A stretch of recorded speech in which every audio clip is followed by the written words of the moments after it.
Yes, family, you're done now. This your boy Jedi for Jedi Online, Trilluminati Live, REDPILLTRILL, Trilluminati shit. Like, comment, share, subscribe, hit the notification bell so you know when we go live. And please put the number of your like in the chat. You know, like that.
Sorry, family. Fucking hell. Woo! It's blitz out here. I just went to get a heater.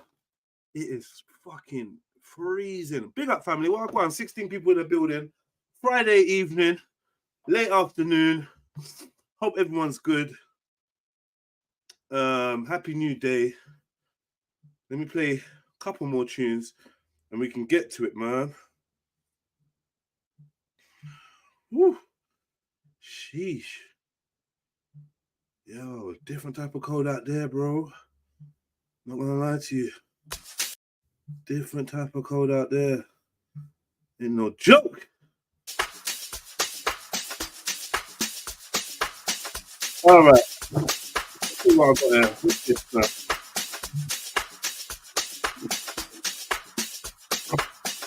Oh, let's find this one.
go, family.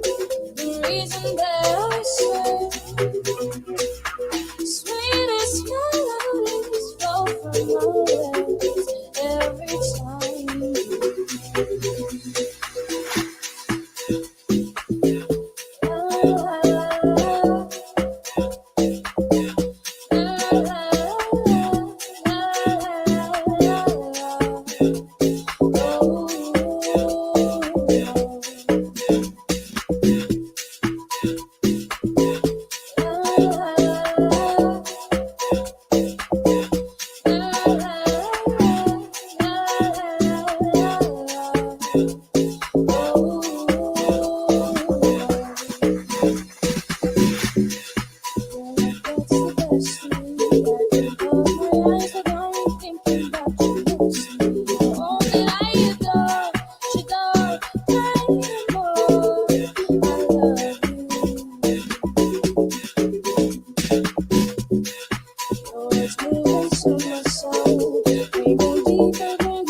Warms in. sweetest melodies flow from my lips every time.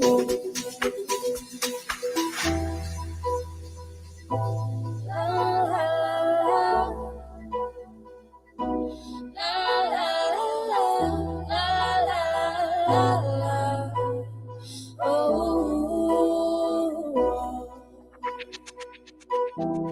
Hay toda la mi atención. Toi, amore, senza convinzione. Mio piccolo grande amore, mi fa di tanto calore, amore.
What a long fucking song, man. That was too long for me, man.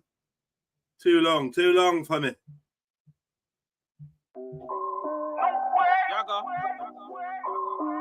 Yo. Salute my FY, yeah.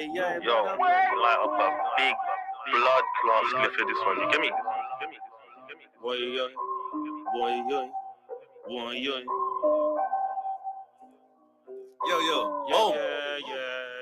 I just wanna burn the loudest ganja on the planet with man that saw the dream and helped me to plan it. I already know that jar guided eye, so when shit hits the fan, we don't panic.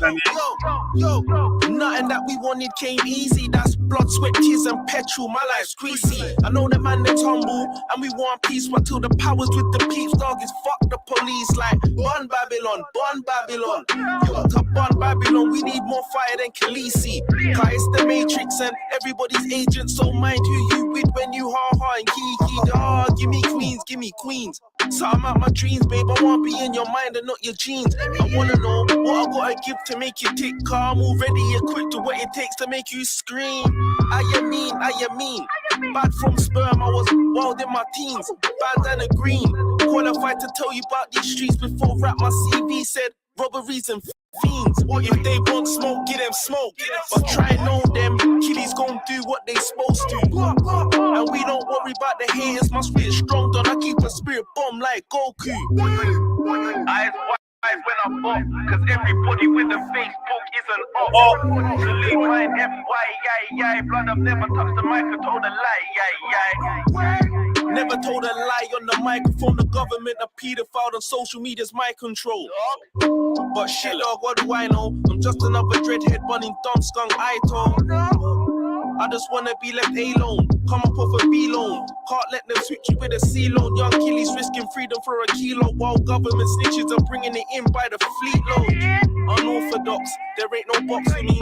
I adapt to beats, flows random like the lottery. Hey yo, they love the kid. She want a lot of tea. She want grow locks for me. She want unlock the box for me. Forever rebel. I'll never settle. I'm no conformist. Them man are yellow bellies, bro. I swear they all got jaundice. And while they wish me less life than a caucus, my energy protect me like a fortress. Hey Nana blessed me with a prayer. Physically she gone, but spiritually she there.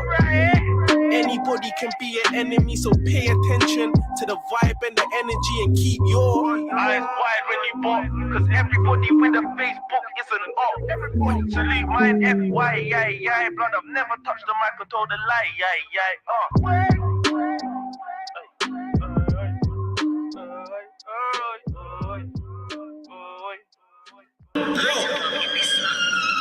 I got me a honey, and when I take the wheel, she rides shorty.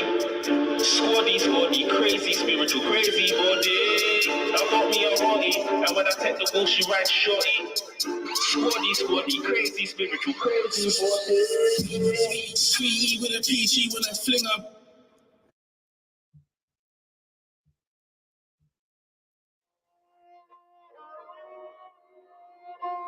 That's bro.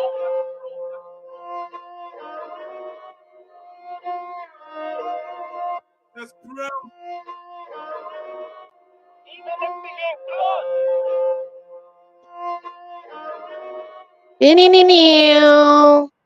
To make it in a life, I gave tears, sweat, blood. We was always in the shit, blood. But never did we give the shit blood. In a poverty, it's hard to keep your innocence, blood. That's bro with TV, blood. If you disrespect the fam, they need you to draw blood.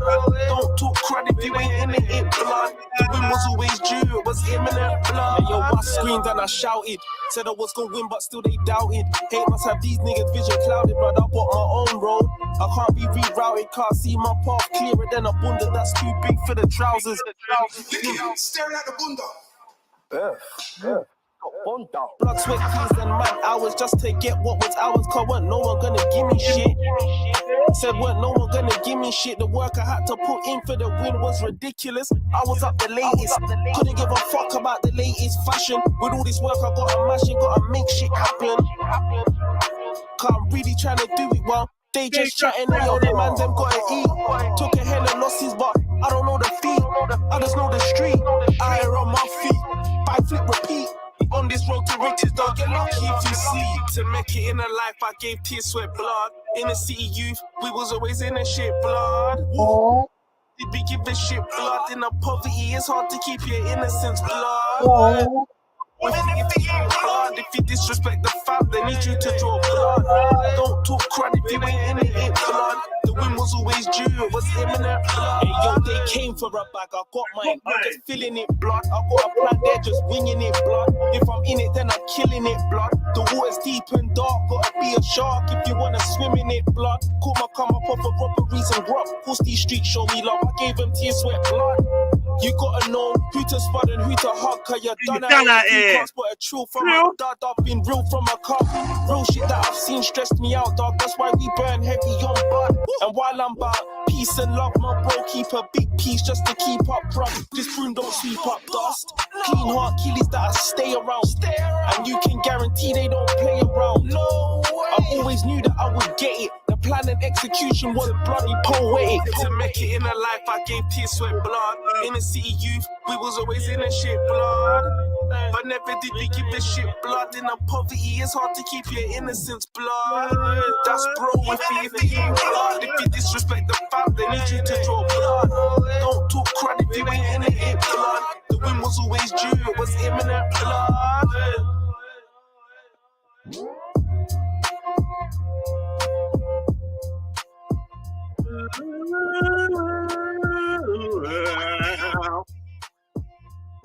Blood. That's bro. That's bro. That's bro. That's bro. That's That's bro. bro. That's bro. That's bro. Sorry, I did stupid ad-libs, man. Sorry, my bad. Get carried away. Wagwan family, what you saying? What you saying? Staying at the cut in a wagwan. Yes, Chef Z Webzy. There, you know.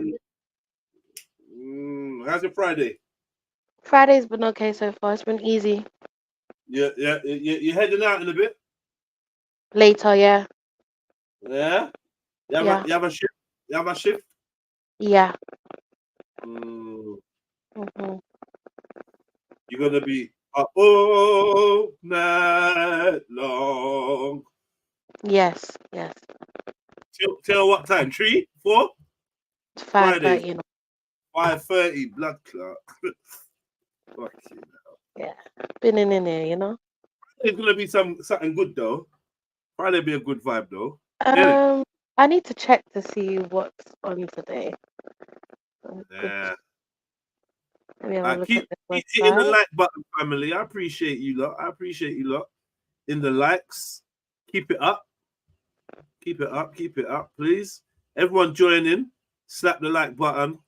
Slap it up. You know. When you're waiting. You know.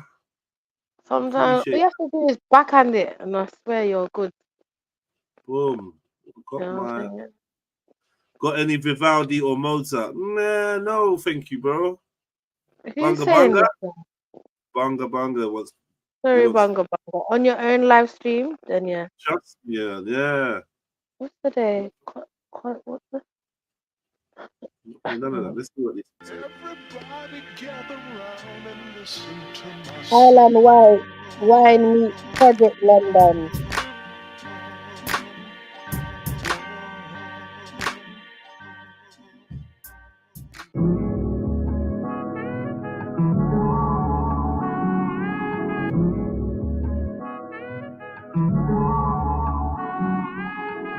Imagine if magic was actually real. Seeds would grow to trees and birds would fly. We'd all be guided by a ball of light up in the sky. That ball of light would give me life and make the water rise. Some can't see the magic in life because they're traumatized. I get happy living the life. I'm trying to fortify. Some can't see the magic in life because they're traumatized. I get happy living the life. I'm trying to fortify my mind, keep it pure inside. Align with the jolly modern times, we shall surely rise. Because the system designs gotta mortify. Some watch me with an awkward eye, cause I walk with pride. If Jig ain't talking positive, he can't talk to I. That's alphabetical. I gotta see peace and stay sensible. We're shutting CDs and download cars with embedded flower seeds. We'd make power moves, cruise, travel overseas. I wanna go Caracu, Ghana, and Malibu. I gotta get away from the drama, it shatters you. I wanna go Caracu, Ghana, and Malibu. I gotta get away from the drama, it shatters you. Imagine if water could actually heal. I'll be living in the springs, swimming in lakes, drinking water by the gallons. The earth's got talent, so why cause damage? You got too much baggage. Slow down, quench your thirst, keep it moving. It rains when it pours, but there's no excuses.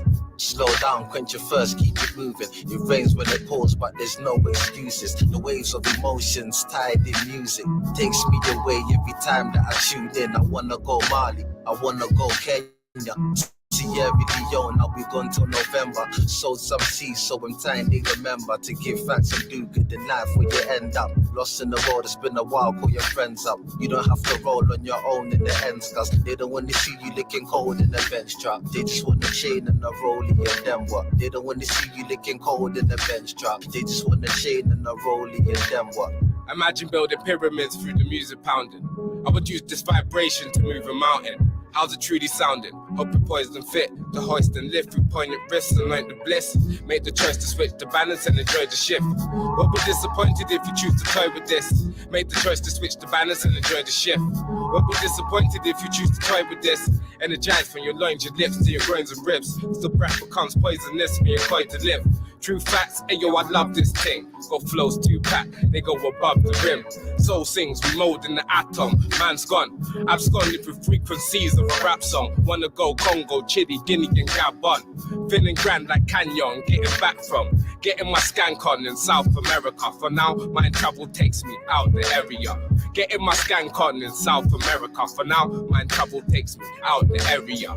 Imagine if cannabis cured cancer cells. Many did, but were challenged with death in jail. Imagine if cannabis cured cancer cells. Many did, but were challenged with death in jail. Whilst our planet grows it freely in the depths of hills, the balance of our activities tips the scales. Places action, holding lights. My passion and my drive has to active when I rise. The rain, the sun is up. The waves of mother's love. Crash against lovers rock. Treasure iron stock. Nesting iron rods, infesting higher mobs, got plans for my destiny. The highest eye sun telling me in energies, messages, blessing me with chemistry so generous. Where it shines best be a conquest. 1 step, 2 step, expressing my own soul. Wanna go by it, Trinidad, Hong Kong, sight up my soul tribe. Hold tight, move strong, hail up the most high. Captain from day one, sight up my soul tribe. Hold tight, move strong, hail up the most high. Captain from day one. One. Yeah, I like that video. You do? Yeah, I did. Yeah. Yeah, little vibes in that. Little vibes. Two more.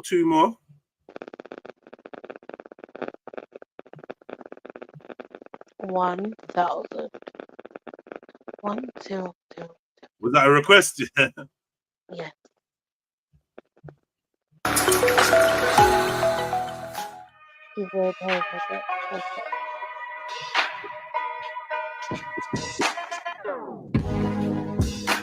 Should I act like everything is status quo?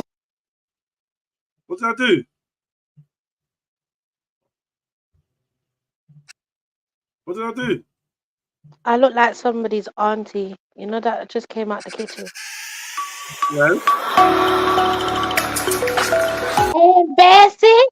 Hey, Bessie. Unfortunately, this time I didn't dress you, so you know. You never dress me. What up to you? I'm just saying, this time I never dressed you.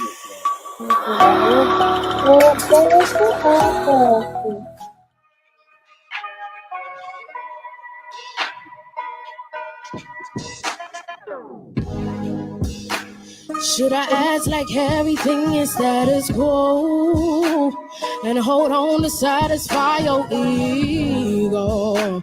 The emotion isn't short, I'm on my own. Where I've been, you don't know. Hailing back, I've been tailing back. Ask yourself if you would do the same. Strange how we're never on the same page. A joke to you, Boy, I thought you knew. I'm closing chapters in my past, closing chapters in my past. That's including you. Boy, I assumed you knew. I'm closing chapters in my past, closing chapters in my past. The jokes on you. Boy, I thought you knew. Sorry, can I thought you knew. Huh? No, I'm saying how do I make it reload? I don't Oh. know why.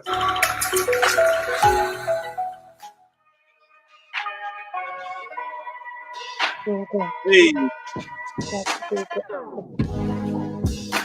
Should I act like everything is status quo and hold on to satisfy your ego? The emotion isn't short, I'm on my own. Where I've been, you don't know. Hell, I'm back, I've been telling back. Ask yourself if you would do the same.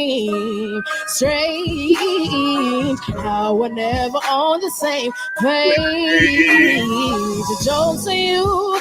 Boy, I thought you knew. I'm closing chapters in my past, closing chapters in my past. That's including you. Boy, I assumed you knew. I'm closing chapters in my past, closing chapters in my past. The jokes on you. Do you not realize? This is an actual human singing live? This is like not like recording. It's a human singing live on the stage in front of bare people, and listen to what they're doing. They're just taking liberties, man. Big them up, man. Big up Chevelle. Big up Chevelle, man. Yes.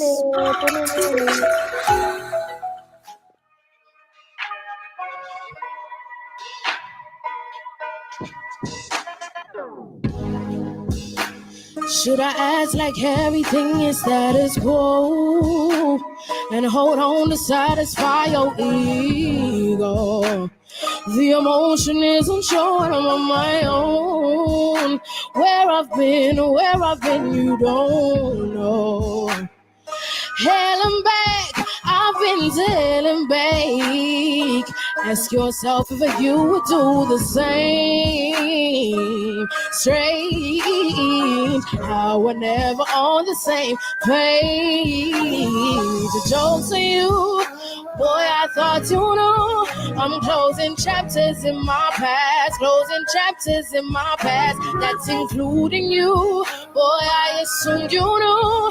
I'm closing chapters in my past, closing chapters in my past. The jokes on you. Boy, I thought you knew. I'm closing chapters in my past, closing chapters in my past. That's including you. Boy, I assumed you knew. I'm closing chapters.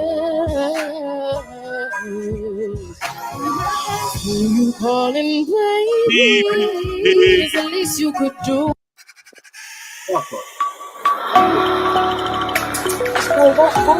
No, that's enough. What? I didn't do that. Should I act like everything is that? Sorry, I didn't do that, by the way. Oh, it just pulled up itself. Yeah, don't know why did it do that? You know what? Let me go to the TikTok one. I feel like I prefer the way TikTok plays videos. Okay. Boy, I assumed you knew. I'm closing chapters. Who you calling, baby? Oh, that's your favorite line, isn't it? It's too hard. It's too fucking hard. You could do since you got nothing to lose. Fact that you said you could come and save me. All the dudes who could have you. After all of the issues, I learned to forgive. Right, something's wrong with my computer. I don't know what it is.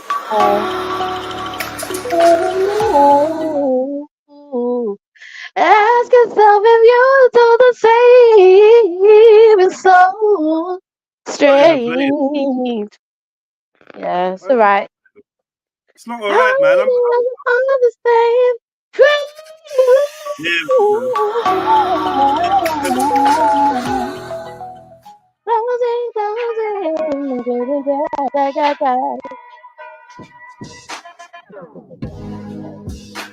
Should I act like everything is status quo and hold on to satisfy your ego?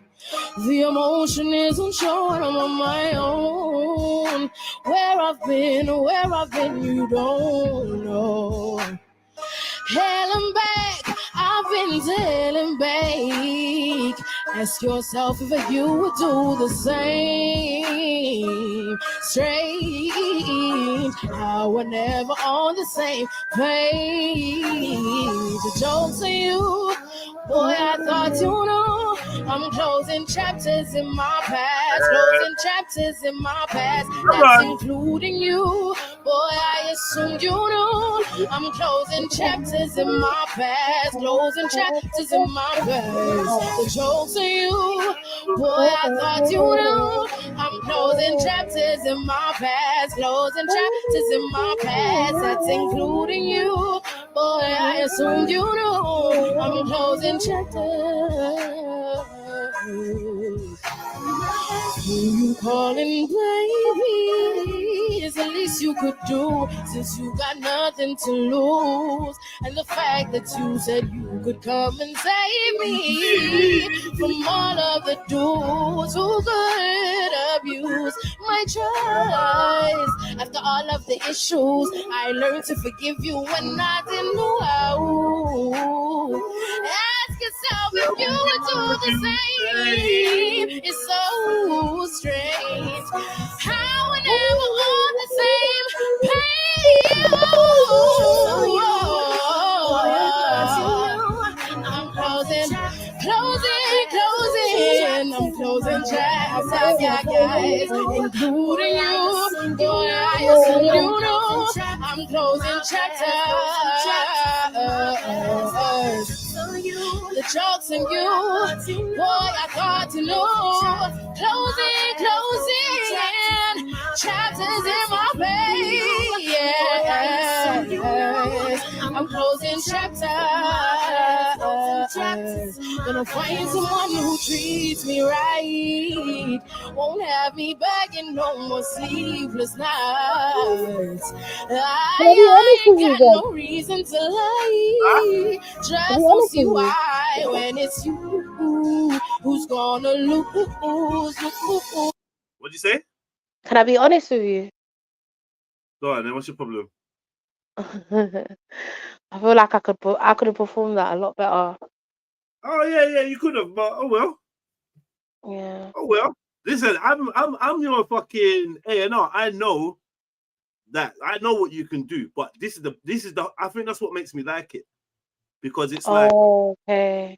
You know what you're doing. You're trying to not be that girl that tries to belt out every fucking thing, because that's annoying type of singing, right? So you're trying to just sing easy, be easy and whatever. But then obviously there's certain notes that you obviously are able to get sharper. Man, ain't no one know nothing, man. This is dope. You get me? If you wanna analyze your own performance, then just do it on mute, please. Yeah. Sing along, Hear me. Who told you to say sing along? Man's in the mic. He's in the mic. You It's me. What else?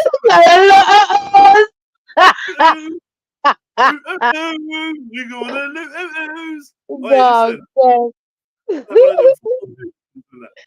You know I can hold the tune better than that. I don't know what's going on. Of course you can. That new tune of you singing, I was like, yeah, I've taught him well, blood. Without teaching him. You're gonna lose. Yeah. Song of me singing. Which song are you talking about? Me singing. The one that you said you're gonna release soon with that other artist. I don't know who the other artist is. Oh, listen, I'm not gonna lie to you. That song "Drowning" It's called Drowning, yeah. It's a beautiful song. 7 years old. 7 years old. And oh my gosh, you singing, I was like, wow, this is yeah. Do you know? I'd want to hear you. No, I know. I don't know about the other ones, but I'll be real. Like, yeah, I could hear you doing a whole album, like EP or whatever, just singing. Wait, I did can't you say die. did you say you don't know about the other ones, or meaning you've not heard them, or you don't like them? The singing heard, one. Yeah. Chevelle, you've heard me singing on tunes so Yeah, much. I've heard you singing on tunes. No. What I'm saying to you is that that particular song. Yeah, I guess I'm saying that it's one of my favorites of you singing, because you know I've heard you do your singing, but it normally sounds like singing in the background, but this was very like like you're the main vocalist. Oh, it was amazing when I first heard that one. What's the tune called? I got another tune that I'm singing called Smileology. I'm proper singing that. No, there's the what about Can You Forget I Was a Driller? You remember that tune? I ain't even brought that out either. Fucking hell. Remember, it's like the Forget I Was a G kind of remake. Dun, dun, dun, dun, dun, yeah. dun. Okay, yeah, I think I know what you're talking about, but yeah, I don't know. Probably a while ago when I heard that. All I'm saying, I want an exclusive. Like, I want to actually have that song in on my phone, where I can be like, oh my gosh, I'm gonna do a cover of this one. Yeah, you reminded me. Yeah, I'll do some releases. Girl. Oh, is it? Thank you. I'm gonna start releasing little songs every month, man, just so that it's out there for the future. Cause I know I just like to say that it was out there. I could drop down tomorrow, man, and then there's these little songs and that I wish people heard. I don't even care about, you know me. I don't care about like, oh, is it gonna do good? Is it big numbers? It never will be. But I know that somebody will hear it and be like, "Right, this is fucking sick." That's what I love about it. I would do a cover of Drowning. Drowning. Yeah. It's hard to breathe in a teardrop ocean, a broken dream. No, wait, hey, hold on. I thought I was listening to Shell sing. Excuse me? I thought we were listening to Chevelle sing. What's happening right now? What are you doing here, bro? Why are you even here? And you got we miss you. And you got a truck full of dildos to drive, bro. Oh my god! Oh my god! My next run is to the UK. I got a load of stripper poles. Got a load of stripper poles. Oh my god! Nah, he's got ecstasy pills. He's got ecstasy pills from Leo. From Leo? Who's Leo? And why is Leo selling ecstasy pills to Born? I was born rich. Man, don't listen to jazz, man. What's good, Born? Man, I'm chilling, brother. Chilling, man. Yeah, it's been long. It's been a long time, Born. Yeah, I know, man. I've been on the road, but I got a few days off. Been on the road, hey. I'm not gonna lie, bro. I seen you. I was like, there that motherfucker go. I could have shot you in the back of your head, bro. You sound like Ashley now. You sound like Ashley. I seen you. You know where I seen you, right? No, I don't. Yesterday at that channel, I can't remember what it's called. Knock? Is it called Knock something? You said at a channel? Yeah. No cut TV. No, man, No Cut TV. I saw you on the panel. I was like, there, boy, and go. Yeah. Let's jump right now. Yeah. What is ass up? Oh. Yeah, I jumped down and fuck with them. That was my first time on that channel too. It was pretty cool. Yeah. Yeah, they just spent all the time doing that sector talk. You know that sector talk? Yeah. You know when I come, I make them start. We finna talk about some race. We talking about race. Racism. Yeah, we been talking about some racism when I jump on the panel. Listen, you just causing oppression. Yeah, we talking about oppression when I get on the panel. Oppression, you know. A little reparation talk. So what's on your mind, Boom? What's on your mind today? Anything? Well, nothing particular, man. Like I said, I got a day off, and I know I don't. I missed y'all. I missed y'all. Like, yeah, I tuned in yesterday, but I was like, yeah, I don't really know about this. This Israel talk and what's the guy named Yak? Yak was on there, and I was like, okay, I'm gonna let Motion and Zulu cook because you know what I'm saying. So I just laid in the back yesterday. Pause. Okay. Yeah. Okay. But I said today I'm gonna join the panel though, man. I miss y'all. I miss y'all, man. I miss y'all. Yeah, man. But you getting the money, man. We happy for you, bro. You're getting to it. You're getting to it, man. Where you been driving recently? Well, this week I did the local thing, so I've been home. Going out in the morning, coming home every day. Okay, that's nice. Yeah, I've been doing it, but that don't pay shit. So I'm going back on the road. I'm going back on the road. So yeah, that's it.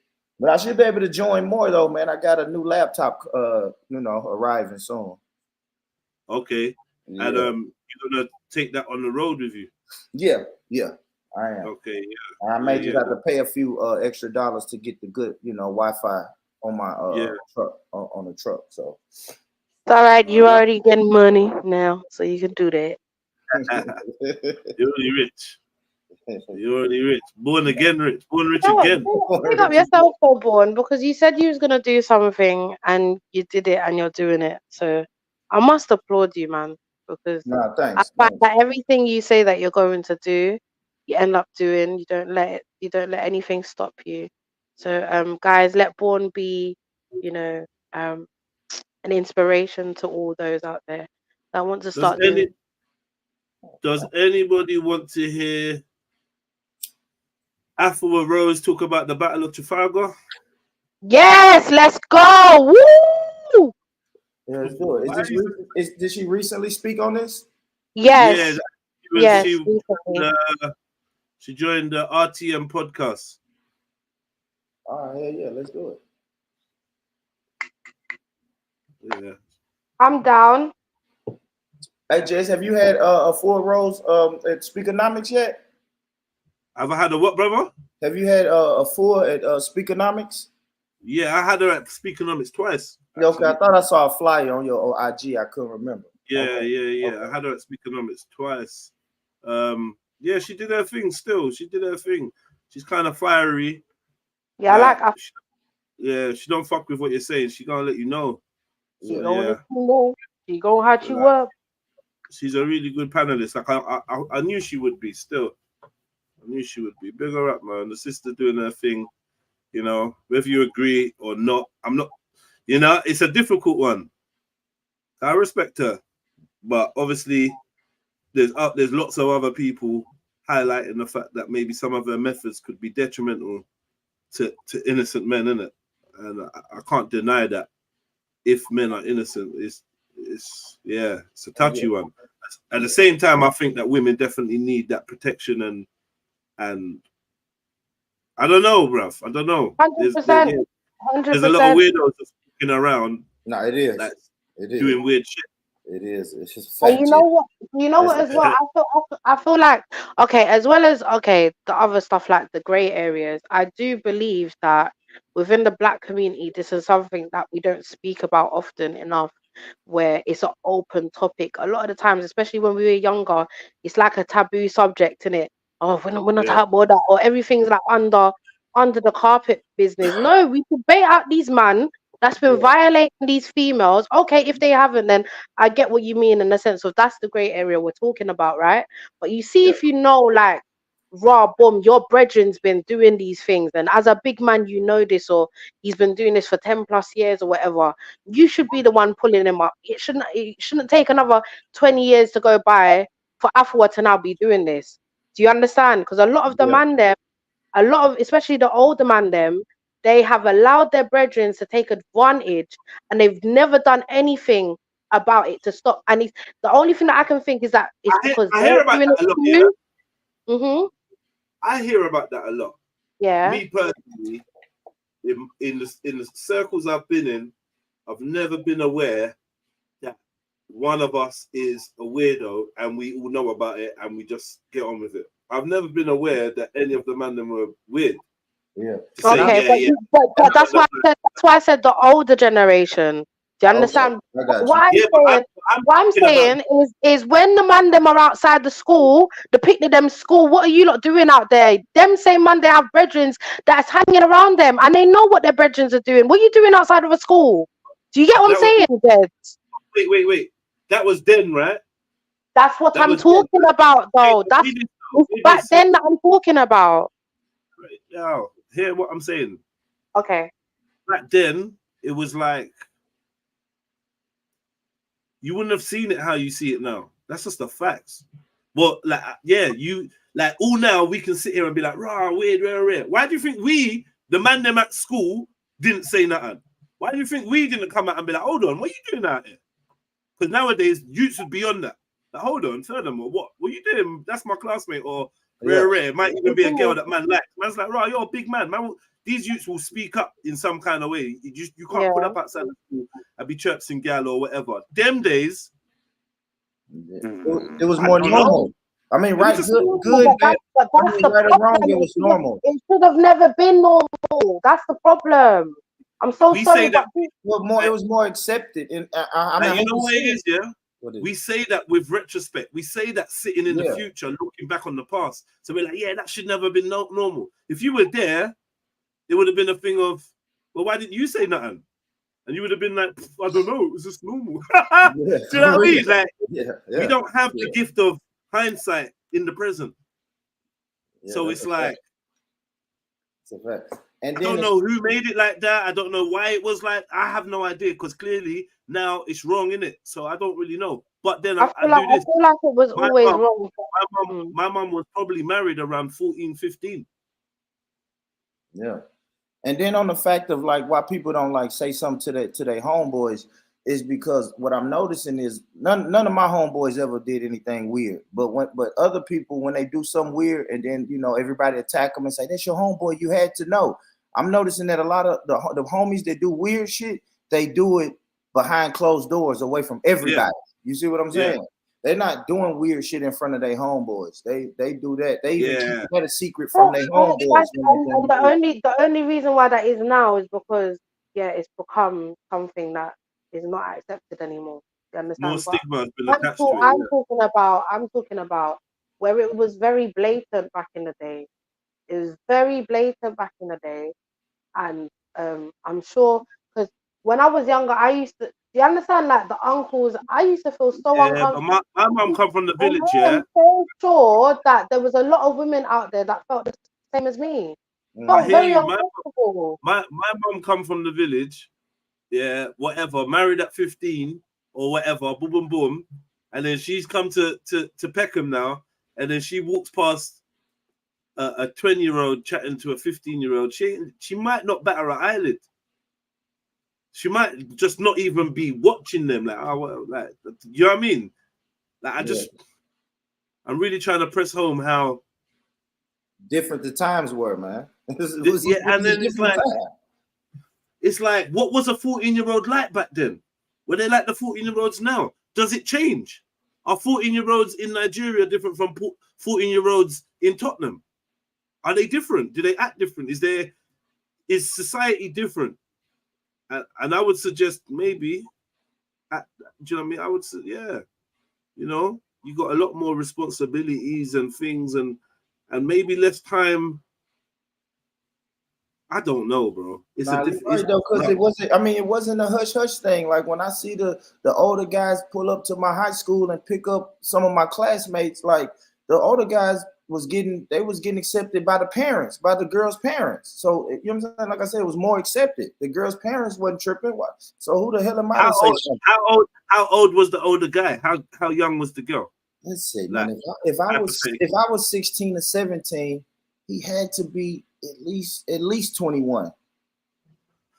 Okay, well, how problematic is that?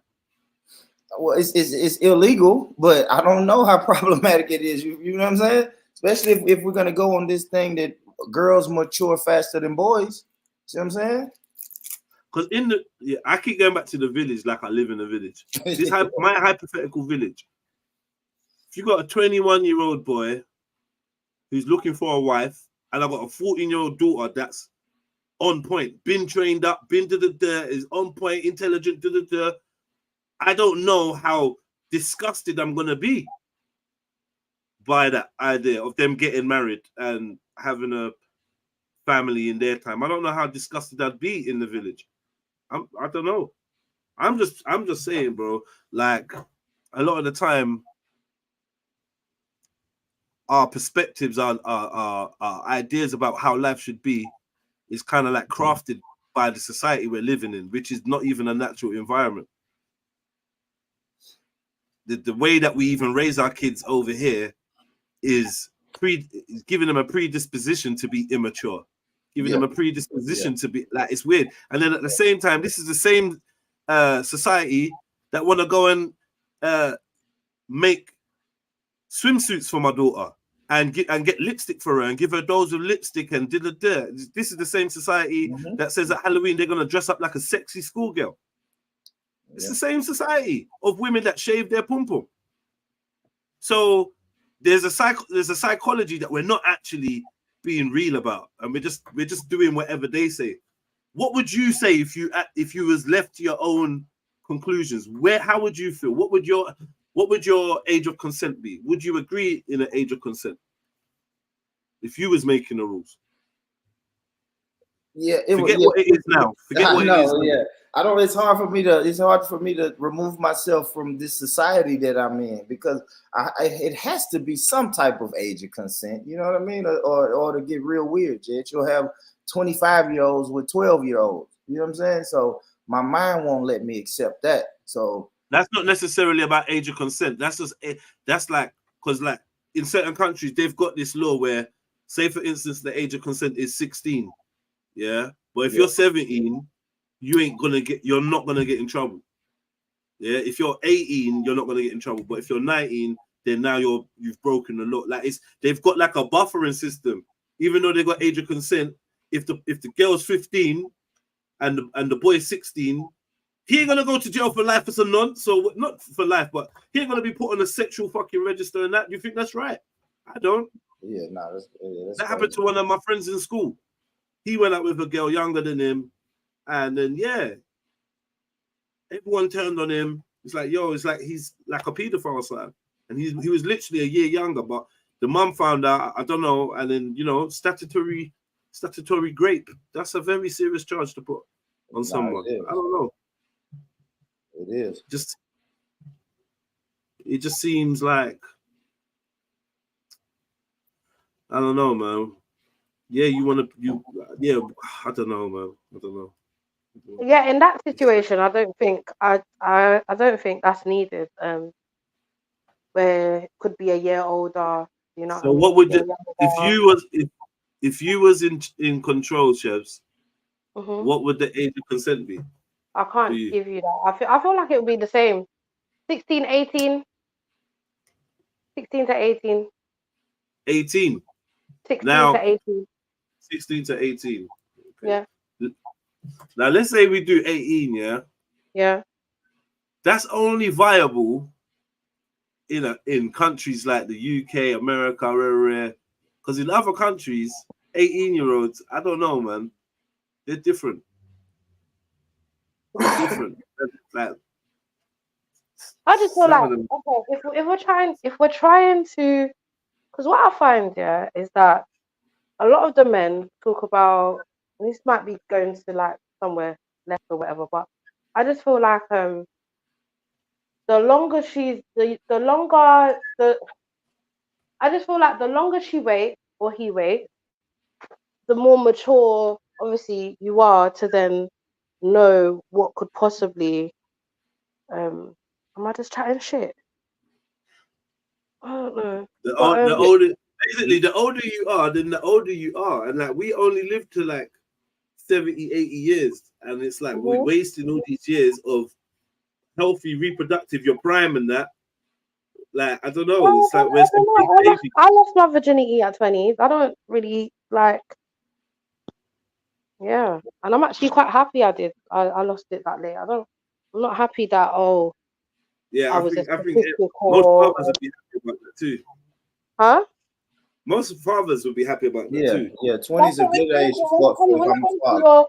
When it comes to your daughters and stuff, like like, isn't that what you want for your child? So okay, you're a man, you want a woman, but if you was to have a daughter, would you want the same for your Girls get daughter that married you and could have a child, possibly yeah. put on another woman? Do you know what I mean? Like, do you get what I mean?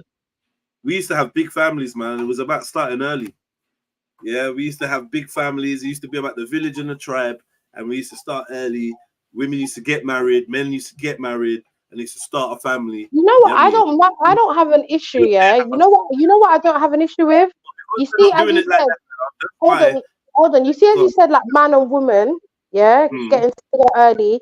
You see, like for instance, if she's like 18, he's 21, or he's around her age range, then I can see that I can call you lot starting a family. But you see, when it's like 47-year-old man wanting to marry a 12-year-old girl, that's where I have issues. Do you see what I'm saying?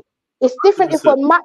we're matching as they say what's the marriages called where you arranged marriages.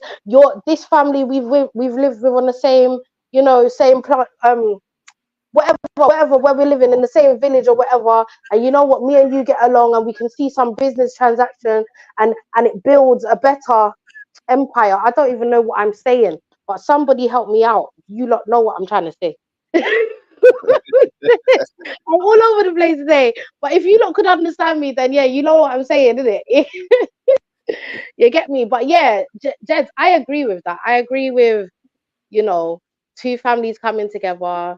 Your daughter's interested in my son's interested in your daughter. It's not necessarily like a forced thing. They grow up, you can see that there's a likeness of each other. Boom. Cool, start your family. Here's your house. Start your family. You can start your family young then. But there has to be a choice. You can't tell me as a woman that, oh yeah, we've reared you just to sell you off to some man that you ain't got no interest in yourself. Mad thing. Yeah, but okay, I hear you. That's a modern view. So you're gonna go out there and you're gonna fucking, not you personally, but you're gonna go out there and you're gonna sleep through the alphabet to find the right man because you do it your way. We did the old way. Yeah, you probably only know one man. Yeah, you raise your kids. You be able to have bare kids, family. You enjoy your life, man. But right now, you're looking for the romance, love at first sight, or whatever. Find a man, and he's the perfect man, Mr. Right. All of that is fairy tale, Western bullshit that we've been fed. And even if people are practicing it outside of the West, it's because it's like a virus that's leaked into society. Now everybody expects that's the way it is, and I think they've said statistically, arranged marriages. Sorry, I didn't hear a thing you said, Jedi. You was cutting up there on my end. Okay. Sorry. I think they say statistically that arranged marriages last longer, they're more successful. Do you know what I mean? So, like, I don't know if there's anything. I ain't got no problem wrong. I ain't got no issue with arranged. Sorry. I don't know if there's anything wrong with your mom and your dad picking your man from a good family that they know and know. Not a 47-year-old man, Jedi. Come on now. Not the 47-year-old man, though. Not the 47-year-old man. Okay, cool. Definitely not. Chevelle, no. Unless he's the king. Huh? If he's a king, think about what he could do for the family. Don't be selfish, man. And we'll write it in the clause that there'll be no looking. That's mad, because like you're talking about thinking about the family, but you ain't thinking about me and what I have to sacrifice and what I have to put in order to go through a madness just for what? You know what it is? You know what it is? Right now, we're in the psychological mode of individualism, where we always think about us. What about me? And I'm here to do this and that. That's all that bullshit. Yeah, really, you're another cog in our machine called the family. And you're gonna play your fucking position Yeah, you gotta play your role. Yeah. Nah, that's pimping them out, man. No, it ain't pimping. No, it ain't pimping. It's reality. Is. If you know that the man is a 47-year-old hardback man, yeah, and then you're saying you want to give your 16-year-old daughter to this man. Can we bring him down from 47, please? What we bring it down 47 is crazy. Yeah, you went to 47. Can we? What do you want to bring it down to, Des?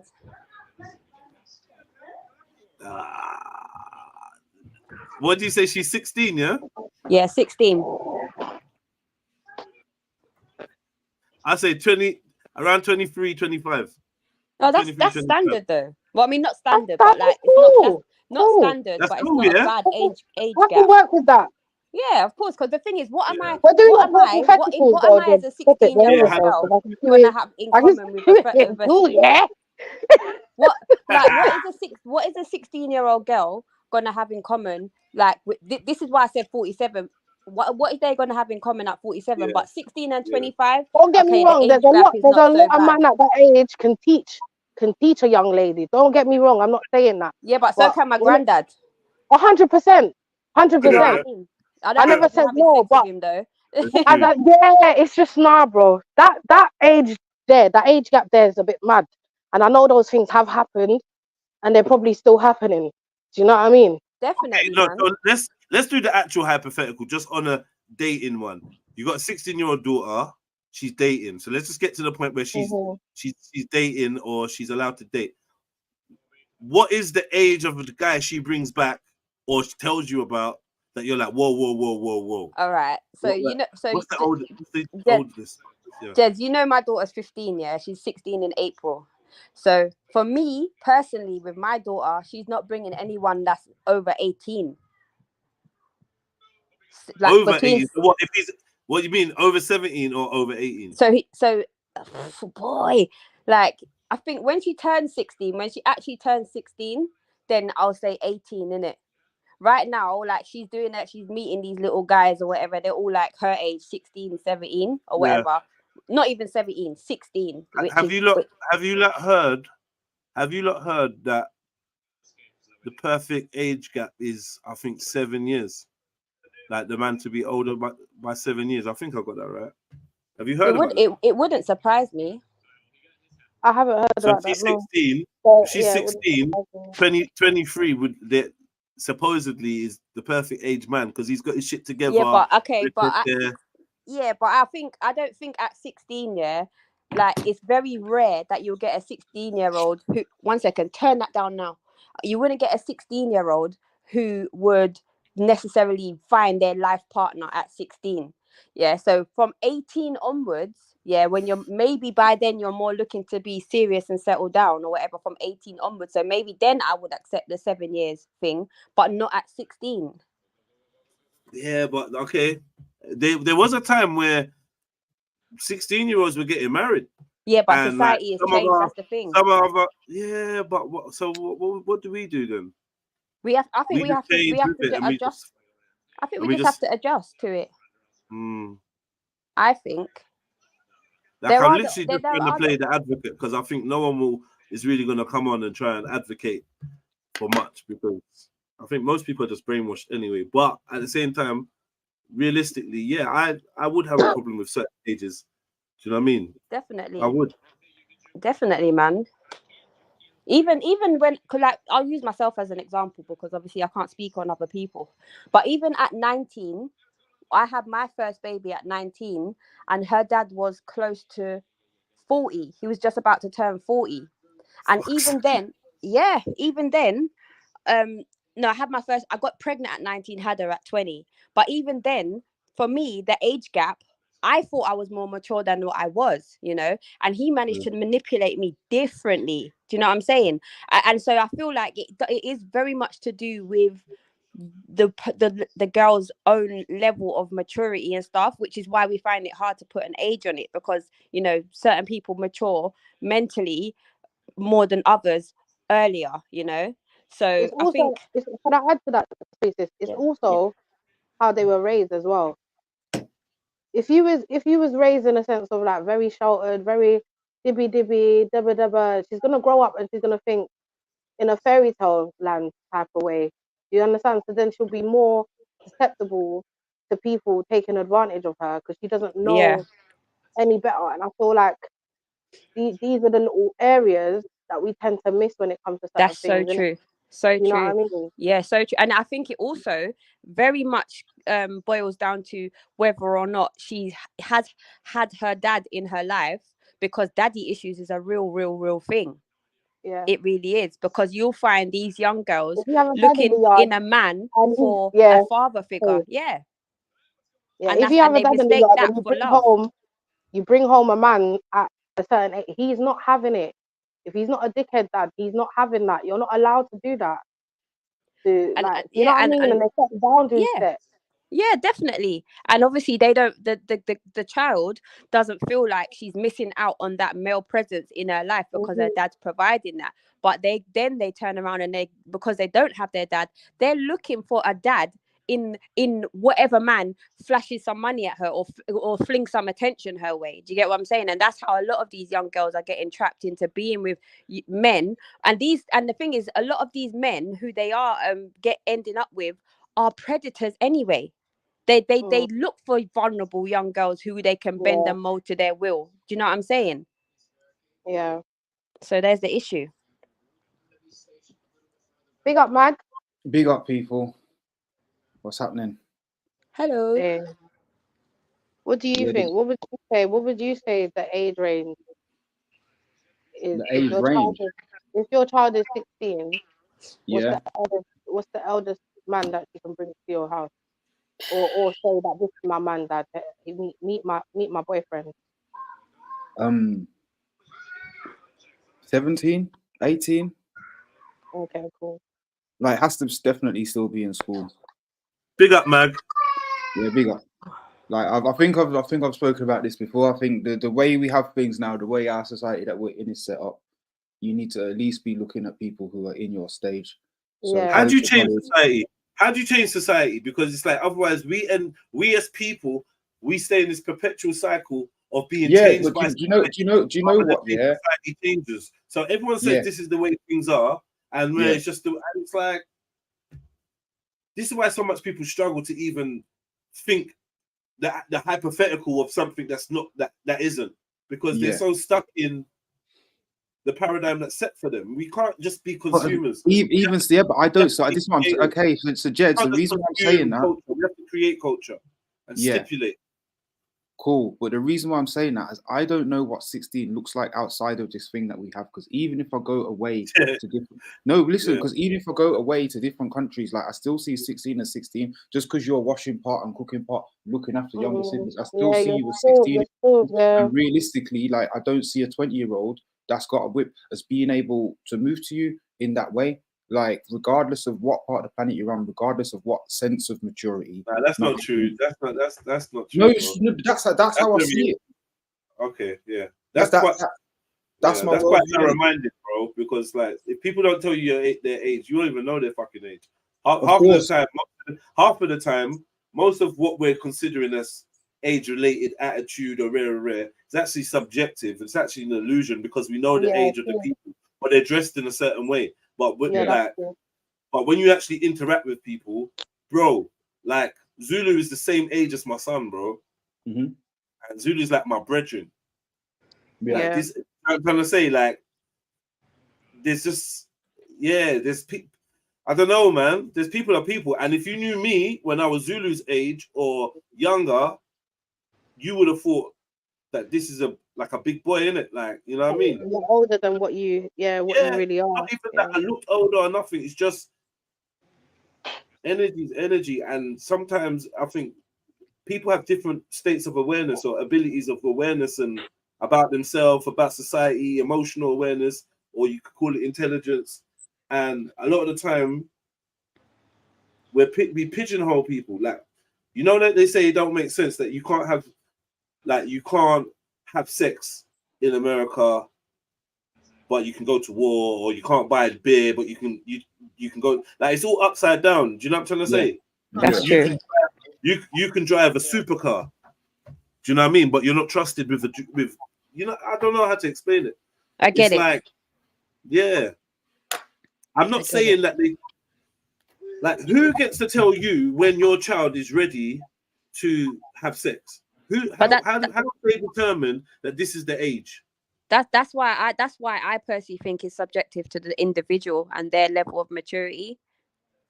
Should be subjective to the parent. Big up everyone. Should be subjective to the parent though. It's not nobody else's business. I think so. Ultimately, none of your business. We don't have the confidence or allow the parents to have that type of responsibility over their children. And what we do is we just highlight fuckery cases to say this is why it shouldn't be done. And then everyone's like, all right, I don't want that to happen to my daughter. Fair dues, but it's like trickery.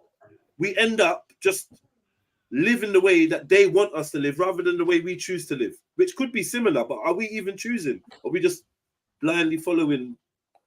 Just to add to Mag's point, just quickly, Maggie said that whether a child was somewhere else or not, or a 16-year-old was here or in another country, you wouldn't sort of agree with it. But I think that's just because you're looking at it from the lens of being raised in this society. Because if you were there, definitely, Sarah. do you know what I mean? That's I made that clear in it. Like, I'm not really able to see outside of the thing that I've got as a viewpoint on, particularly on this subject. I think that's human, though, to be fair, because there's a lot of things I look at from a certain lens that everyone thinks I'm crazy for, but I just can't help it because that's just how I was sort of raised. That's what I saw. So, you know what I mean? Right. So obviously, you mentioned about the bad cases, then, all the fuckery cases or whatever. Now, obviously, there's gonna be some weird people out there, regardless. But this is the reason why these things have been put in place, because when there was nothing put in place, people were taking the piss. People were taking advantage. Do you understand? So, to some degree, we kind of need some stipulations to warn off other people not to do certain things. Do you know what I'm saying? Yeah. But then is the stipulation parents being involved? Yeah, that's what I was about to say. The stipulation is really just to keep parent out of the way. Parents being involved, so that when your 14-year-old girl brings home a 16-year-old boyfriend, and then you have to look at the situation and think, right, is this what you two are on? And then you, as a parent, can weigh it up because you know your daughter in it, and then you have to weigh up and try and know this youth, whether it's a good idea or not. Like, that's the stipulation in my eyes. Didn't they just recently ban getting married with parental consent at 16? I swear. They got married then. But what does that? Hold on. What does that mean? I swear. What does that mean, though, Sarah? 1 sec. I think with parental consent, you could get married at 16. If I'm not wrong, didn't they recently ban it, or they wanted to ban it? Okay, so you have to. It means you have to be at 18. So now you have to wait till 18. What, in the UK, Sarah? I think so. Where did I read that? I read it somewhere. Don't quote me on it, but I'm sure I read that somewhere. I'm not sure about that. Because of quote unquote forced marriages and these anomalies that happen abroad, so they're like, we're banning it. But again, so this is what I was going to say. You see, with the rules and the guidelines, it's like I feel like we're over the hump. We're over the hump with them now. Like, and there was a time where you could have been like, yeah, people take the piss, so you gotta have that rule. But now we're over the hump. What I mean by that is, there's too many things that have been put in place because somebody might take the piss, and now the people making the laws are taking the piss as a result.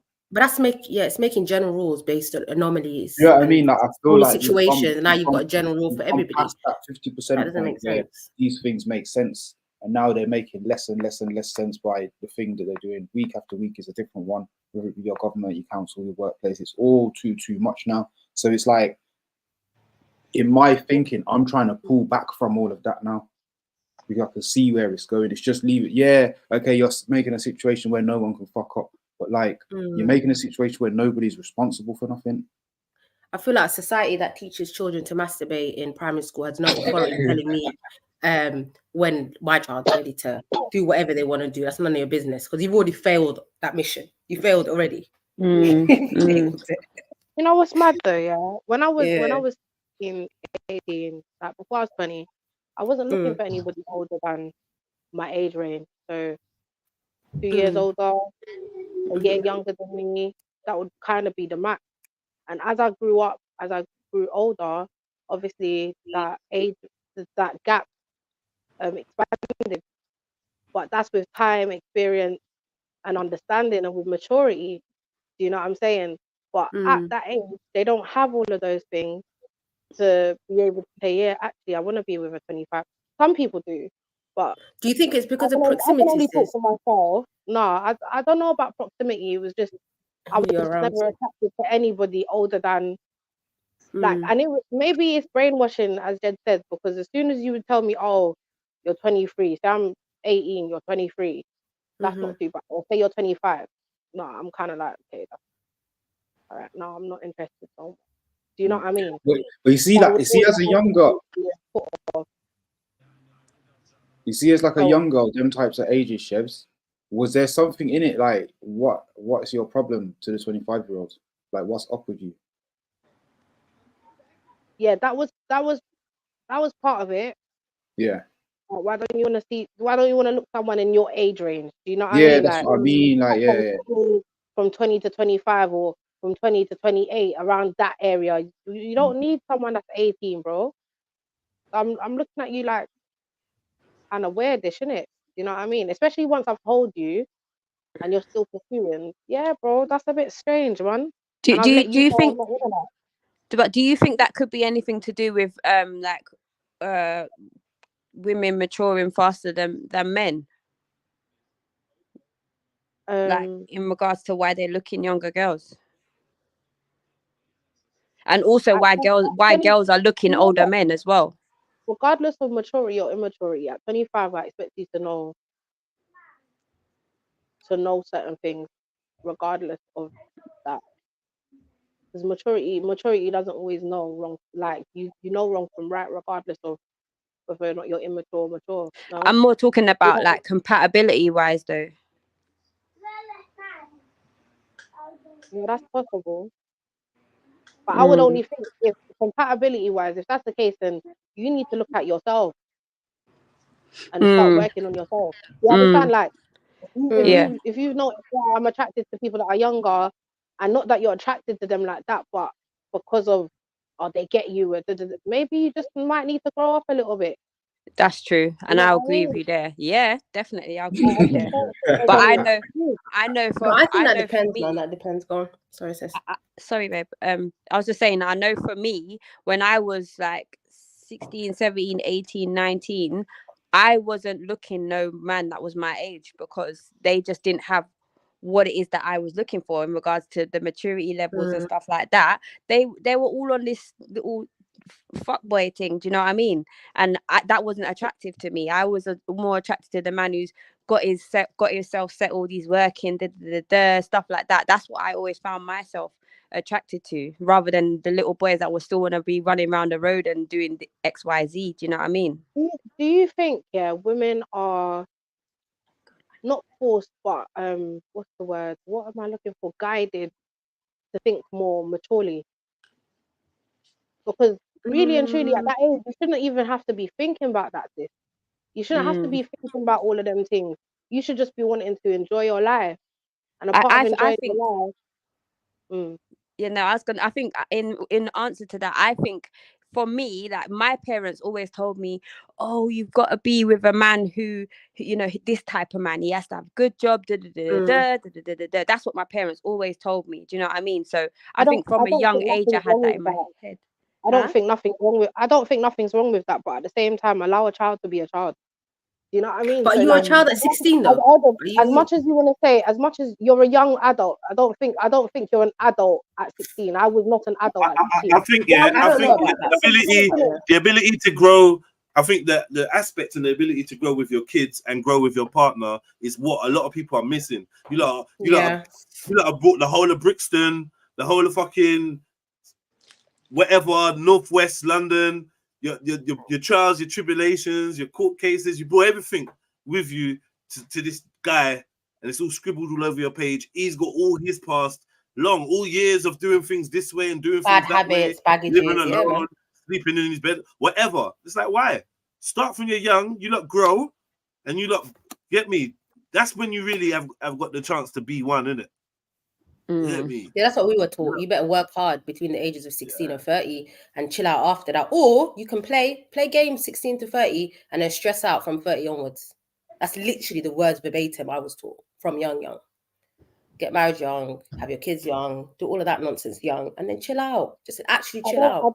I don't want you guys to misunderstand me when I say, like, I feel like there should be a balance in it, yeah. So yes, it's fair to tell your daughter and your son, listen, you know, this is the type of woman that I'd like for you. This is the type of man that I'd like for you. But at the same time, don't rush for that. You don't need to rush for that right now. You know what I mean? Yeah. I feel like there needs to be some type of balance in everything. That's my viewpoint anyway. You know what I mean? So when I say, I think me personally, I'll be telling my children to just do their thing as quick as possible, get out of the way, man. Yeah, get out of the way. Yeah, that's what I would say that. But I think thing, I wouldn't even pay for the wedding. Go just find me somebody and just boom, I'll pay for it. And then now you want to start now. I don't know, man. I think that's our generation's mentality though, because remember our parents, were taught by their parents that you don't even fuck around, get married at a young age and have kids. That's what they were taught, or whatever. I think they tried to put that on us. It didn't really come out the way they wanted. Our generation, I'm talking, and then obviously now our generation are telling our kids, you know, take time, do what you're doing first, then find someone to marry or whatever. Do you know what I mean? I would never tell my youth do what you're doing first. I'm not gonna lie. That would never be something that you're setting them up for failure. Well, I wouldn't be saying that to my daughter, that's for sure. I personally don't. That's why I said I personally don't agree with that. But I feel like that's the general what people are telling their kids nowadays.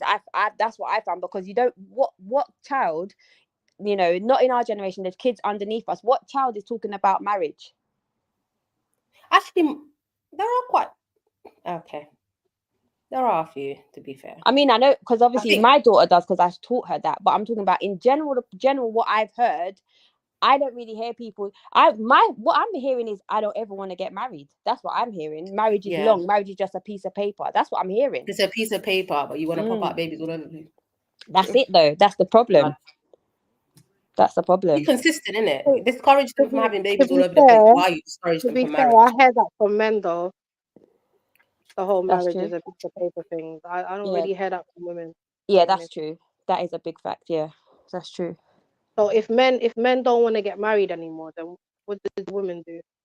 What's Born Rich saying? He's quiet. Born Rich is an Israelite, right?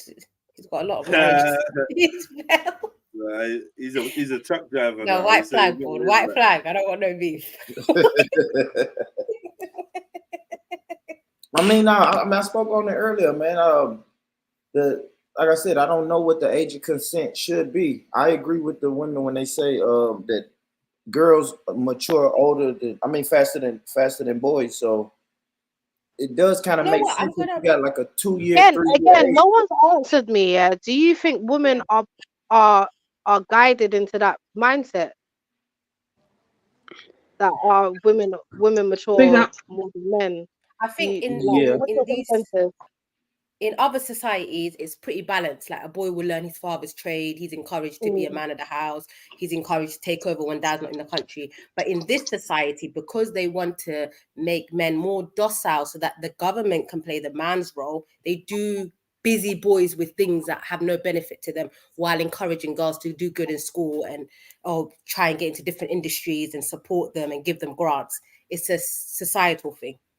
But if you go back home, when the dad's not there, guess who takes over? The oldest. If he's not there, the second oldest, and so on and so forth. And they do that in school maturity to do that. But here it's like play games, like just play games. And then the girls are like, you went to school and you've got grants and scholarships and this and that, and be CEOs. Do you know what I mean? It's a bit of a flip. Can I just quickly say, big up everyone. Big up. Hello. We can't hear you, sis. No, she wrote nothing. Can you not? You can't hear me? We can hear you now. We can now, yeah. Oh, I was saying, in one breath, everyone's like, all right, okay, let's get, women should get married young and stuff like that. That is my opinion. I genuinely feel that. I didn't get to do it because it wasn't part. You've cut out again. Can't hear you. I can't hear you. Is this better? Yeah, we can hear you now. Yeah, but I can't hear. Oh, all right, never mind. We can hear you though, like. It's just when you say what you're trying to say, we can't. We can't hear you again. Jump off and on, maybe. I don't know if that would make a difference. Look at the traveler community, though. A lot of them get married young. Yeah. And they seem quite like a solid community, like with family values and you know what I mean? I feel like they you be getting propaganda, Sarah, man. You be getting married young, but they get married to their pair mate. MJ will probably be the best to speak on that, to be fair. Do you know what I'm saying? Can you hear me? What was that, Chefs? I said they get married young, but they get married to their pairs. True. You know what I mean? Yeah. That's true. I think it just depends on, it's subjective, like the sister said earlier. You just got to assess your child and think. There's some 18-year-olds I don't think are ready to get married. How would you feel about just not ready? Like there's 20-year-olds that are not ready to get married. It just depends on. What's the number ready? really doesn't mean anything. What's ready? As in they can't take responsibility. Okay. The childlike. I wouldn't trust you with my child. I wouldn't trust you with my daughter.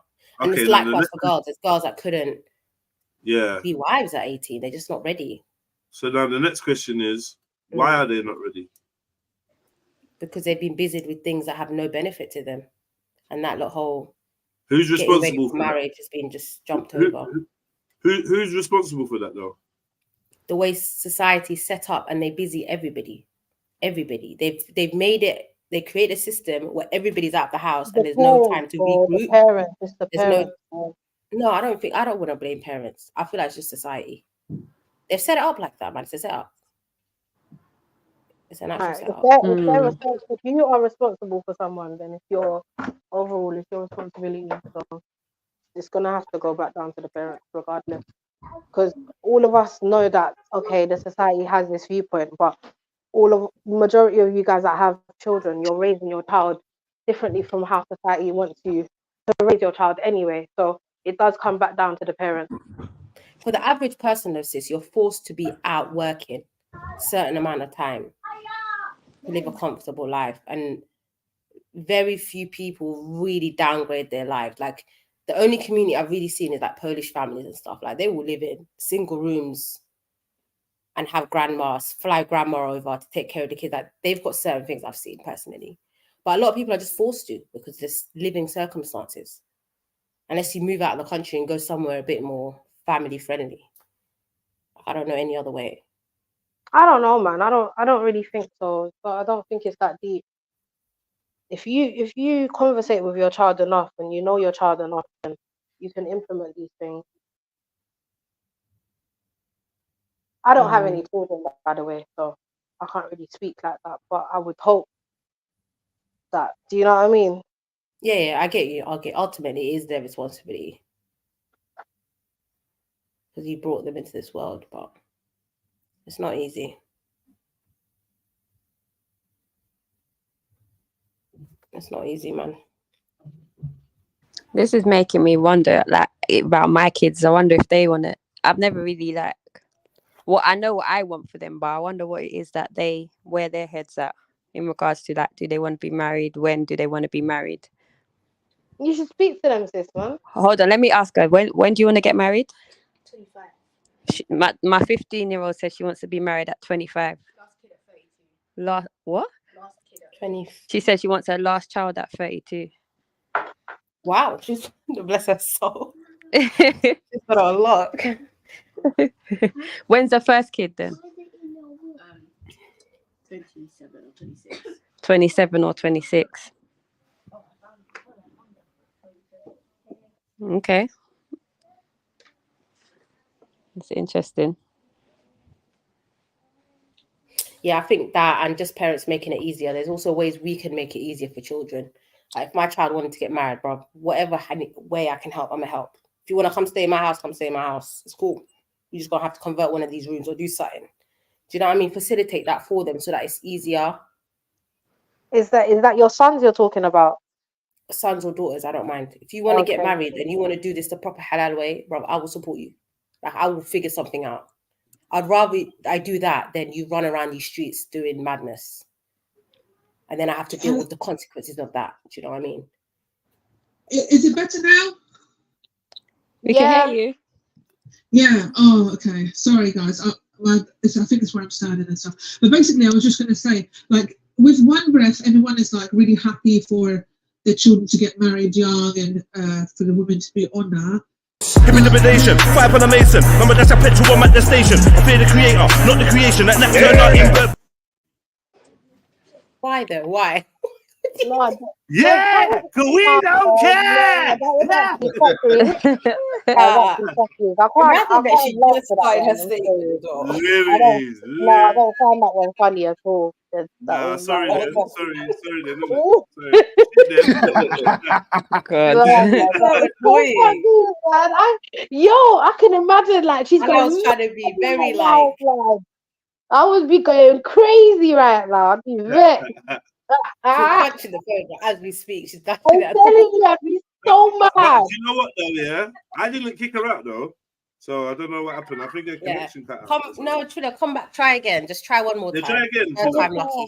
No. Actually, Trilla, just type it out, y'all, sis. Yeah, type it out. Read it out. I wouldn't to do that again. I wouldn't. The next one. He comes back with this. The next one. The next one, he's shinging me. No, I ain't got time. I got time for the shing. That was too much. Yeah, that's what the shing means. Yeah. We were all trying to figure it out. We saw the video the first time. I was like, what? What are you talking about?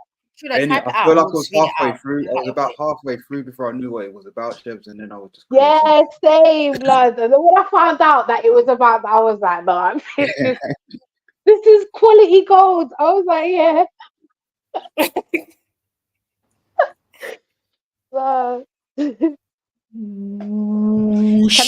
Can I ask you guys though? Do you lot still think that marriage is necessary? Yeah, 100%. But then I'm coming from a more religious, maybe. That's probably why. Anybody else? I'd say yes. Okay. But I wouldn't say compulsory. Yeah, it's important. Okay, I agree. I would say commitment more than marriage is necessary to me.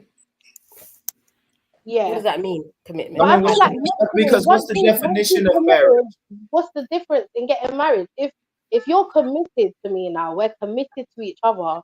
What's the difference in getting married? But then y'all would have to explain what is marriage. Is marriage going to the state or going to the state and filling out a few papers, putting your name on some papers? Like what is marriage? It's a public declaration. You can do that traditionally, however you do it in your culture, but you're publicly saying, I'm responsible for this person, I am with this person, and now you can be held accountable. There is clarity.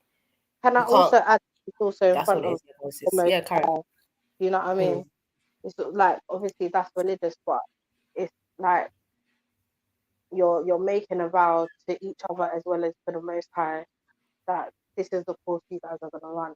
Even though realistically, if you're gonna make the vows in front of the Most High, you can do it anywhere. Do you know what I mean? But yeah, as I said, it's mostly for public declaration. Say, well, boom. But I guess it's the same thing. If you're committed and that's my man and you're my woman, it's gonna be what it is, isn't it? Yeah. So that's and before DNA test as well. It comes down to kids, a lot of things. Yeah. Before we had DNA tests, how do you know your kid's your kid? Man could just have a kid with you and deny you. Right. Yeah. Okay. I see what you mean, Sarah. I mean, there's a lot of things. It's just to hold people accountable in it, because a man could tell you love you, all of that shit, and then turn around tomorrow and be like, fuck you, and walk off, and no one can hold him accountable because you were never married. And what about security as well? Yeah, that comes down to it. Yeah, I think a lot. I think is that for a woman? Is that for a woman or is that for both sides? Because it's for both sides. It's for both sides, because obviously, if you're with somebody, you've bought a house together and whatever, and then this man's saying, "Oh, I want the whole house," Do you know what I mean? If that's when you're not married, then you know you've got a problem. But if you're married, the lines are clear cut, or should be at least. It doesn't stop. I was gonna say it doesn't stop people from being bad mind anyway and wicked. Yeah, with that though, it's all down to your paperwork, the houses and all that stuff. It doesn't necessarily like I could be married and still have my own property with nothing. Like I was gonna have access to my property if I wanted. My wealth is my wealth. Takes me what I do with my wealth. That's true. And that has to be pretty. Like you have to have contracts and in place, trusts and wills and whatever you want to call it.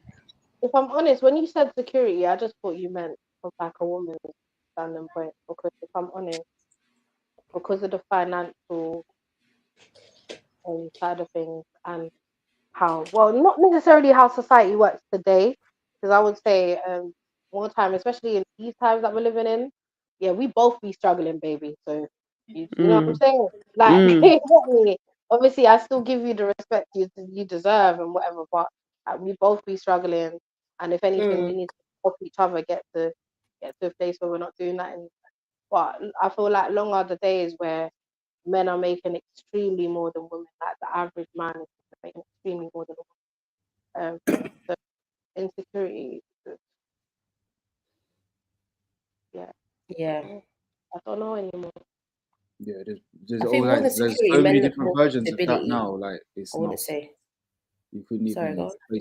I was just saying, like, just following on from what Chev was saying, like, you couldn't even base that on anything nowadays. It's just varied from thing to thing to thing, job to job, to place to place, to every. Yeah. All depends, isn't it? Yeah. I think with men, it's more about stability rather than like a peaceful, stable situation, rather than security.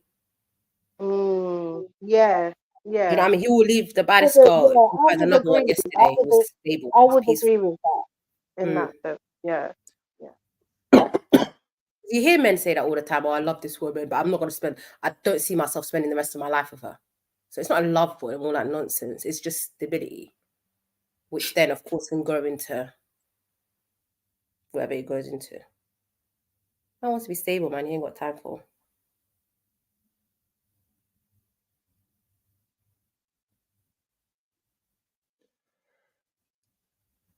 Hello.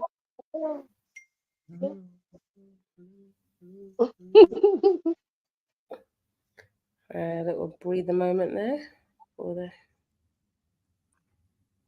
Dad, take a video now. Don't do that, because then you're just relying on the video. You know how it gets. Like I've seen the whole outcome of that. Like, just find a new subject if you're over this marriage thing and get me. Oh shit! It was going back to the Afua video, wasn't it? Yeah. Has anyone seen it? No. I think I've seen a little bit of it. Yeah. What is the video even about? It's a podcast, isn't it? She's just chatting to a guy. I ain't seen this one though. The Battle of Trafalgar. Oh, see. Yeah. Okay. The Battle of Trafalgar. That's a mad rebrand, you know, because I swear the Battle of Trafalgar is actually something else. I don't even know what that is. But this is what I'm saying. I know it's not that How many day. years ago did it happen? How many years ago now? Was it like 4 or 5? Was it that long ago? It's 2020, wasn't it? It was like summertime 2020. Oh, 2020. So okay, it was only like 3 years ago. So basically, yeah. Sorry, go on. In Trafalgar Square, whatever, they were having some protest. I can't remember what was the protest over again. The statues. It's BLM, but yeah. So then after the BLM thing, it was protecting views from there. You mean when the man picked up that other guy and took him away? Yeah. Oh, you know, I never caught. I'm there thinking they're talking about something from the 1600s or something. From the actual Trafalgar. Well, that was the actual Battle of Trafalgar, isn't it? Why did they name that situation? I don't get it. Am I missing something?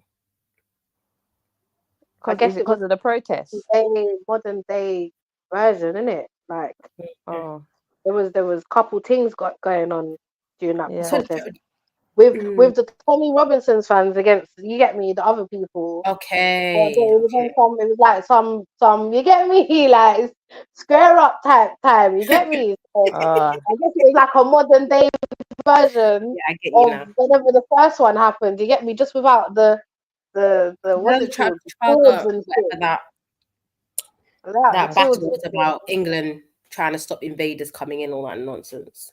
And look. So it makes sense with Tommy being involved.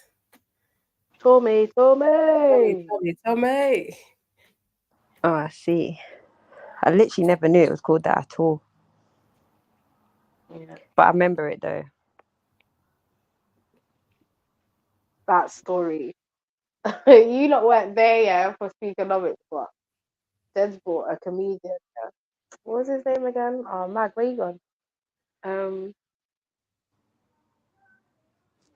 Was it Minnie? Yeah, Miniature, whatever. Like he's a comedian, so he was telling like his version of what he saw happen, didn't it? And it was epic, guys. You lot should join the Patreon because you can watch that back on Patreon anytime. You know, the full episode. You get me? But yeah, man. So his version was hilarious, and how he told it, it's like he told it in a way like you was there. Yeah. You know when someone visualize something for you, so it's like Yeah. Was you there? Yeah, I was there. How was it? Was it mad? Like as mad as they make it out to be? Oh, what? As in on the day? No, I wasn't there. I stayed in my Okay. house. I'm not going to put myself in no danger to then be calling no man to help. Danger. That's not yeah, them type of scenarios are quite bad, to be fair. Yeah, you don't want to, as a woman, you don't angry men that are drunk. I'm not involved. I'm not trying to fight EDR, man. It's not worth it. They don't care about themselves. Why would they? About you? They don't even care about themselves. What was there's been some protests recently. I think it's off the back of the Palestine thing. So what was the, I don't want to say certain words, but the other people who weren't supporting Palestine, what was their beef? So it was Remembrance Day, I think. Okay. So their thing was, why do you want to protest on Remembrance Day? It's for this particular day. I think that's what they're claiming. Or did I cut out? Well, I heard what you said. Okay, cool. So yeah. But maybe repeat it for whoever didn't hear it. On the Tommy guys version, they were like, Remembrance Day, you lot should choose another day to go and protest. Why do you want to do it this day?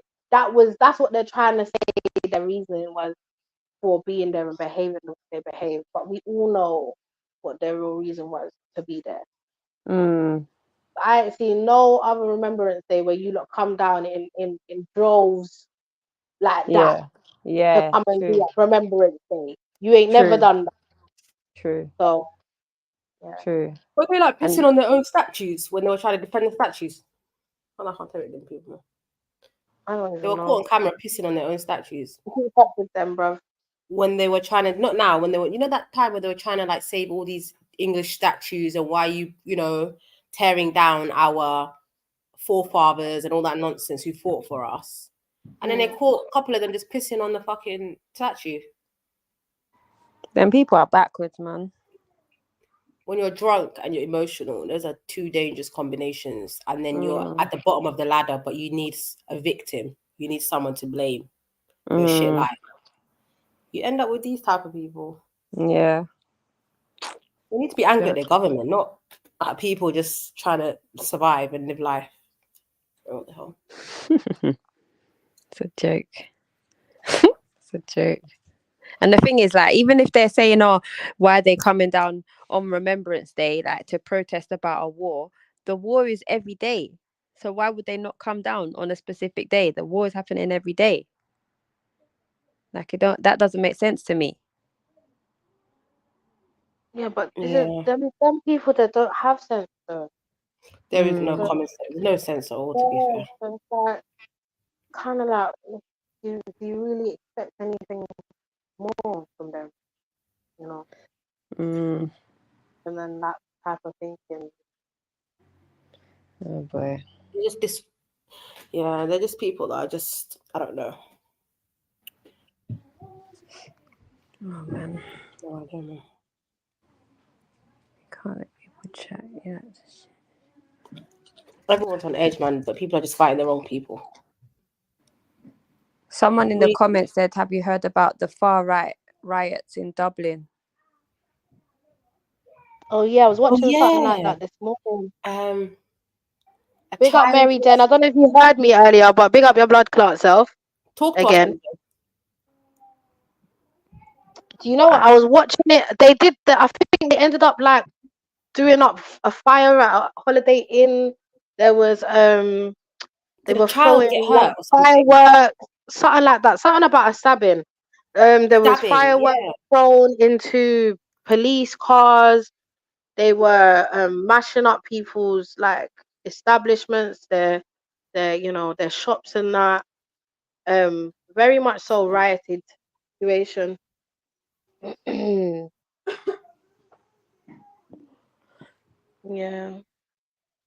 I'm gonna have to. I'll be right back, guys. I'll be like 5 minutes. I've just got to do something quickly. All right, cool. All right. Yeah, I saw that. Jump up, people. I think I saw something about that. Some child got stabbed or something, and they were writing about all the immigrants coming into their country or something like that. But whether that was was the child stabbed by an immigrant? This is what I want to know. Dublin riots. Let's see. I'm not on my laptop right now. After school stabbing leads to 34. Okay. Let's see how this child was that was stabbed. Violence flared after 3 children and a school care assistant were injured in a knife attack in the city centre. Let's see by who. They included a 5-year-old girl and a school care assistant who used her body as a shield in an attempt to protect children from the attack. Oh my God. Let's see who did it.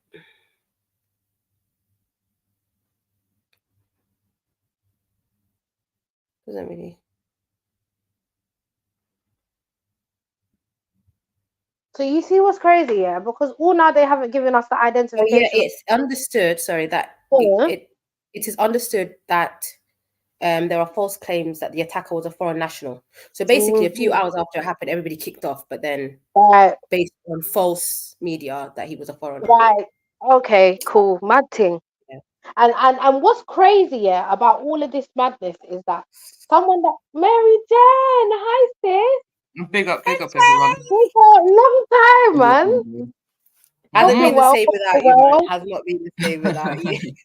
But what I was gonna say is that we don't say if it even was an immigrant, as they would say, yeah. What if that person had mental health issues? Because when it comes to people of, the lighter shade, they get the benefit of the doubt that they had mental health, but if it's someone of a darker hue, it's always they're a monster, they're this, they're that. It can never be maybe they're having issues with their mental health. Do you know what I mean? Yeah.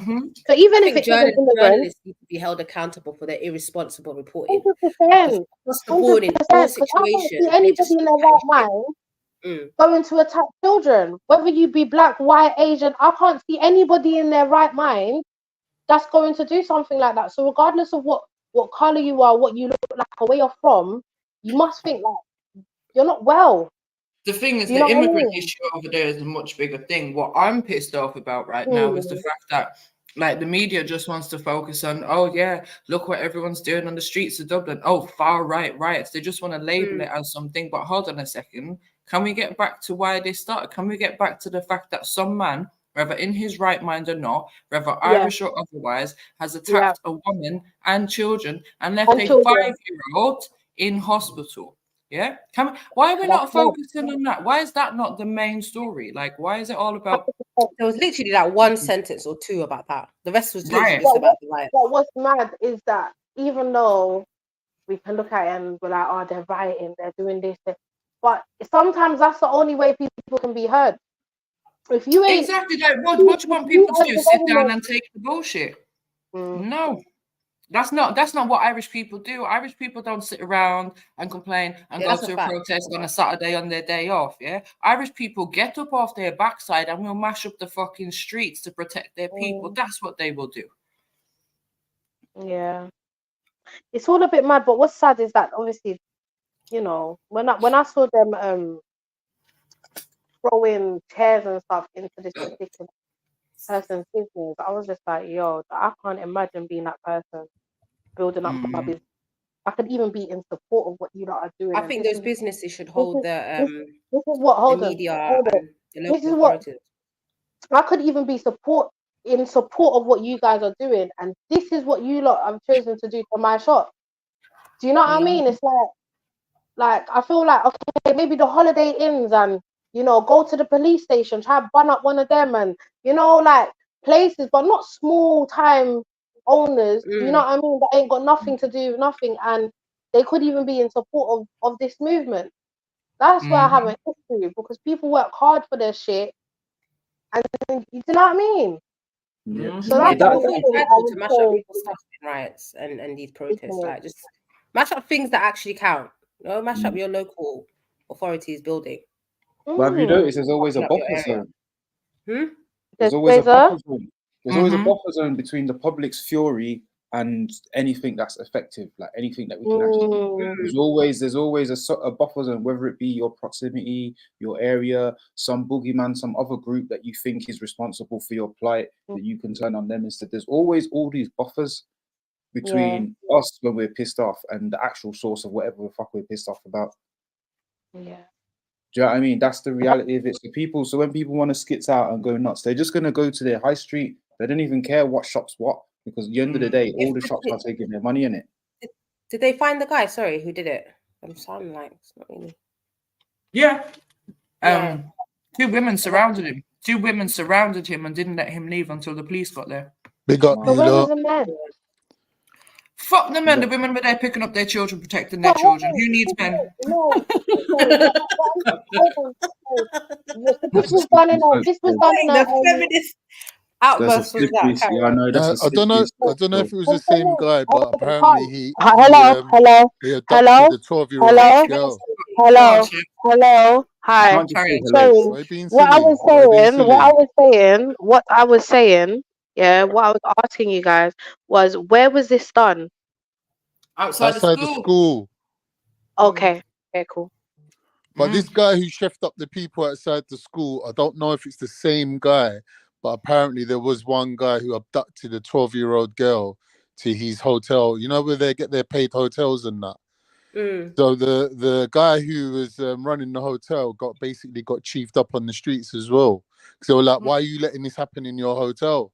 But obviously he's been innocent, but he was just the victim of the crowds. But they turned on him because they're saying that it's his fault for letting these immigrants stay in his hotel. But one guy, I think it was an Algerian dude, he did some wrong things to a 12-year-old girl. Apparently tried to silence her with a £5 gift voucher or something like that. Mad. Yeah, but she was only 12. Poor girl. She was only 12. So it's just gone mad, isn't it? But like I seen the crowd just attacking random foreign-looking people. Just whoever's looking foreign, they're just telling them, listen, why are you here? Fuck off back to your country. You know how people get, innit? Like they get irate. But it's a bad situation. It's been like that though. I feel sorry for the Irish because it's like the whole situation is unregulated. So they just took a whole bunch of people, stuck them in Ireland, and like just left them to get on with it. Do you know what I mean? It's not fair on the population, I don't feel. Do you know what I mean? Yeah, I mean, what is fair to anyone these days? But I don't know. I feel obviously, like you said, MJ, they've taken matters into their own hands and to the streets. So yeah, but it doesn't mean they're going to get any resolution. I said this has been going on for a while, ever since Ukraine, because that seemed to kind of heighten everyone's disliking for immigrants and refugees and asylum seekers that were coming in, and obviously over the past 20 years. immigration has risen a lot in Ireland. Like you can actually see it if you're from there, you can see the difference as well. But I don't know, people just have to, like, at the end of the day, it's none of the people's fault. It's the government that's doing all this shit. It's the government that's making deals with the EU and this and that, and then the hotel owners just want to make money because they ain't flipping. I mean, who owns Travelodge or Premier Inn at the end of the day? Probably not an Irishman. So, you know, they're all just trying to make money. That's all people are doing, is just capitalizing off all this. Yep. Neglecting their own folk, innit? That's what makes people even madder. It's like, you've got homelessness and you've got your own situations. Clean that up first. People wouldn't be mad then. People wouldn't be mad. Yeah. So is it still going on at the moment, MJ, do you know? Or have they managed to get it under control? I think it's under control to some degree, but I think they're worried it's going to kick off over the weekend. Yeah, it probably will, you know. Yeah. It's going to be a madness, and we know people back home, they don't play around. Even when it comes to police, the more police they're going to send out on the street, the more people are going to show up. Listen, I'm supposed to be flying over there on Sunday. Yeah, I'm supposed to be going there on Sunday night. What, to the actual trouble area? To the actual trouble spot? Listen, Dublin ain't a big place. So the whole city is a trouble spot, isn't it? Oh, bloody hell, we're going to see MJ on the fucking TV. I'm telling you, I might just go and join them, you know, see what I can loot out of JD. Yeah, we'll see her running down the road with all these articles. Go on, MJ. Represent for the Trill Squad. Innit?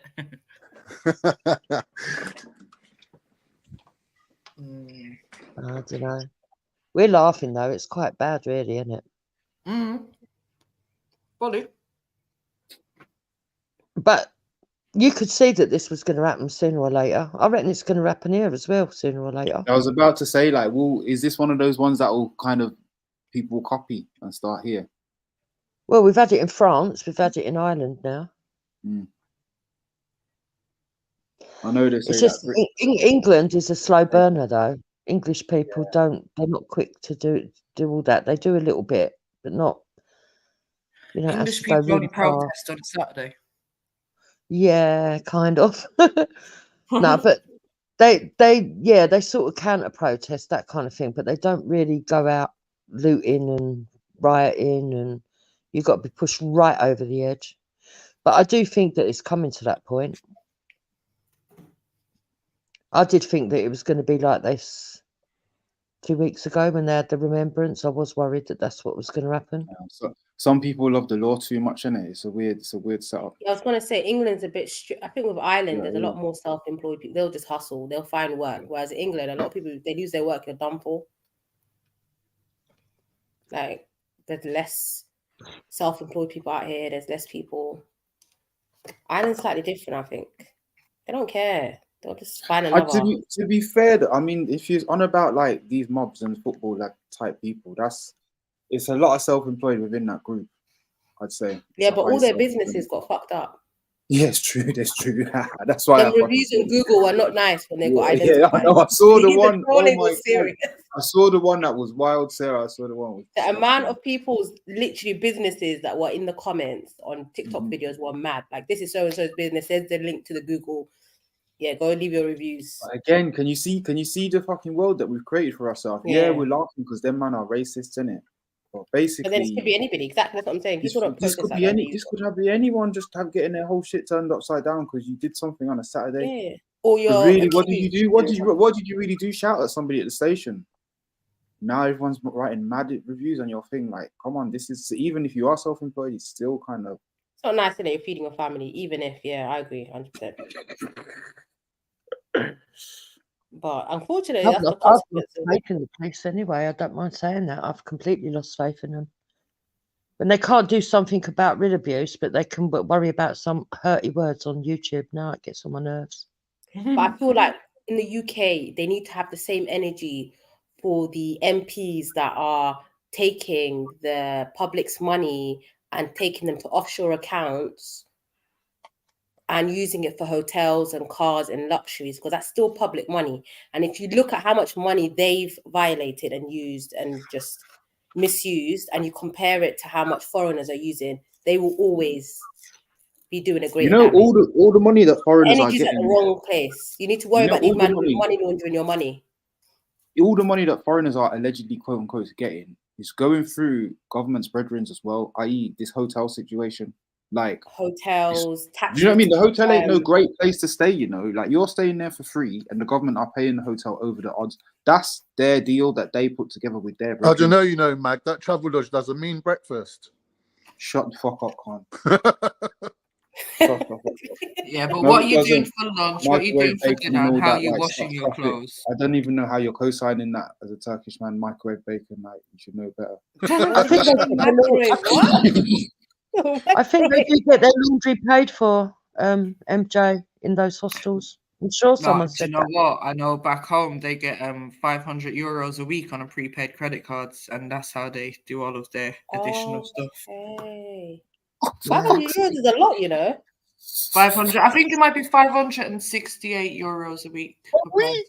For Ireland, that's a lot of money. Dupes, are you still on do this dinky thing and just roll up back here? Because I'm on it now since I heard that.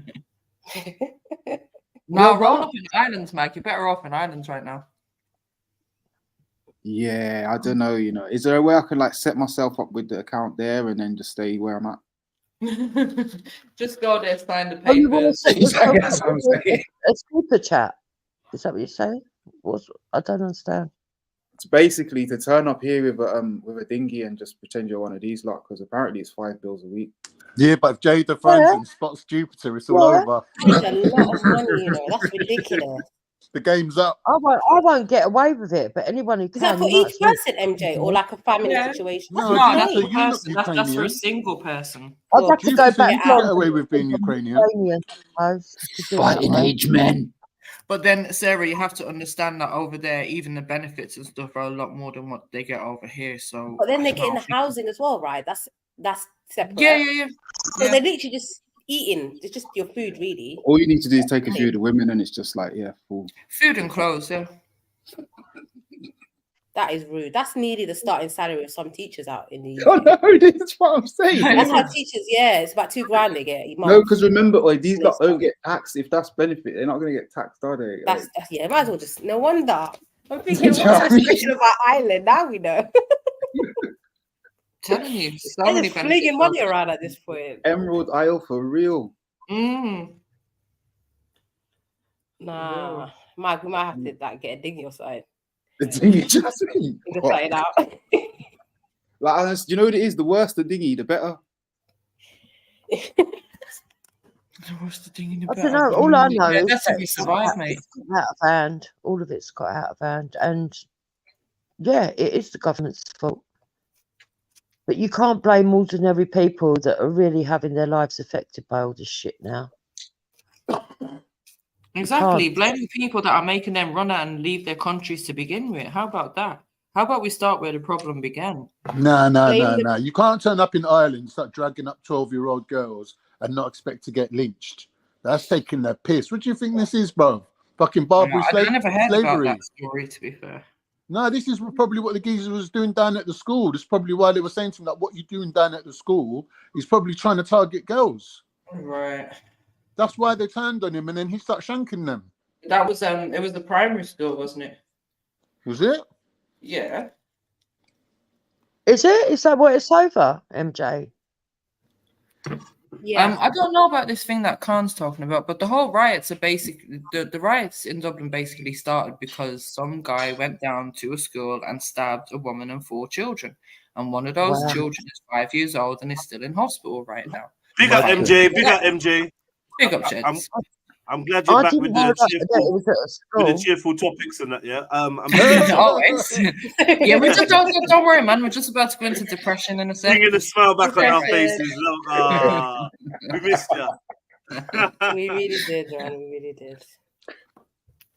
Yeah, that's what it all started about, Juice. But they're not talking about that. They're only talking about flipping. Oh, the Irish people are all scumbags. Yeah, they focus more on the riots than the actual incident. Yeah, they've tried to say that they're all far right, haven't they? And they weren't, apparently.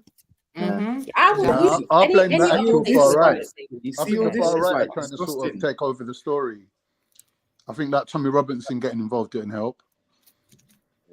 I think the far right are sort of trying to take some ownership of it. I didn't know that he did get involved. I didn't know he was Yeah, there. Tommy Robinson went to Ireland, didn't he, recently? For what? For all these troubles. Oh, he What, on needs this to occasion? I don't think so. Nah, he's joined. It was gone Ireland. recently, man. It was a couple of Sorry, months man ago. was part of the EDL. What do you mean he went to Are you Ireland? hanging out with He skinheads went that to used to talk about Ireland. no blacks, no Irish, no dogs, and now you're going to Ireland? That's rude. Tommy Robinson's family's Irish, though. He might be rubbing EDL, but shoulders with NF his and mum's proper proper Irish. Like, what Don't are be you silly. doing? They're not going to run him out of Ireland. Yeah, these lot are on being European. Yeah, I think they are, man. Irish people. His stand on mum's this. Irish. He went there about 6 months ago to do a documentary. Nothing to do with this incident. I don't know why you're bringing him up. It was about the hotels and that he was making comments You know, you're about a bigger fan of Tommy Robinson than anyone I know, Khan. Innit? He's always talking about him for real. Yeah. I thought he should have been in Boyzone. I don't really think. Yeah, Tommy Robinson's done a documentary in Ireland called like Plantation or something, or Plantation 2. Oh, no, he hasn't. No. Yeah, MJ was ages ago. It was about 6 months to a year ago. I need to. Sorry, but how does this guy go from doing videos on BLM to now talking about the plantation? It was about the refugee hotels. There was one that he went to, and it was about the hotel. It was on the school grounds, so there was like a nursery, and then there was like lower school, upper school, and a secondary school on the same grounds, and they housed migrants or refugees, can't remember, on the same grounds as the school. It was like what the fuck, like. Yeah, man, I know. It weren't nothing to do with this recent thing, though, was it, Heathen? That was about 6 months ago. No. Although, no, this was when they were originally protesting, like last year. Yeah, these hotel things been going on for ages, Jupiter. Well, yeah, it's kind of, this is like a continuation, which is now being spiraled by the incident at the school yesterday. Yeah. I wouldn't call them far right, though. I think that's a bit of a piss take. Well, I mean, maybe you wouldn't call them far right, but there is the National Irish Party, which do have kind of far right ideals. And, you know, I mean, they're the ones that are pushing for all the immigrants to be out and the Irish to be looked after and all of that. So I see why they're being labeled as the far right. It doesn't mean that all of the people that are out there rioting or protesting are far right. And there wasn't really enough time for them to, I don't know, get all these far right people to come anyways, because the protests happened immediately from what the news is reporting. Like, it was like a couple of hours after the incident. Yeah, you know, just no nonsense. No doubt far right will turn up. But they will infiltrate naturally, but I think most of them are just genuine. But it's the same as what happened up in Liverpool that Heathen can tell you about, when there was people that were protesting about girls. Oh yeah, that was even more recent, wasn't it? Liverpool. Yeah, and they. Yeah, it was about 4 months ago. Did Tommy go to that as well, Heathen? Not that I know of, lad. I'm surprised Raspek weren't there. So what happened in Liverpool, Heathen? What happened? One of the migrants, refugees, whatever you want to call them, approached a young schoolgirl in school uniform, and it was she recorded the whole thing, and he's asking for a number and all that, and she's like, no, I'm too young, and he's like, no, it's okay, don't worry. I'm okay, and all stuff like that. So, like, the locals just went down, and then the police turned up. So they burnt out the police cars and that. Told ya, you need to watch TikTok. It's all on TikTok, mate. Yeah. But that wasn't like the whole of Liverpool that went down. It was Kirby. I'd like to make sure it was Kirby who solved their own problem. Like, that was just people from Kirby. It wasn't like the whole of Liverpool went down or anything. Literally, just lads from Kirby. Where's Kirby? Ain't Kirby by Clacton-on-Sea? Well, you look got a Kirby as well. No, this is Kirkby, lad. Yeah, this is Kirkby's an old Viking name, which means Kirk. Kirk by the river. Kirk was the Viking, and by I think means river, so Kirk's River or something. It's an old name anyway, but yeah. But they're like after the war, there was like council estates built on the outside of Liverpool, so that's where like people from the town centre whose houses have been bombed and that's where they were sort of relocated. So we skip them and say you're not from Liverpool because technically they're not. But they are all scouts. Always trying to outside people. You're not from Liverpool. Yeah, you're a wool. Got a brown wheelie bin. I was in Kirby on Sunday. What, doing the job in that? No, just I'm christening, lad. Okay. Slept your old shenanigans, yeah? Catholic one? Yeah.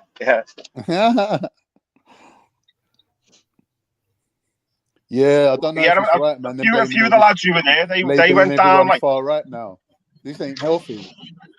This far right could start getting carried away, thinking they've actually got some like pull with the public. I'm not too happy about it. Yeah, the amount of far right in this country is well, they're actually moving the ones in Kirby. Sorry, Jukes.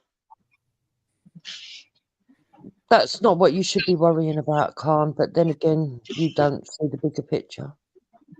Obviously, I'm not a genius mastermind of political manipulation like you, Jupiter. Yeah, okay, whatever, Khan. Yeah, Jupiter ain't falling for that no more. Jupiter, I heard you on here last week. Padding up, Khan. It was so funny. It was actually hilarious to listen to. I'm glad you got your money's worth. Shut up and sit down and play the video now. I hope you put something in the PayPal. What, you watching my pocket? No, not you, MJ. What was that, Khan? I'm saying I'm glad you enjoyed yourself. I hope you put something in the PayPal. Yeah, I did. Fantastic. Where's your name on the Patreon? All right. Times are hard, mate. Got better things to worry. Well, can't say that, but still, times are hard right now. Yeah, you said it already. It's too late now. Just say that. It's survival Anyways, time. more Survival of you need mode. to join that Patreon and I ain't check got out time the for videos that's on there. Randy's Sure. offering to pay my ticket thing, MJ. What ticket? For Speakonomics. It's like, come down. I want you there. I'll pay your ticket. Yeah, because I was like, listen, man's depressed. I ain't got no money, bro. I'm not going nowhere. I'm at my yard. Bro, it's £10 a ticket. You can make that in a minute. What are you doing? I know, but man, even the £10, it's just not that. It's just this general depression. Well, I'm going to be there in December. I'm sure you want to be there to heckle. Yeah, stop talking about depression. No, Randy Randy will cheer you up, MJ. I mean, thingy. How much is a pint there? He even asked the most important question. Bad boy question, but there ain't even a lever, a pump, or a barrel about pint. I'll sell you a pint of water for £5. Now there's a bar. There is a bar, but is there beers there? I thought it was spirits. Yeah, there was a little bar there. I know there was spirits and mixer, but I don't know if there was beers, but I'm sure they could be on the menu. If you put in a request, they'll be on the menu, I'm sure. Just make sure you're there, though, innit, Heathen? Heathen's going to come down and stay I'll the bring night. my own fucking drink just in case. Yeah, hopefully I'm coming in the new year, lads. You're going to stay the night, Heathen? Yeah. Yeah, we'll stay after party and that. Pause, innit, Khan, but yeah. After party. After party. We're all going to go back to tone, innit? It was his tone. People. Mag, premiere. We'll have You an after party in the you get done for studio, county start lines. painting some people, call it art. Nah, don't say that. No one ever believes you're just a scouser in London. You ever think you're selling drugs? That's not true. County lines, like county lines, isn't it? That's not true, man. Don't be rude like that. There's bare scouts that are normal. I go through it all the time, man. That's a joke thing because there was 4 of them the other day, yeah, and I was outside of a thing and there was people performing and all that type of stuff. And these lot was bullying a homeless person. Like they did so much in a little 4 minutes that they were walking past me. I was like, yeah, you like are from Liverpool.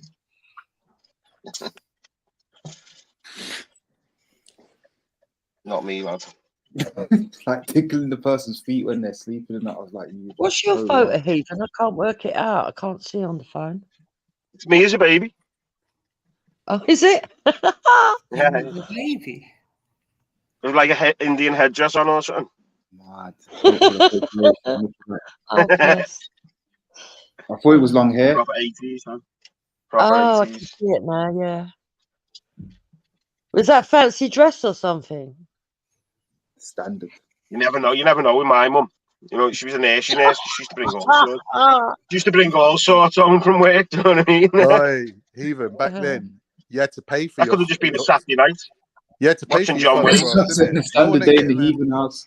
No one ain't getting the camera out for no What reason. it If I'm getting the actually looks camera like out, is a you're getting jester dressed up as a hat. clown or something, bro. Yeah, jester Yeah. hat. You There got a ain't no point free there. photo. Remember, you You had got to a point take it there. down You to know. the chemist and get it Yeah. developed, and it was Yeah. long, man. Yeah. You used to have to come back later on, didn't you? Now it's Yeah. only Max Spielman, innit? That's the only place you can get them done now. I mean, I'll give me mum found them.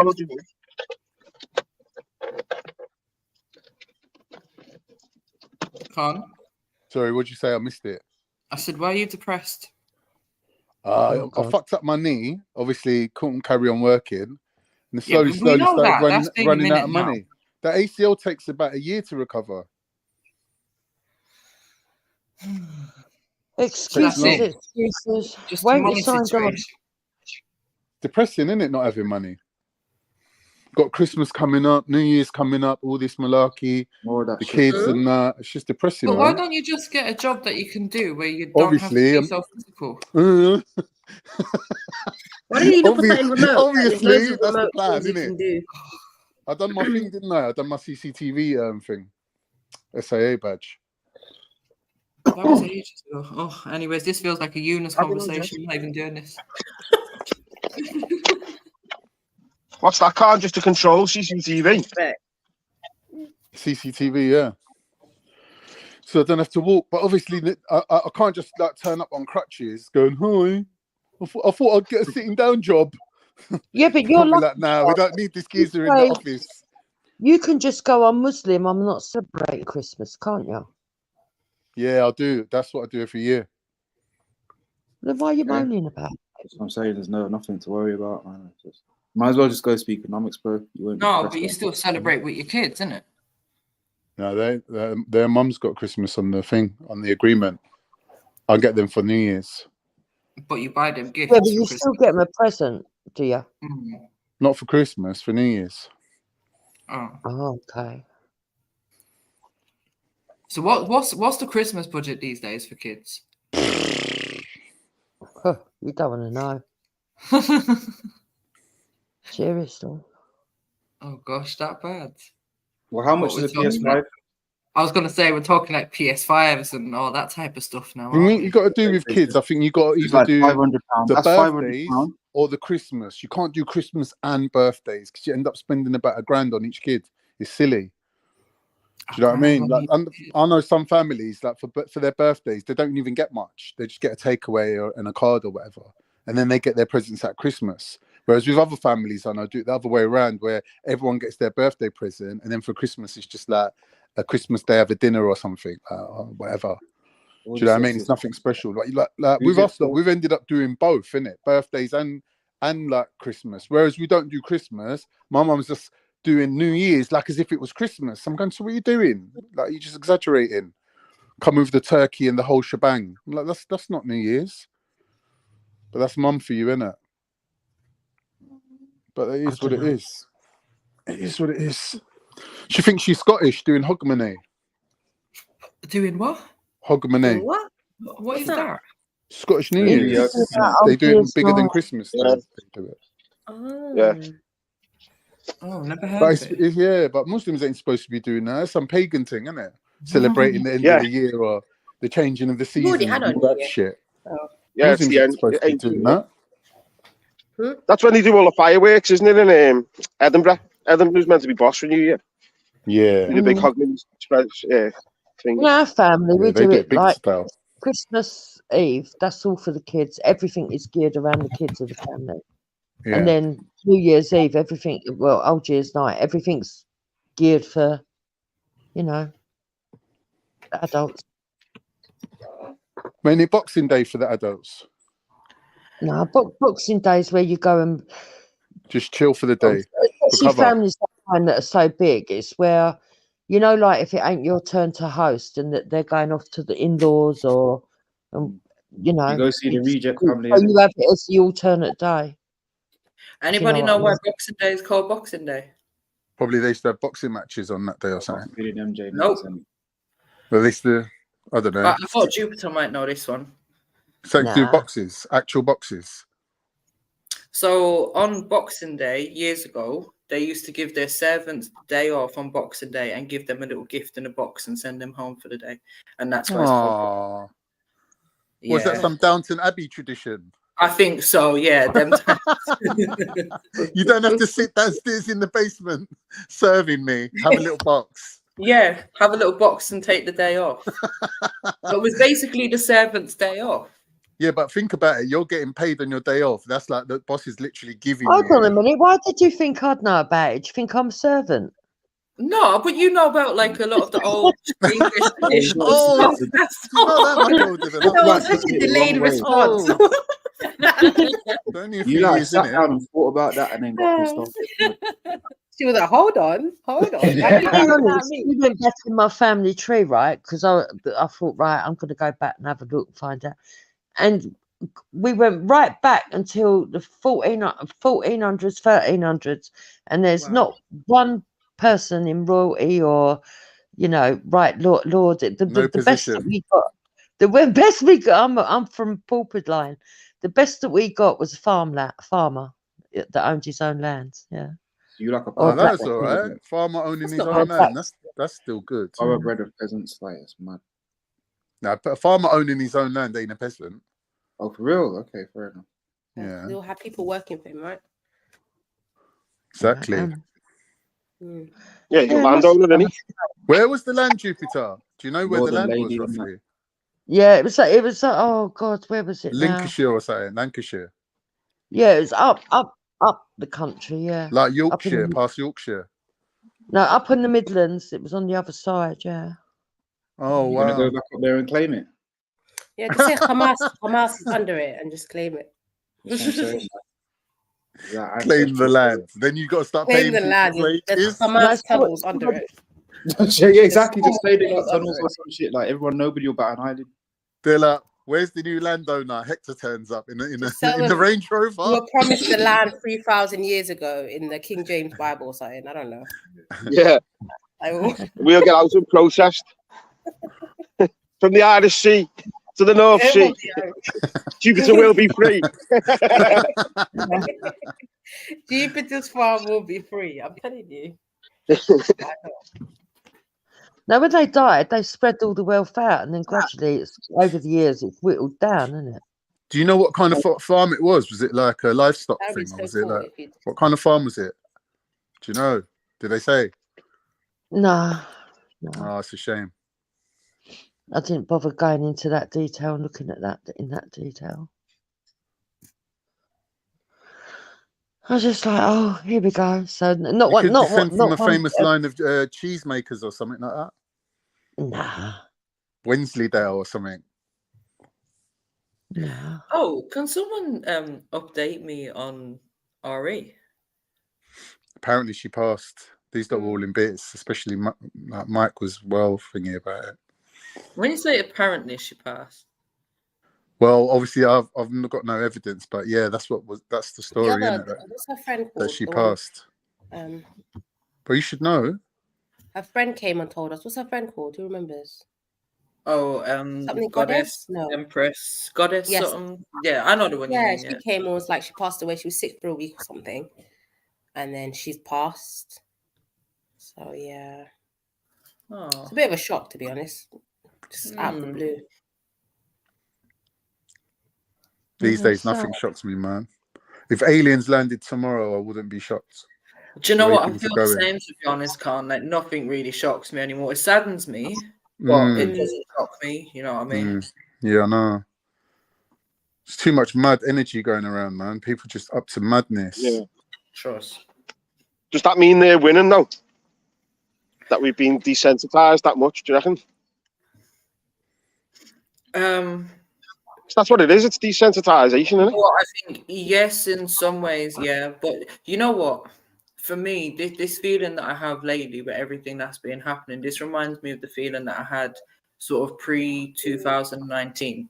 Yeah, pre-pandemic, pre all of that. It was like something crazy's in the air, something's about to happen, and it's going to big. What is it? What is it that hasn't already happened? Because right now we got death, we got war, we got gender wars, we got every kind of war, religion, this, that, the other. You know what I mean? So what else is it that they can put out there to top all of this right now? And that scares me more than what is actually happening right now.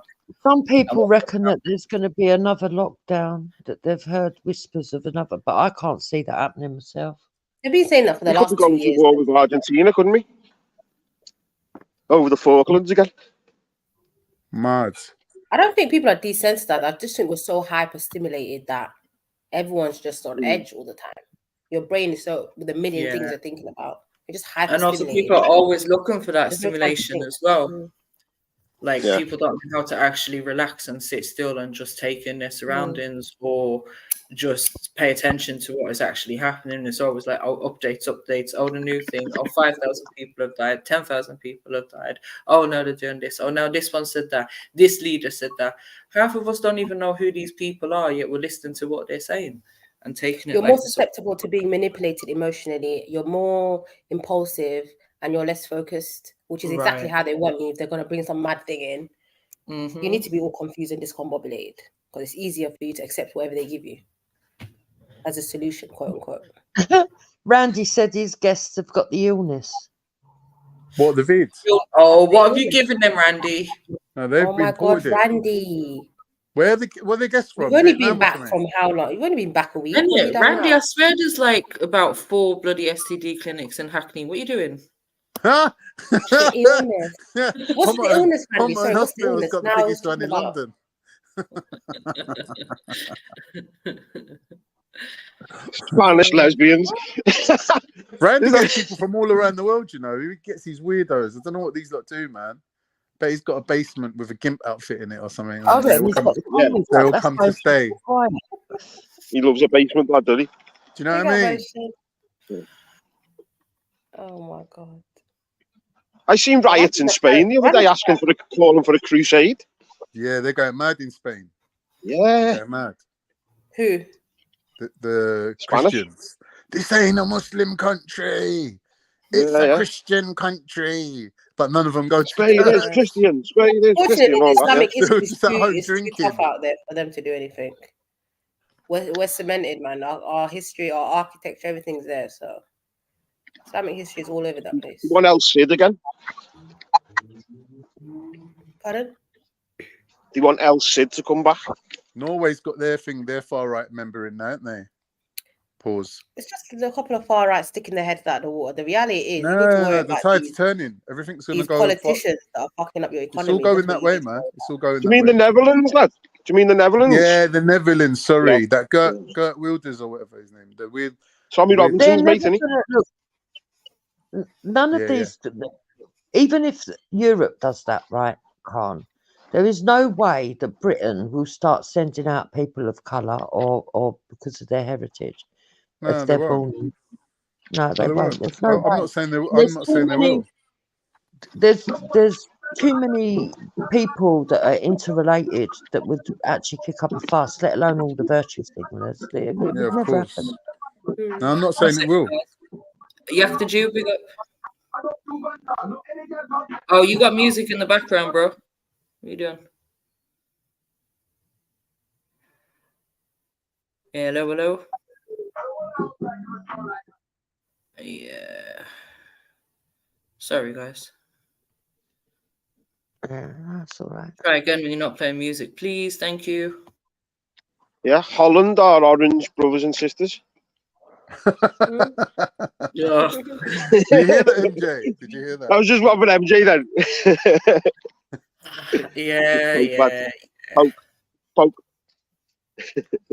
It's like my uncle's born on Orange Day, innit? So I can never forget that day. Was he? Yeah.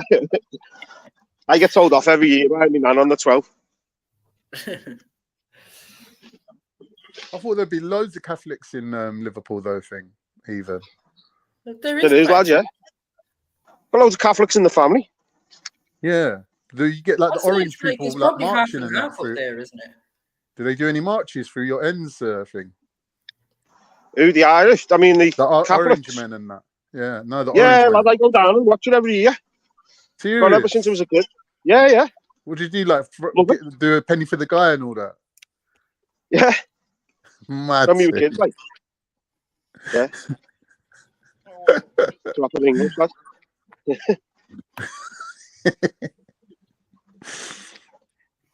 There was actually a mad video the other week. Do you know when the Orange men were marching on Armistice Day?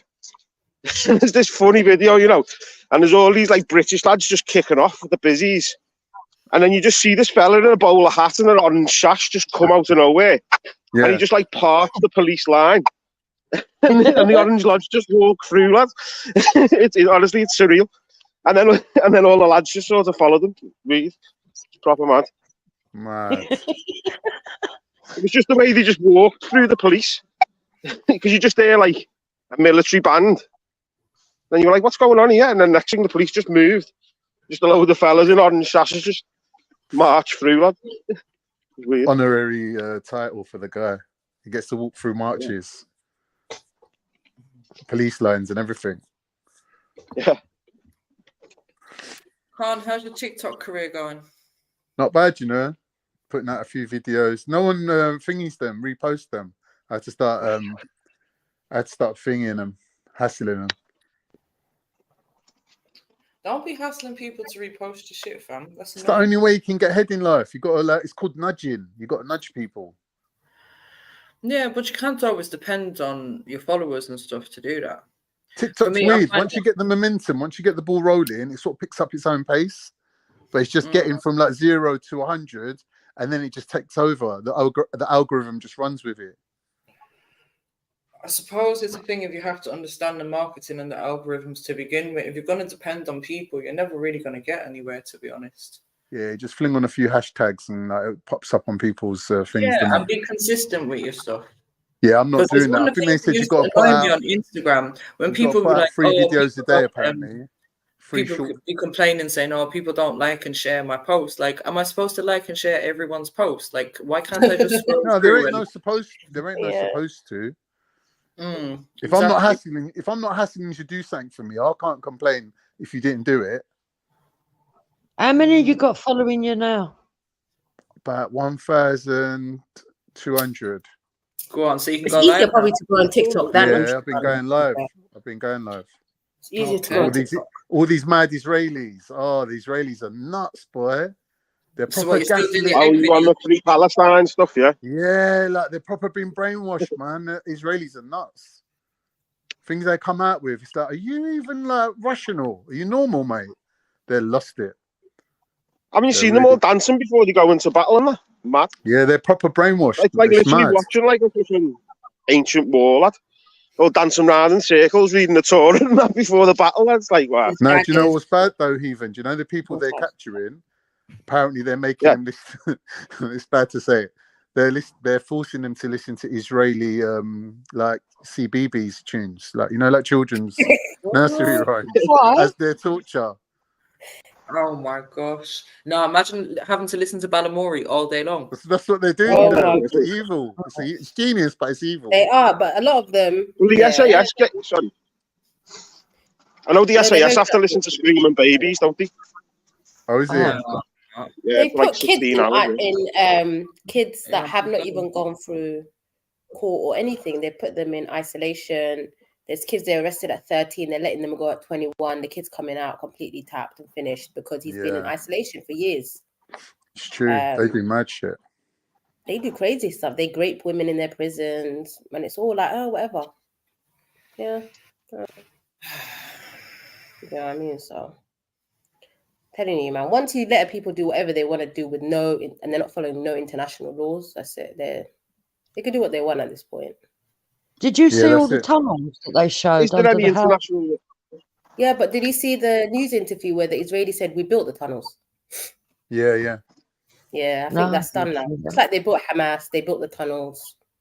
Interesting. Yeah, but they're using them, aren't they, Hamas? I was made up the other day. There was a video put out about the Palestinians actually protesting against Hamas, and I thought it was right. Because I seen it at the beginning.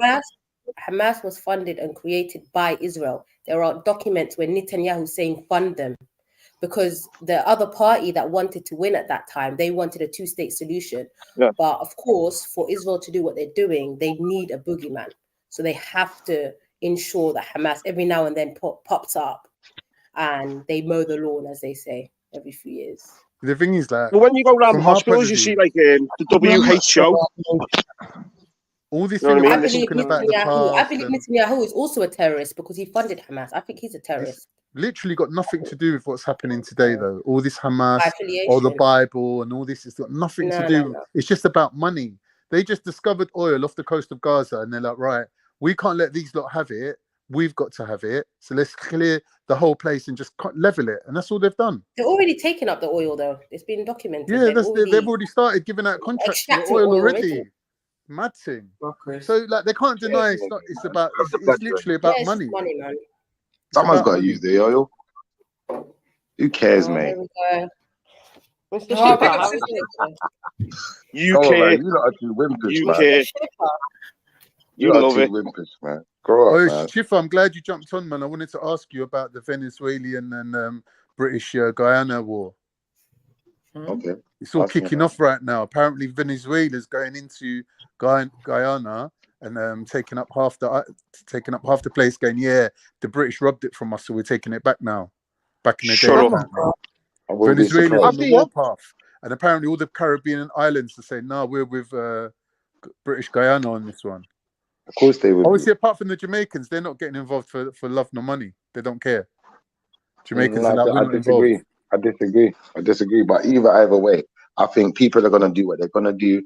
And to be honest, like, don't get me wrong, one of my kids is part Guyanese, so I should probably care, but it's not my What about life. Venezuela? You got any Venezuelan in You there? know Don't what? worry, we'll Really be over there soon anyway, fighting the RG. So you see what the thing is, Kanye. 1 second, let me talk to him. You see, when you're talking about a land dispute between two people groups who majority of those people groups aren't indigenous to the region, it's like, I don't even know what to say to that argument, bro. Because you go Guyana, you're going to find that Guyanese are very, very Asian. What the hell are they doing over there? Really? And you go Venezuela, what, British Guyana? You're gonna find in Venezuela they're very, very European. So what the hell are they? What have they got to fight for really? What did they really lose? What they took before? What they stole? So it's like, for me, that's a twisted argument. It's a twisted argument, bro. It don't make no sense either way to me. But wouldn't you like to see Britain take the L on that one, though? No, it doesn't make no difference. What if Britain or Spain takes the L? What difference does it make?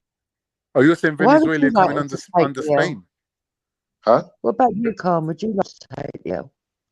Yeah, I'd like to see Britain get kicked out of all loads of places like Gibraltar, Cyprus. The list goes on, really. Like British got a finger in every fucking pie. Like, I bet British he wants what happened to the Ottomans to happen to us. Yeah. Bitter bastard. Yeah, but this is the thing, though. He's talking about Britain, but he's forgetting Spain are just as bad. Spain are right there next to them. We're talking about all of them Venezuelans. What do you think they are? They're Spaniards, bro.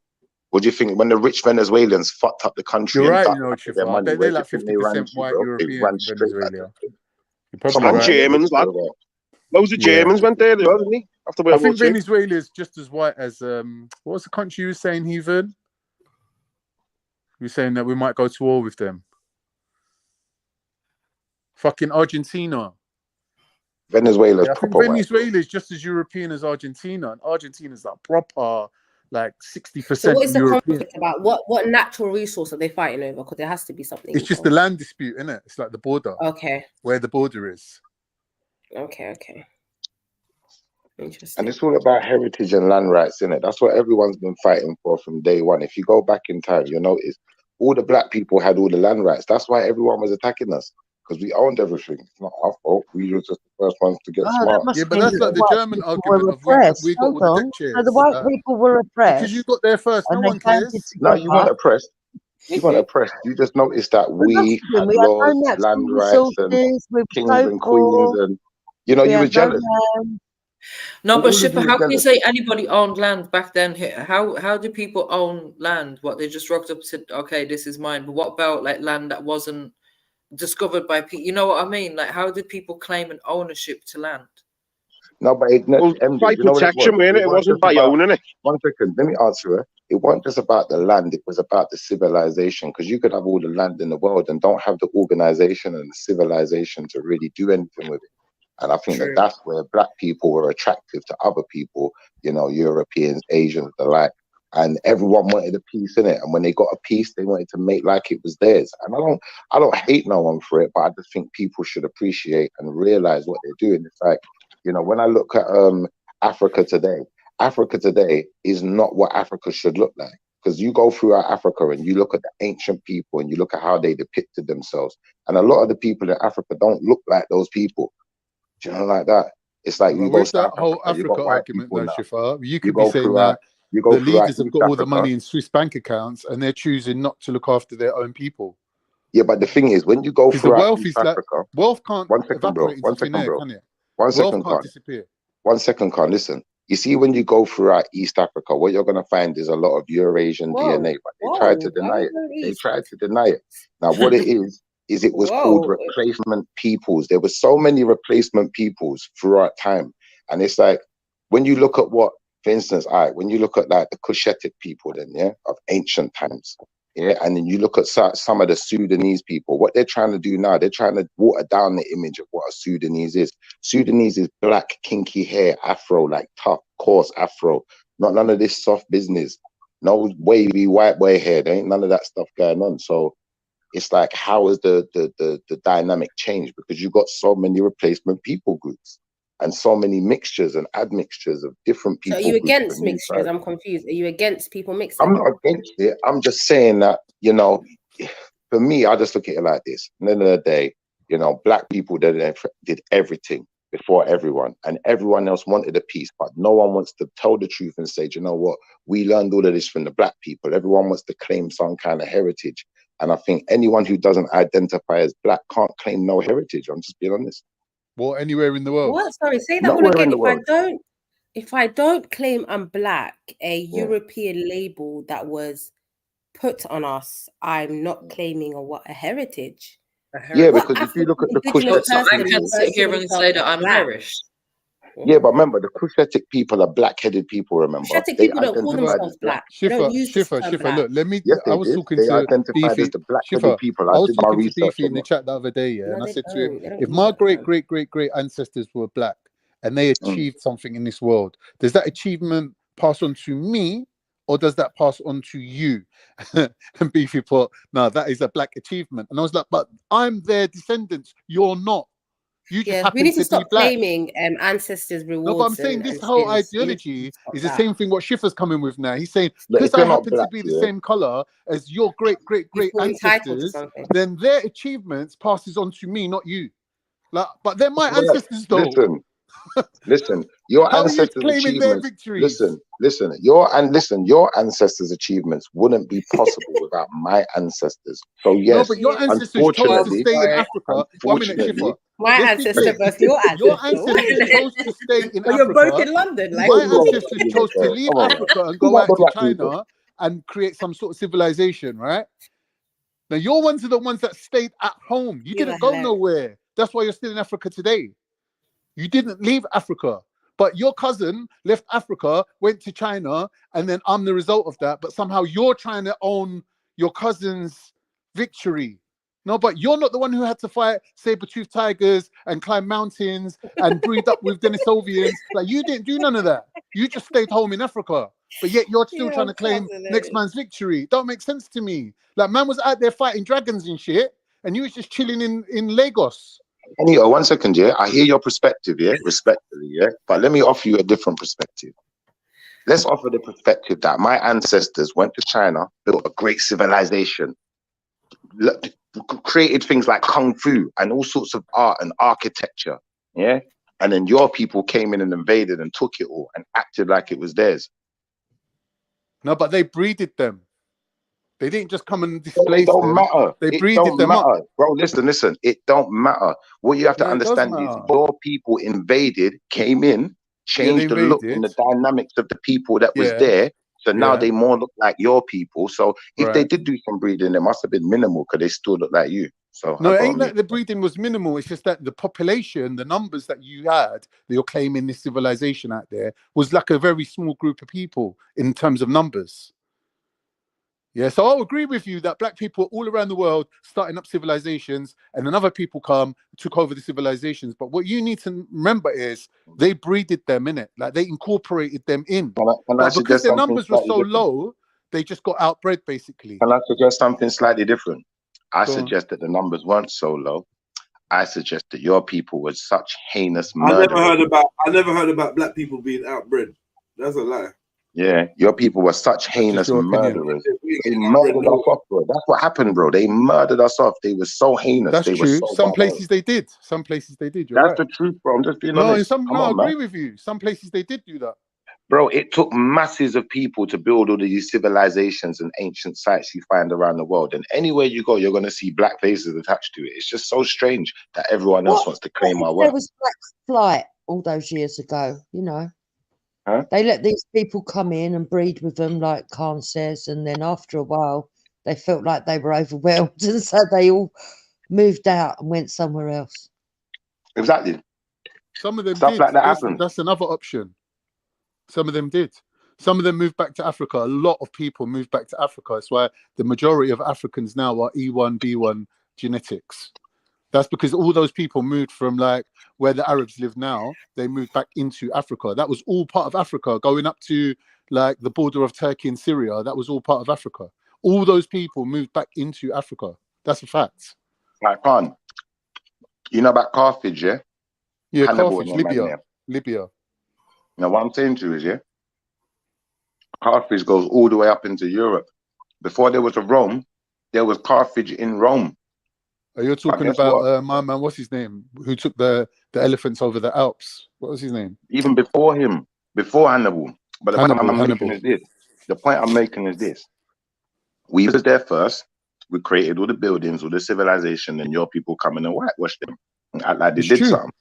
It's true, but when you're saying, but here's the thing though, when you're saying my people and your people, what you need to realize is 11,000 years ago, there was a huge influx of non-African people into Africa. So you now have in Central Africa, a huge amount of African people who look like you, right? But their origin is actually me. No, you're a Japhite.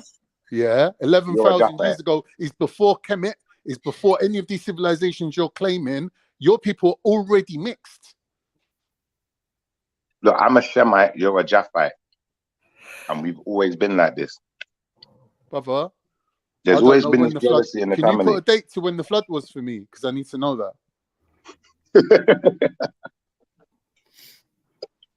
That one got you though, isn't it? No, I'm just saying to you, like this flood that you're talking about, what was the date set on it though? Bro, roughly. I'll tell you this much. If you check your Bible and you check the history of what the Bible is telling you, it's going to tell you you're a Japhite. Yeah, obviously. So what's the problem? I ain't got no problem. I'm saying there's a lot of R1 people living in Central Africa before Kemet was even built. So, like, where do R1 people come from? They come from South Siberia. We're not so sure where they come from, to be honest. But you don't know when they come from Red Indians in them. You don't know when Kemet was built. Exactly. Was it 11,000 years ago? You don't know. Than that, no? When we say Kemet, like, the Pyramid of Giza, when was that built?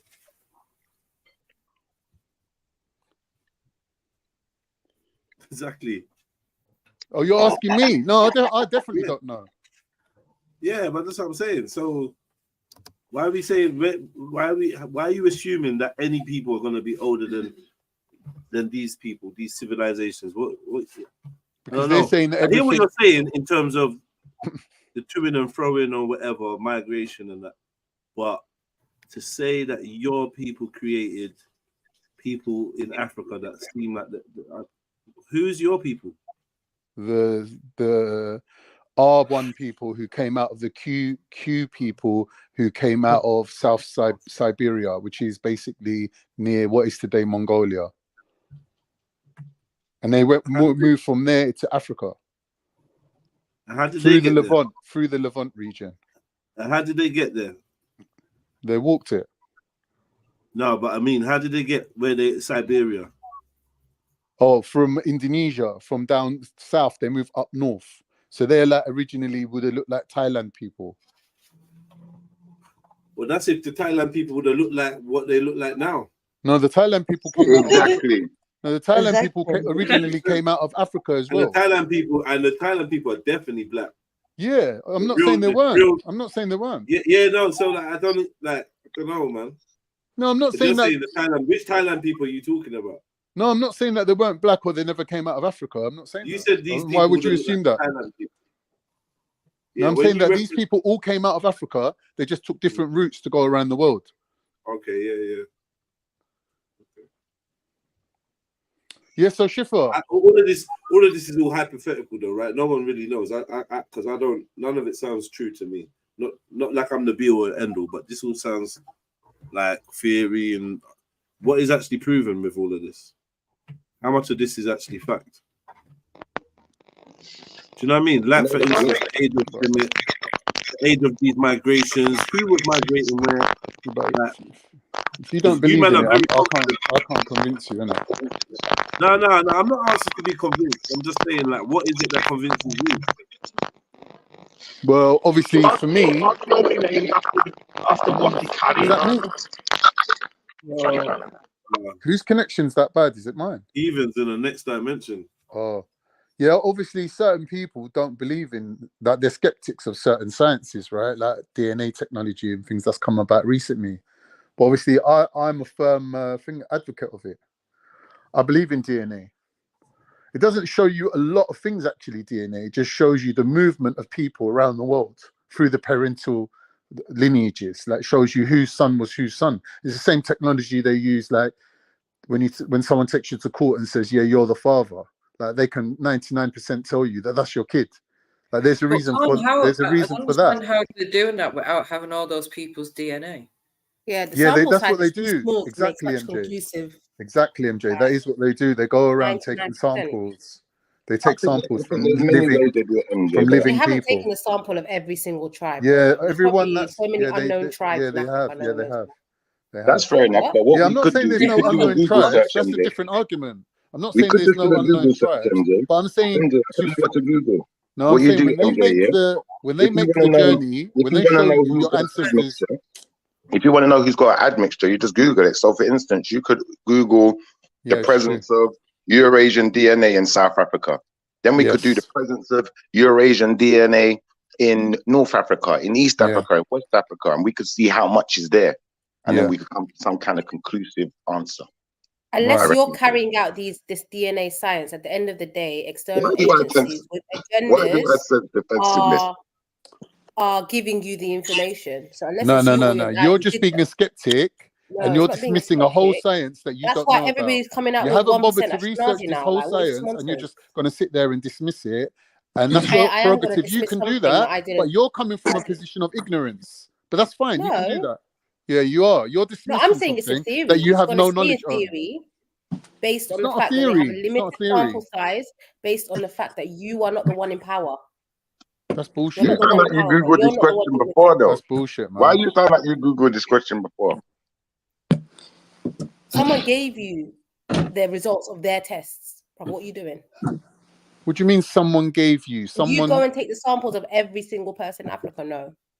Why would you need every single person? If you handle the data, no. A sample, you need a sample of a population. You don't need the whole population. But if someone handled the data, gave you the results and the conclusions, 1 minute. And you're running I don't know with what field your education is in, but it's obviously not science, right? Because you don't need every single person. I don't see science as fact. You see science as fact. Excuse me. I don't see science as fact. Excuse me. I'm trying to land the point here. I'm saying that there is a sample size that is required from every population. You don't need DNA from every single person. No, but I'm saying I don't think they have a sample size from every single population. Exactly. The ones that appear on their data, yes, they do. They told you're now saying that there's unheard of tribes, but I'm saying if there is unheard of tribes, they obviously don't factor into the overall equation. So who's gone round and got these samples? Scientists. Who? Scientists. Yeah, what's their names? What's their names? Give us a name. Peter, Paul, John, and Michael. Who do you think, bro? And you know what I mean? What do you want, man? Inside leg measurement as well. Do they belong I'm to just a saying, particular? you're being Do very they belong vague. to It's called, agencies and 1 companies minute, and man. organizations? Relax a sec. Being It's very called the vague. Human Genome Project, right? They've been carrying out this whole data collection for ages now. Yeah. So they need to collect data from every population around the world, just so basically when they break down their own DNA, that there's no missing pieces. So if there's a piece of your DNA, if you're English and there's a piece of your DNA that matches up with Indonesia, they know that there ain't no Indonesians living in England. So they're going to say, okay, this is a ghost population. This is a connection from way, way, way before these people even reached England. They carried that DNA with them, right? So, for example, like if I met a girl today and like she's telling me, oh, my family's from Northern Ireland, but it turns out that she's actually Scottish, but then it turns out that she's actually from a Viking background, right? Yeah, I could be indirectly related to her. All right, but Khan, here's my question to you now. How are they going to know that that is Viking DNA unless they have taken and stored Viking DNA hundreds of years ago? Yeah, but they do. They find dead bodies. They find ancient bodies. Yeah. They take samples from all them as well. And we're going to say that that's conclusive evidence or that's conclusive DNA. Why are you adding conclusive into it? Like, what's conclusive? It's just beyond the reasonable. Theory, you're trying but it don't have to be conclusive. It has to be beyond a reasonable doubt, right? These are okay. So we're saying that beyond reasonable doubt. Beyond reasonable doubt is a conclusion. It's a conclusion. That's a conclusion. Yeah, but the conclusion is based on reasonable doubt, not on anything that's 100% definite. Like, we're not putting that stringent law on anyone to be 100% on anything. That's not the criteria. I'm gonna let you lot proceed before I chime in, but yeah, cool. We're living in a privileged time, though, where you can sort of base your life on DNA, innit? Do you know what I mean? It don't really show you much, even it don't DNA, even show how relevant is it? It doesn't show you that much. It just shows you the movement of people, what routes they took around the world, and what groups came out of what other previous groups came out of. That's just a minor thing. It's not even that relevant. I hear you. It's not even that important. It's not going to change the world or anything. It's just it's fun to understand. Wait a minute, like we got 4 to 5 different families in the UK. Your family took a Viking route, my family took the Norman route, his family took the Roman route, but we're all in England looking the same, acting the same, with the same culture, and it's just fun to know that your ancestors were Roman or whatever. It's not going to change anything. Huh? Hey, MJ, can you screen share? Yeah, bro. I just posted a link for you, so. I mean, looking the same and acting the same. I would say that that's a bit of a stretch. You know what I'm saying? Yeah, but really and truly, are we othering people for how they look? Are we telling people who are blonde English, oh, you're from what's it called? The Angles. Are we telling ginger people, oh, you're from a different line? No, we're not. So I'm saying they look the same, but within reason. So they do look the same. British people have got a look in it. But we could go throughout the whole of Britain and say that there is a certain degree of homogeny where everyone sort of shares the same DNA. Whether it's their parental origin or not is a different matter.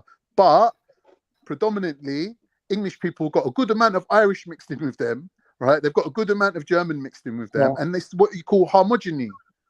They all mix together to create one British race. I didn't get no German. You can tell English. Okay. I think you can tell English, like. So what's British then? British is English, Irish, Scottish, Welsh, all mixed together, and Cornish, and Pictish, and Viking, and Angles. Based on what you're saying, is how it's the recipe. Yes. What do you mean? How is a Somali? How is a Somali arguing against homogeny? You're literally all related to the same one person. One person. Yeah. Oh. I disagree. Interesting. I feel like everyone's waiting for me to say something. I'm just listening. I didn't know whether it was true. That's why I didn't say nothing. Don't know where he was going. when I did my DNA, the biggest block was English, and then after that it was Celtic, Scottish, Irish, and Welsh, and then after that it was European. Balkan. Gambian. Scandinavian, and then Middle Eastern. Yeah, that's interesting. Basically, the further you get away from England, the smaller the percentage. I might get one for Christmas, mate. Yeah, get 23andMe though. That's the best one. 23andMe. Now, It's stop more selling accurate. your DNA to these commercialized companies, It's and true. now stop it. Stop it. What are you doing? This is how they're doing their human Like, what are you genome project doing? by What are you collecting doing? 23andMe data. You know, Well, that's DNA part- tests that is can part never of be it. That is anonymous. part of it. They've got a unique marker of your identity, and they can link it to your family members who might not be even want to be involved with this shit. You could be a genetic mutant. That's why I've never done it. You could have a Then they're genetic targeting immunity you with to. ads. Like, oh, no, stop You it. could have a. You could be born with an immunity to certain diseases that they You know don't what the know about. problem is, Karen? Let me You tell know, you what the problem is. 23andMe have like a 300 million or 400 million deal with pharmaceutical giants. Of Like, course. I'm not like, surprised. Do you know who I'm not owns surprised. Think how 23andMe? many dads. Think how yeah. many The guy, dads you every know the year guy need who to owns get Google. DNA His tests. wife Yeah, owns man, especially 23andMe. in Europe. And this is the See? problem, Karen. Because so many dads need DNA tests now, and Yeah, Europeans just got their women running around loose in the streets, basically, yeah. innit? You know, European Why are women you run around. blaming women? Whoa, Like, what's No, wrong with you? whoa. Let's not Americans talk are about the European women and DNA tests because we'll have to bring up the Jamaican article again. I don't need to, Daddy, okay? No, but they're saying that out of Nah, people that leave it, get leave tested, it. University, they're someone saying else. that Don't make it always What was 40%. it, Sarah? 70%, yeah? Okay. 77, Let's just leave 75, it. what was it? I don't Oh agree, shit! MJ. I don't agree. If you look at the Uh-oh. statistics, Ah, yeah, sugar. Yeah, you know what I'm it's saying? nice being here, people. See you later. And you know, police can access your DNA. Your results are part of global databases. It's like a lot of things, man. If that data gets hacked, you're done for. Someone can impersonate. Listen, the amount of things you're opening up doors for. Yeah, with the future in Say, AI, Sarah. Yeah. stop giving your data away so frivolously for That some part I fake agree with. results where everybody comes out 25-40% Ashkenazi. Like, what are we doing? What are we doing? No, you've changed my mind. I'm No not one's getting come out that 23andMe high. now. Just get a total. There's no Don't one do that's it. You're come out concerned with the that wrong things, in my opinion, though. I'm more concerned with Companies are cloning. profiting from You you. give them your Scam, DNA, next scam. thing there's Yeah, another but you in China. Sarah, does that really happen though? I don't really see that Yeah, man, happening. it's a scam, man. You're just selling your Why? DNA, giving it to them for free. But You're why not are even you making not them I think work. I so could, obsessed Joe, with what? Ashken? No, Why are I you think so I obsessed prefer with to do like Ashkenazi the I don't get? ancestry. Does What's it the Do you know really what I mean? Where happen you though? just look Ashkenazi back say? rather than give you details. Yeah, just look back, look through. Yeah, do that. Speak to your grandparents. Do it the hard Do way, your man. I already know ancestry where my once, name like, comes from. write Like, it down and give it to your kids. That's what I did. I already know where my name comes Can from. you really trust your grandparents? Yeah, if you know your name, documents. I know what they do with the DNA. I know exactly what happens with it. I actually know someone who works Thoroughbred with the DNA. Irish. Now, brother, listen, seriously, I know what happens with the DNA. Do you want me to tell you exactly what happens? Exactly the procedure. Sounds What they ballsy, do is all the black people's DNA gets stored. Everyone else gets thrown away. Do you know what's going to be the most expensive one? Well, no, I don't want to say DNA, but the most expensive blood, unvaxxed blood. Oh God. Oh shit. Give it a few years. Give it a few Yeah, years. that's wrong. Yeah, that's me. That's going to be worth more than gold. I swear there weren't nothing in that vac. It was just water. Unbadged blood. Sorry, this is just random. There weren't nothing in that badge. That badge was just water. Nothing in the What? vag. Nothing in it. Nothing in it. What are you talking about? They just Carl? made. Stop. They just You made didn't get so badged much though, did money. you? They made so much money out of that. Yeah. I guarantee you, there was nothing significant even in that. Did you get one, Carl? Yeah, I couldn't even feel it. I What? goes, "Are you sure you've done it?" He goes, "Yeah." I goes, "Are you sure you're just not like?" Hold on, you got it, Con. Yeah. Why? Did you? How many Yeah. did you have? Oh. I only had one, but I had Moderna.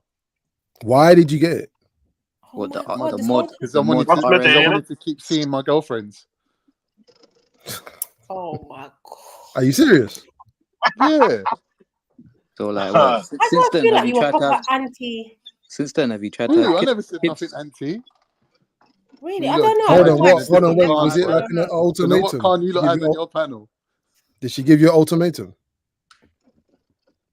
Well, some people are hypochondriacs, bruv. They take it well to heart, innit? And I was like, who gives a shit? Let's just get jabbed up and then we can carry on seeing each other. Was she I'm white? telling you. Did you stand in line, man? Irish are well hypochondriac. They're worse than. I thought Turkish people were bad, but Irish people proper hypochondriacs, bro. What's MJ, when MJ hypochondriac? It's like they get one little sniffle, they think they're ill. That's hypochondriac. MJ, The funny thing is with Irish, the women are not. It's the men, but the women are hardcore. You could have your arms and legs falling off, and they'll be like, "Nah, you got to go work. You got to go work, babe." Like, "No, I'm having the day off." They're like, "Nope." The women, the women are hardcore. Irish women are hardcore. I'll give them that. We rate them for that. They're not pussies like that. Interesting. Just saying, man. Our Vax blood is going to be worth more than gold soon. But yeah, we move. Nah. It's all conspiracies, mate.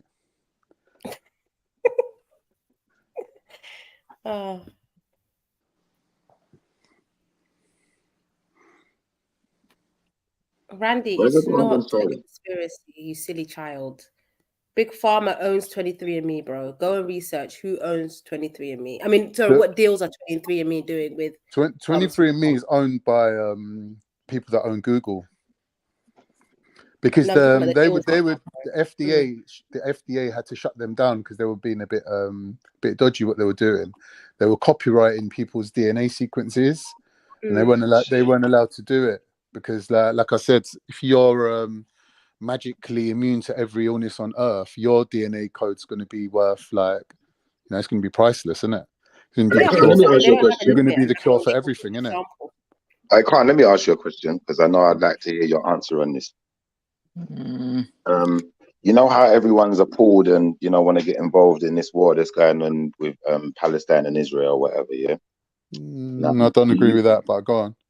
Well, everyone seems concerned and want to talk about it, but I'm saying right, okay, yeah, that's different. Obviously, yeah, I'll agree with that, part of the argument is that one people's land has been taken and been robbed or abused to some effect, right? Or what you mean the right of return? Or right of return, or whatever it is. Yeah. Now I'm saying I think that because these people groups going back to where they're returning or keeping the land that they want to keep or whatever, it doesn't upset the balance for other people around the world. But if we start talking about black people returning to their lands, getting returned to their land rights, it's just going to upset the balance for everyone. What land rights are you claiming though? People, man. Land rights in America. Land rights in America, they should be black owned. They should be. I agree with you. They should be. I think Born Rich was saying something about 3 whole states should be actually handed over to black people in America. I think half the states, at least. In fact, it should be 3/4 of the states because really it's ours anyway. They shouldn't be there. They're invaded. Same way you go to some of these places like South Africa, all of these places, Australia. Come on, bro. We just got to be honest. And we're talking about. But you're missing you're missing a massive piece of the equation, bro. And it is that might is right. Might is right, bro. When it comes down to it, whoever's got the military power makes the rules in this world, isn't it? I hear you, though. I hear your arguments. So you could say this should be like that. That's what I was saying to him before. He shouldn't have done this and she shouldn't have done that. But at the end of the day, whoever's got the weaponry, whoever's got the technology, they're calling the shots right now. So let me ask you a question. 1 second, Khan. Because you said might is right. Yeah? 1 second, Heathen. Wait, Heathen, please. He said might is right. So let's hold him to that now, please, bro. Just for 1 second. So, Khan, if a man has the might to take your wife and to do whatever he wills with her, is that right? Yep, 100%. What your right hand possesses, bro. Okay. So if a man has the might to do heinous crimes to children, here's the thing, Schiffer. One second, bro. Even if I don't need to use force to take a man's woman, 1 second, bro. Listen, Shift. Pause. 1 second, don't get excited. One at a time, man. One at a time. If a man could take your woman, one more question, I swear you can go all day. Just using charm, one more question, listen. Forget one more using question, violence, you can go all day. One more question, you can go all day. If a man has that, if the man has the right, listen, if a man has the might, if the man has the might to be Jimmy Savile, does that make it right? But that's what the man are doing, bro, and they're getting away with it. So what are you telling me? What does it make it right, brother? Please tell me. I'm not saying it's right, but I'm saying is that people are doing fuckeries in this world. People are doing fuckeries in this world. You really think that they're getting away with it? Of course they do. What do you mean, bro? Like, who's fucking calling the? Who's telling Prince You're Charles? supposed Oh, to be a sorry, Muslim. King Allah ain't Charles. letting them get No, away one with it, sec, is one he? sec. Can I just not answer? Can I just not answer? I'm just saying. Where is You the list? really think they're getting One minute. away You with lot asking questions, but you don't want to hear the answer. Where's the list of all the people who was on Epstein's island? How's the list magically disappearing, bro?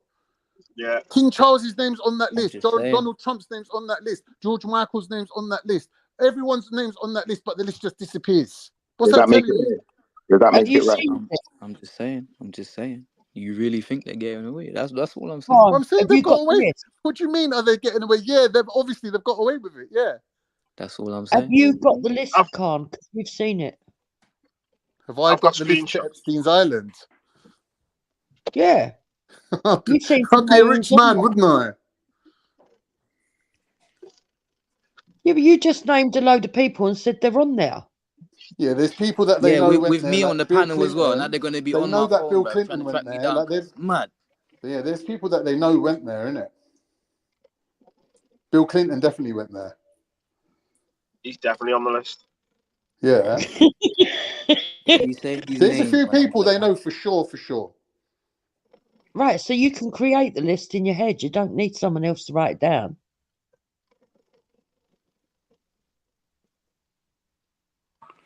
I don't know, man. Like, I'm just only going to answer serious questions. Like, come on. Well, you're saying where's the list gone, but the list is actually in your own head. All right. Anyway, we're living in a fucked up world. People getting away with fucked up shit, and then these men are asking, "How are they getting away with it?"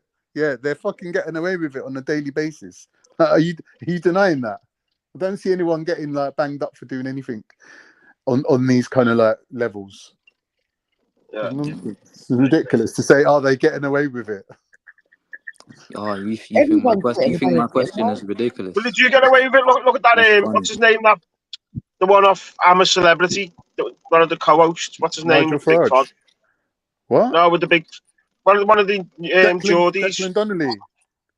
He got away with his driving offence because of who he is, isn't he? Why? What's Ant and Deck done? I think one of them was like drug driving, weren't he, or something? Maybe, yeah. Got away with it. Yeah.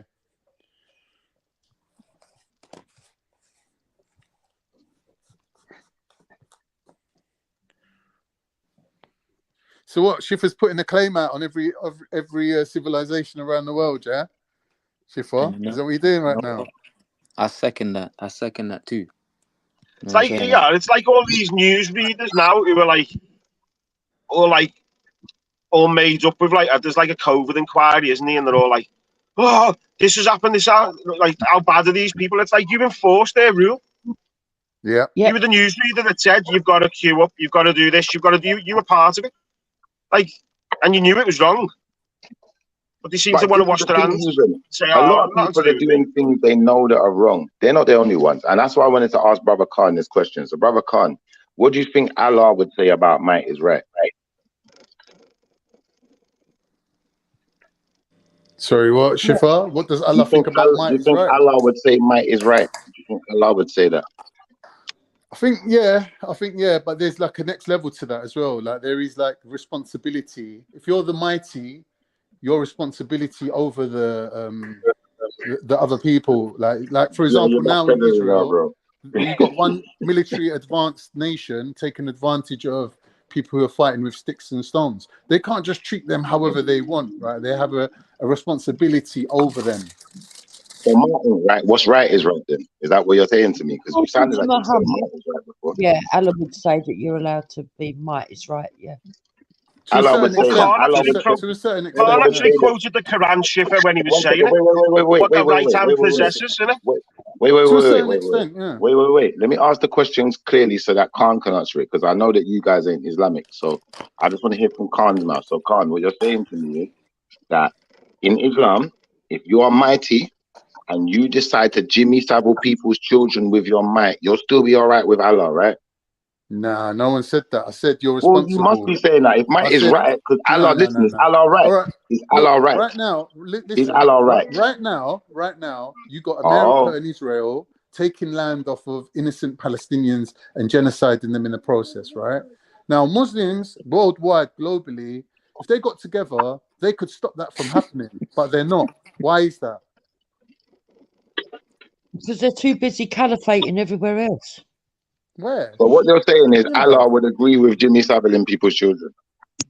What are you on about, Shifa? I don't understand. I'm I already saying to you, told if might you. is right, I then already whatever you told do with your you might is right, then, that innit? the But if mighty might have a isn't right, then whatever you responsibility. do with your might matters, bro. And if what you're doing with your might matters, then might is How are no you longer trying right. to? 1 minute, 1 minute. How are Might you is no trying longer to right, bro. equate? How are you trying It's to no longer equate? right. Might 1 now minute. becomes 1 wrong. minute, Shifa. How are you trying to equate your imaginary loss of land to paedophilia? Are you mad?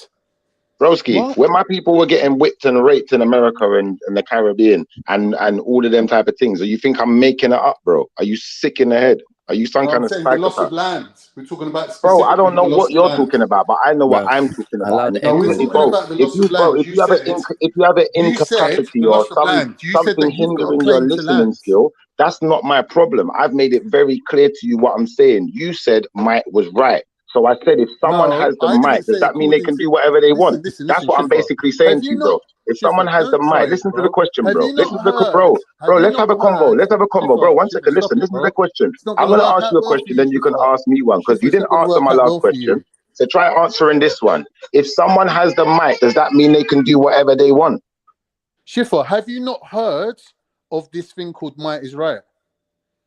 Or are you hearing about it now? Yo, Shifa. Shifa ain't letting go. Have you not heard of might is right? Are you saying that I'm making it up or that it's something out of Islam? Are you nuts? Well, it is something out of Islam. Bro, I'm shocked that you as an Islamic man would sit there and say a sentence like might is right. I'll be honest with you, because as far as I was concerned, if you're an Israelite, the Most High is right. If you're All right, Islam, all right, 1 then minute, Allah's Shifa. right, right? If the Most High is right, Yeah, and you're an Israelite, when that's he right. says go into the lands of Canaan and kill all the women and children, was he saying might is right? No, What was he saying then? he was trying to go into the lands of Canaan and kill all of the women and children. Yeah, what are you killing them with? Might, innit? Might. He What are wasn't you saying killing them might was with? right, Fucking though. bad He wishes wasn't and dirty saying might looks. was right. Bro, the Bible might teach you that there's a time to war, but it don't teach you that might is right, though. No, I mean like, It's the can't. same Let me thing, just, you idiot. let me just, you know, what I'm saying, put my No, little it's two not the cents same in, thing, bro. bro. It really Hold ain't. on a second, because you know, might can mean two different things, right? You know, what I'm saying you might do something, That's and then right. might as in strength too. No, might as in the mighty, the strong. Mighty. Yeah. Hey man, I'm just saying, man, it can mean several different things. No, it Yeah. doesn't. It means the strong. And there's been times in Islam, there's been times in Islamic history where Muslims had just had to front it. They just had to take it. They got mashed up by people as well. They just had to take it, bro. They had to Who did firm they it. get mashed by? Muslims had to firm it bare times, bro. Good excuse, bro. Good But excuse, they bro. did though. And like it might not. They might have not even had to use might. Like it might have been easy. It might have been No, easy the for them. Vikings fucked up bare Muslims, innit? Yeah, with ease. You don't see us crying about it, but Shifa's crying now. I think you did a bit earlier. We're still here, man. We're still standing. We're still doing our thing. Yeah. That's why I don't know why you have to go that far, because like the way you even described it, Calm, is what your right hand possesses, which is in the Quran, isn't it? So What you I'm back it saying up to you, with as a man, Islamic yeah, scripture straight away. So as a man, yeah, if you have obviously in might, if Islamic, you have any might degree of is right. might, even as a man, as a human being, any degree of might in this country or in this land or in this world, yeah, and it comes from God, that the responsibility of using it in a certain way also comes along with it, right? Mm. Yeah, oh yeah, shiver. Yeah, it's like sort of shiver. I don't know whether you could call Jimmy Savile might. I don't know where he runs to Jimmy Savile, but when it comes to the Bible, he don't want to go there. Broski, what it is, bro, yeah, is that you can't answer questions. You never answer a question. You always come with a question and response. And unfortunately, what that shows is your inconsistency, and it shows that you're not really being genuine. You're being very All right. So when the disingenuous right Pope signed the paper saying it's all right to now. And you slave come with another Africans, was question. that according to the Bible? When you answer my first question, yeah, then we can get to your questions, because I feel that this is one-sided. This is one-sided. I'm doing all the answering. What I'm saying is, if you want reparations for slavery, why don't you take it up with the Pope? Ask Heathen, because he wants to answer it. When you're ready to answer my questions, we'll have a back and forth, all right? When you're ready. Make sure you're ready to answer mine as well, though, Khan. Yeah, but you're not being reasonable, Shifa. I am, though, bro. No, you you're said not. might is right, bro. Listen, you said might is right. I didn't say I invented it, though, or I believe in it. I said there is something that exists called might is right, yeah? All right, cool. If you don't believe in might is right, you should have made that clear. Fair enough. I'm allow you now. Backpedal. Thank you. Appreciate you. I'm saying it exists in this world. There is does, such a thing. It does. But the people who say it, I think that's a twisted mindset. It's a twisted mindset. You hear that from neo-Nazis. Might is right. Because they don't want to pay for the crime. They don't want to pay for the crimes they commit. Look, Shifa, when you look at people like Shamsi, yeah, he's saying, don't go against the power. Don't go against the might, because God's telling you to respect the power. Even if it's against you, if you go against it and you get smitten or smitten or removed from this planet, yeah, he's saying that basically you've gone against what God's showing you. Oh, what, like the Bible says, obey the law of the land? No, I'm not saying that I agree with Shamsi. I'm saying that's what certain people say. Hear me out. Just like hear me out, bro. Just like the Bible says, obey the law of the land. And what you're gonna find is, you go in your Bible, you'll find stories like Joseph, who obeyed the law of the land that he was in, even though he was sold into slavery. But guess what? He became next to the ruler in the land and was one of the people making the rules. So why would he object to them? Why would it be a problem for him anymore? Exactly. That's why these Saudi sympathizers like Shamsi, who are very close to England, they don't mind the way the world's going right now, because they're playing second fiddle to England.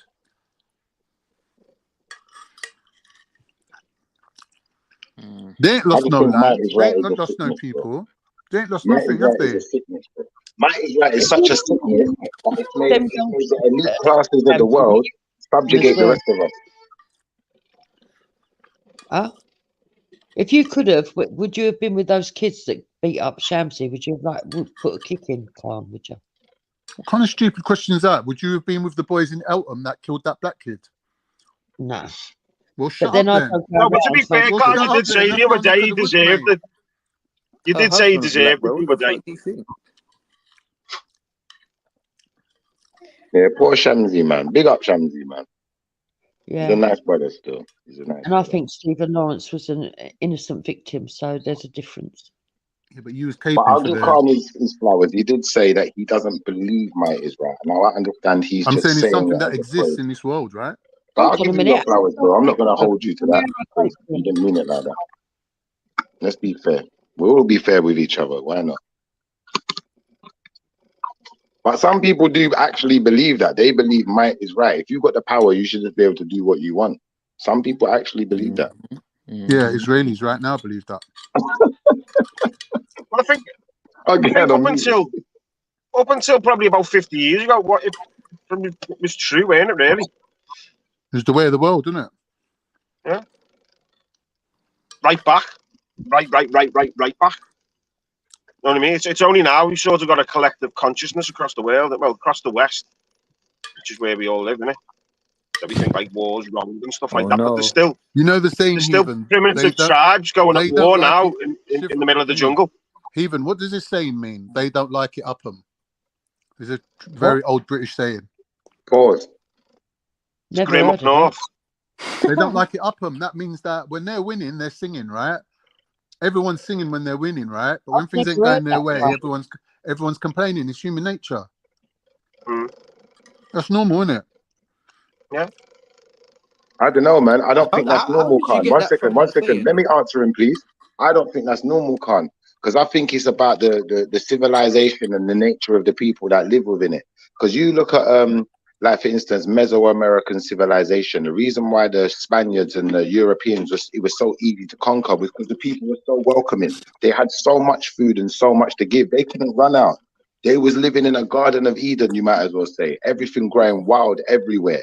No one could run out. And it's like, you know what? For that reason is why they were so easy to take over, because they didn't see no fight. They didn't see no reason to come and hurt us when we're helping you. And that's what I'm saying to you. How come might be right? Might win you the fight, but that don't make it right. That's what I'm saying. Yeah, I think Schiffer has a problem with the right part. Yeah, I think he obviously understands Here's the thing, though, that given enough period of time, that part, what he's mentioning, gets forgotten. No one cares no more. No, we So still when care, we're talking bro. about things that's happened in the past, right? People that have been genocided, ethnically cleansed, innocently killed. At the time, when you look back into the newspapers of the time, everyone was complaining and up in arms about it, and free Nelson Mandela, and everyone was doing whatever they were doing, right? But now, years later, it all gets forgotten, and the rulers, the aristocrats, and the top knob people, they still get their way. Things still keep moving forward in the direction they want it to. They let you have your little moan, they let you have your little protest, but yet, guess what? At the end of the day, they still get what they want. 1 second, can I just confirm? Yak? Yo. Yo, Yak. Hello? Can you hear me? Yo, Yak. It's actually Yak, but huh? Oh. Can you hear me? Yo, yeah. There we go. Yo, what you saying? We got a Bristolian in the building. Man. Yeah. This guy's from Castlevania. Yeah, I can't hear you properly, man. I need you to talk properly. Is that better or what? Yeah. I just need to double check it was you. Sorry. Yeah. Big up, Vibe. Come. What's happening in Somerset? Yo, Vibe. What are you saying? Wagwan, Can you answer my WhatsApp, please? Big up yourself. Much love. Well, man jumped on to say check your WhatsApp, Khan. Mad thing. My WhatsApp? Yeah, check your WhatsApp, Khan. He's trying to give you a message. I'm alright, Heathen. I'm thinking, Uncle Randy? thing. Uncle Randy. I've already had dinner. You don't need to send me no KFC. Oh my God. Randy gives you orders in the place. He sounded a little angry. That was all. All right, later. This is a weird setup, right? It's a weird relationship. It's how we relate to people. You can't eat while you're training. You can't knock my man, innit? That's how he is. I know we don't get on, but just be mindful he might be grooming you. I don't think he realizes Muslims are thingy boycotting KFC right now. He's trying to offer me KFC. He might as well be sending me Starbucks. See, there's always an agenda. Isn't Domino's Jewish? I don't know if it's on the list, even. Sure it is. Broski, not being funny, but ain't most of these shops got some kind of Jewish, like especially the big establishments got some kind of Jewish background. You know what though, Come on, bro. Bro, listen, I work in the building trade. I heathen. Imagine where I went to get my materials today. I went down to Jew Sons. Jew Sons.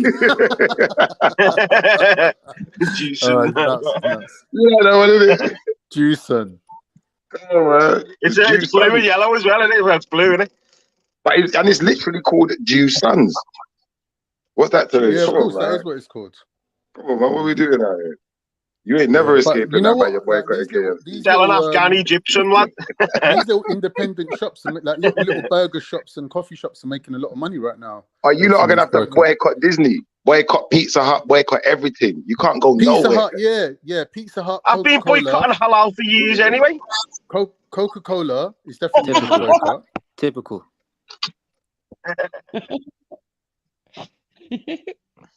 Telling you, man, you better lock off that Virgin Internet, cuz. I ain't got Virgin Internet. I got BT broadband. I'm patriotic when it comes to my internet. Oh man, BT. You better close down that HSBC, man. Close down that Barclays real fast. I've never not worked in a Jewish house and they haven't got BT internet, lad. Always. Yeah, because it's cheaper, isn't it? That's why. That's a long. With the little prayer thing on the door. You have a little prayer thing when you walk in. Listen, if I see any Muslims driving a Volvo, you're in trouble. Volvo is Jewish, bro. Ain't that Jewish owned though? Yeah, Scandinavian. I swear all the Jewish people drive Volvos though, man. They must have some involvement, man. Not because it's theirs. Yeah, man, they must have some involvement. You know they got stakes in there, man. You know these Rothschilds in everything. Innit? They got stakes Come in on, everything. man. They're in everything, bro. And I was telling Khan the other day that China have allegedly promised to get rid of every mosque and demolish every mosque in China by February. Is that real though, Heathen? Yeah, allegedly, lad, yeah. I'll have to look that one up. China's going ham on religion though. They're not playing. No, though, I got a confront Yak though, or Yak, whatever his name is, Yahoo. Well, hey, listen. Y'all cool. Yeah, I confront y'all, nice cuz. bun in your hair there, Yak. Yeah, nah, because Isn't it? he thinks this is what the you know, Yahusha Bahuma actually looks like, bruv. I see you with the DP looking, you know, say the Greekish guy, bro. Hey, you don't look like that, bro. Yakety, don't call back. Of course he You know what I'm saying? does. That's exactly what he looked like. You think Jesus looks like this, cuz? Yeah. What's the proof? Show me the proof. What people were living in that part of the world at that time. In what part of the world? The part of the world where Yeshua come from. Where what? You saying What was the Jesus demographic? hairband like you? Yeah, no, I'm saying though, like you got the correct, like, is this AI generated or what? Yeah, it should be AI. It looks like AI. No, Alright, so it's cool. it's a famous painting. It was painted by an 8-year-old girl who had a vision of the Mashiach, and she painted that's very famous. It's called the Prince of Peace. Very famous painting. That's So AI, what? bro. It's just an updated version, isn't it? No, it's exactly what it is. Oh, okay. All right. Ain't no Them man were 8-year-old doing. that can paint that good. They was Look doing at it. HD version. Yakety yak. Oh, yakety yak. I've got something for you today. Might be autistic, man. Do you want to look at this link? I'm going to post this link for you in the side chat right now. Have a look at this link, Yakety yak. Because obviously, my brother just told you that ain't what Yeshua would have looked like. And he has good reason to say that. Now, what I'd like you to do is look at what I told you yesterday that you obviously never went and looked at because you obviously don't want to know the truth. Listen, I don't accept. That's not the truth. It's your truth. Your truth No, isn't the truth, my friend. Don't try. Listen, I don't want to get into this because that is him and that is how he is, and that's you can't rewrite history, my brother. So I don't even want to see it. Don't even want to see it.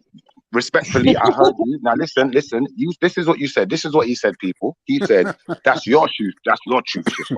Listen, you see what I just posted for you, brother? This is the British National History Museum. National History Museum. What is that their truth or mine? What they're holding in their archives is that my truth? We could understand. Is that We my could truth? understand, right? So it only takes common sense. Again, anyone could do anything. No, but bro, listen. Do you know how corrupt the British Museum is? Did you not hear about all the artifacts just being taken out? One second. You interrupted too quick. Listen, I think you're right. I agree with you. It is my truth that they've been hiding for many years in your National History Museum. And maybe it's time you took a look.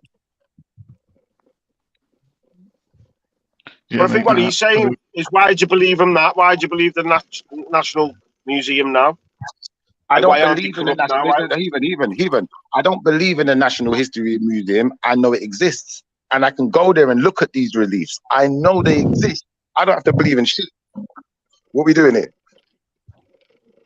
Well, you do have to believe because we know he wasn't. Something that's there, bro. Do I have to be, bro? Do I have to believe? I'm having a so if you want to do this, and you want to say that, well, we could use the Shroud of Turin. If you're saying, well, let's use the British Museum, we could use the Shroud of Turin, couldn't we?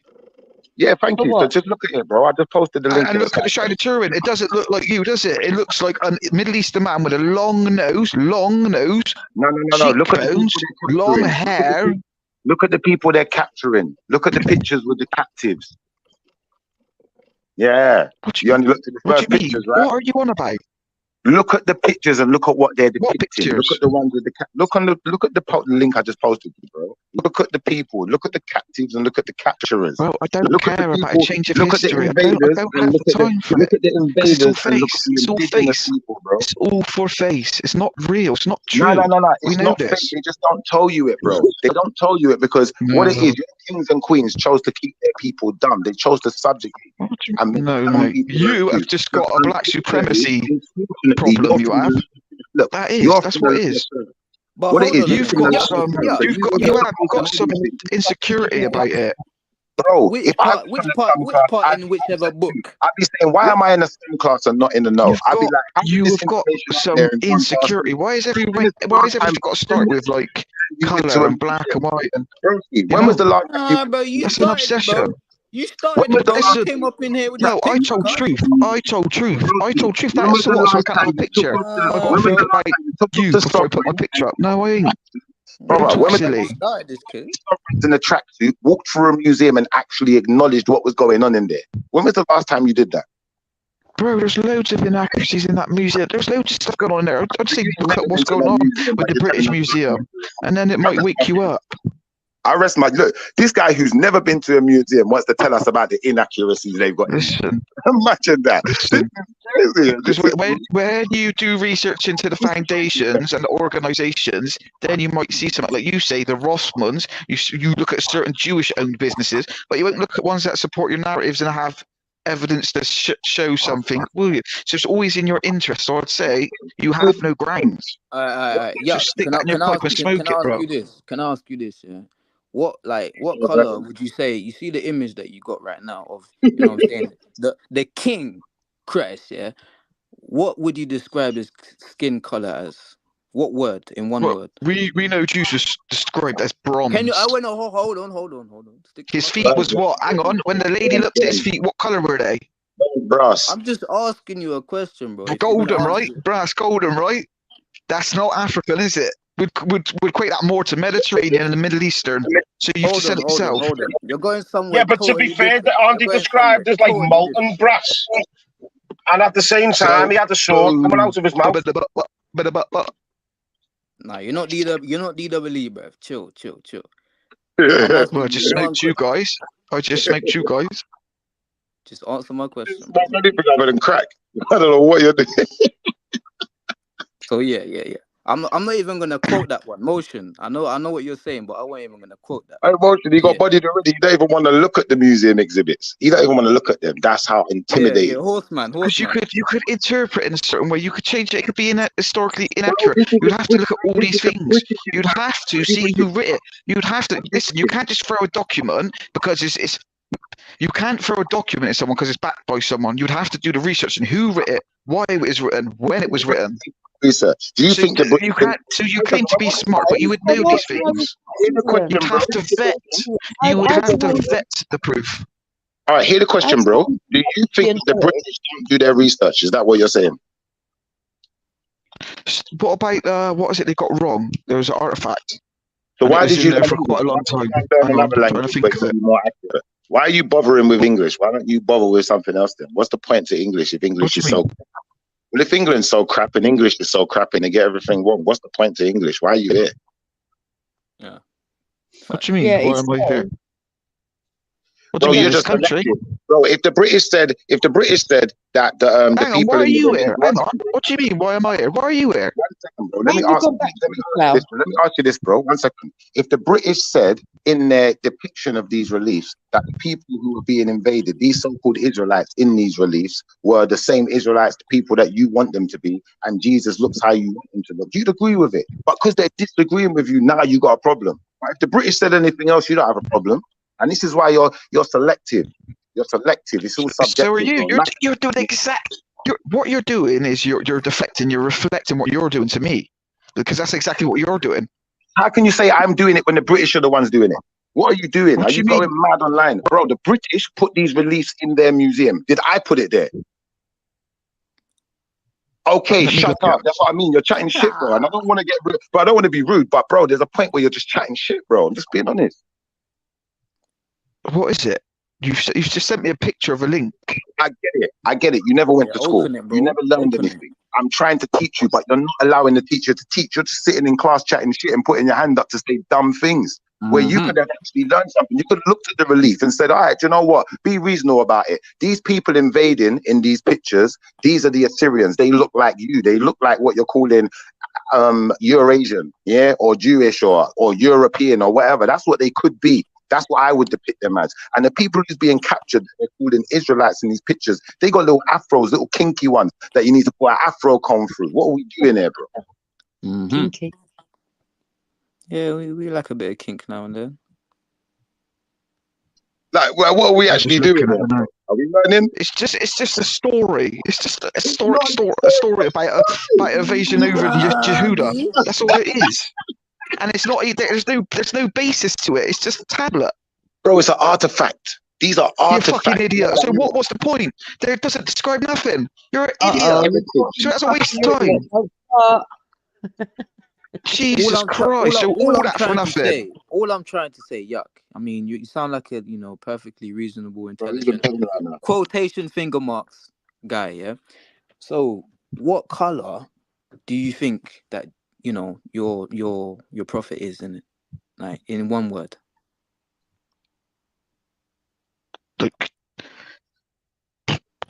Like brown, like you a Middle Eastern person would be. No, Like a Eurasian. Yeah. Like a Well, Eurasian, right? You said Say a said brown. Eurasian. Say it. Just say it, bro. Be honest. Say like a Eurasian. No, why would that's a total You different know color that's what again? you mean. Come on. No, it's the truth. Because as Why far do as you I keep know, referring to Eurasian in the certain? color though. As Exactly. far as I know, Eurasian in the color. So Bro, I'm we've just got him. asking. We've got him on the rope. This is a You ain't body. got me on the ropes, you clown. This is an easy body, bro. Come on. You've You're just, thinking mate, about a how is it Eurasian. easy? Listen, the link that you put was a tablet of an old thing, right? It doesn't link because it's someone Show totally me different. It something.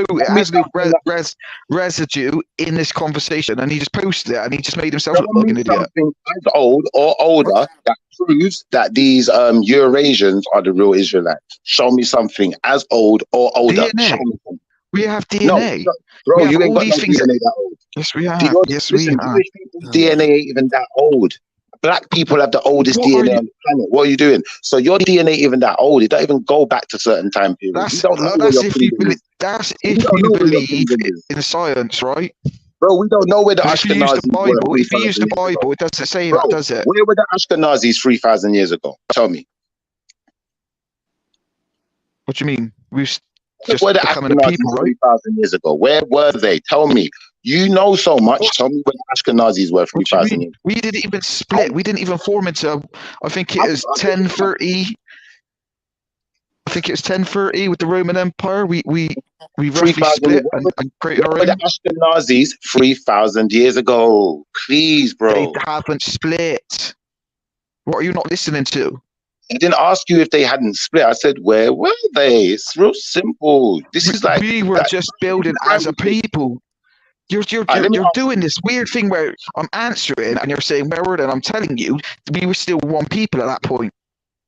Where were they though? Where were these one people?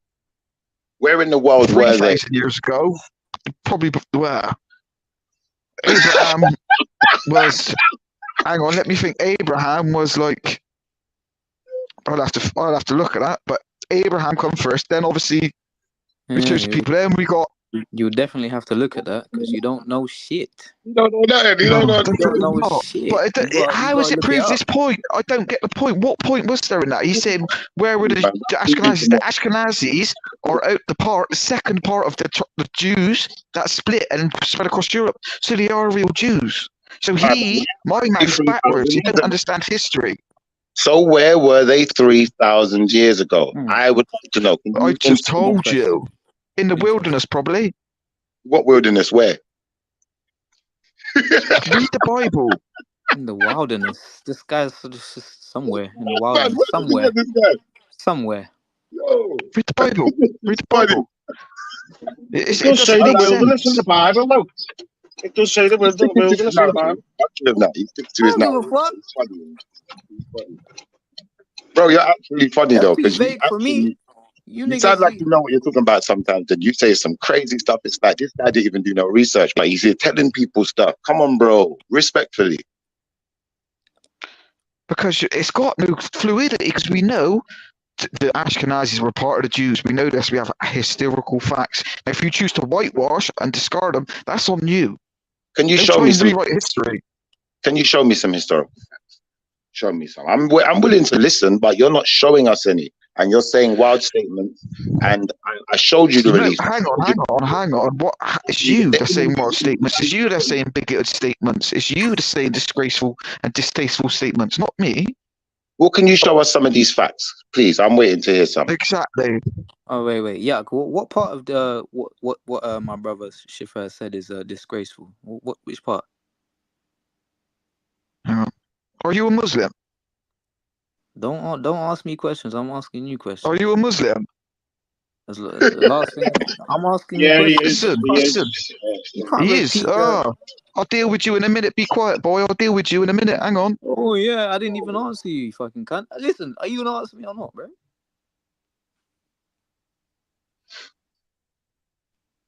I guess not. Yeah, this is crazy, bro. Do And you know what it is? You know what it is, brother? Vibe. The only way you're gonna clock who the trolls are, yeah, you have to ask the right questions. Because when he professes to know something, we need to really know what he knows in order to know that he knows something, right? So now we're asking him questions and asking to know what he knows. He don't want to tell us nothing.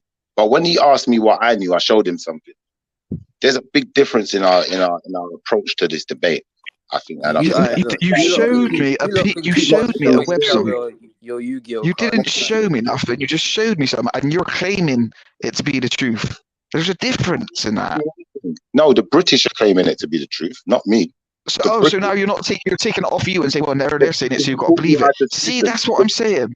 You're bringing proof, but you don't want to stand behind it. No, brother, listen. The very people who taught you how to speak language are the ones who brought this information and depicted it. I didn't depict nothing. All I done was look at these reliefs and saw what it said. It said, this is the Lachish relief. And this is the Assyrian kings, yeah, going into what they knew to be Israel and capturing Israelites. Facts. Go and look at it yourself, bro. I'm not here to play games with you today. Bro, you're chatting shit. You just chat shit. That just flew over my head like. There was no. If there was some substance to what you're saying, I would catch it and I would. To be completely fair and impartial, Jesus could have looked like that. He could have. He would have. No, I'm saying it's a fair bet that he would have looked like that. Yeah. All I'm trying to say is like the amount of Greek, of Greek and Iranian admixture into the Canaanite population at that point would be ridiculous. There'd be more than 50%. All I'm trying to say is, anytime you read your religious scripts, anytime you read your religious scripts, right, you tend to believe what is written, right? Is that something we can agree on? Well, we can agree that Canaanites are black first, because if we hold on a second, bro. No, they ain't, you weirdo. They're not. No, they're not. They're not. It's a fact. They're not. Right now. Let's look at some right now. Let's pull some right now. Let's pull it out right now. Obviously, there would have been some black ones. There would have been some black ones, innit? So if you're saying that, are you one of them guys that don't identify as African? Are you one of them guys that don't identify as African? Bro, the Middle East is African. So what you're doing? No, it's not. It's, Shifa, not in the time do you know why it's called that? Shifa, not 2,000 years ago. That was going way, way back. What you're chatting about, Shifa. Bro, what you're calling Africa is a modern concept. The people. But I'm saying in the time of Jesus, it's only two. But Shifa, in the time of Jesus, it was only 2,000 years ago, bro. Jesus, watch this. I'm going to go back before Jesus. I'm going to take you back where we went the other before Jesus. Brother Khan, years ago. Brother Khan, this is where you ran the first time, yeah? Brother Khan, this is where you ran the first time. So I'd expect you to run again. But if you don't, hopefully Brother Sniper's going to turn up and he's going to tell you the conversation we had the other day about Natufians. Take it back to the old school. Once you go to Natufians, brother, you're going to find everything goes back. Bro, you're just one of the militant guys. You're just. Bro, I just know about history. It's not militant. That's you just don't not know about history. You're changing history. Yeah. No way. He's going to teach you about Shifa's from Atlantis. Shifa's from Atlantis. Shifa, what's the difference? That's how far Shifa goes back. He's from Atlantis. And a Canaanite. Shifa, what's the difference?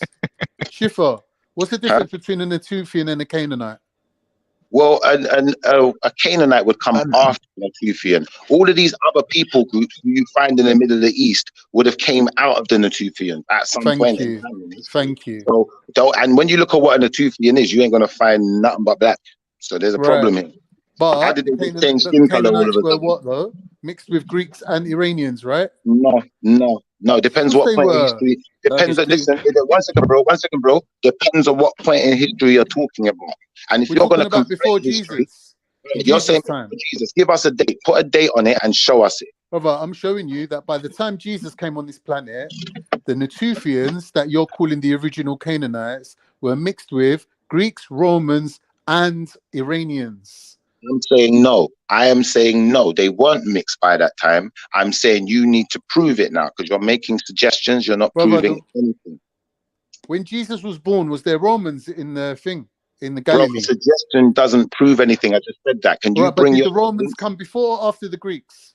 Can you bring your evidence? After, innit? Well, if we're not bringing evidence and we're just going to say things now, Shifa, there's no point to this debate. That's common knowledge, Shifa.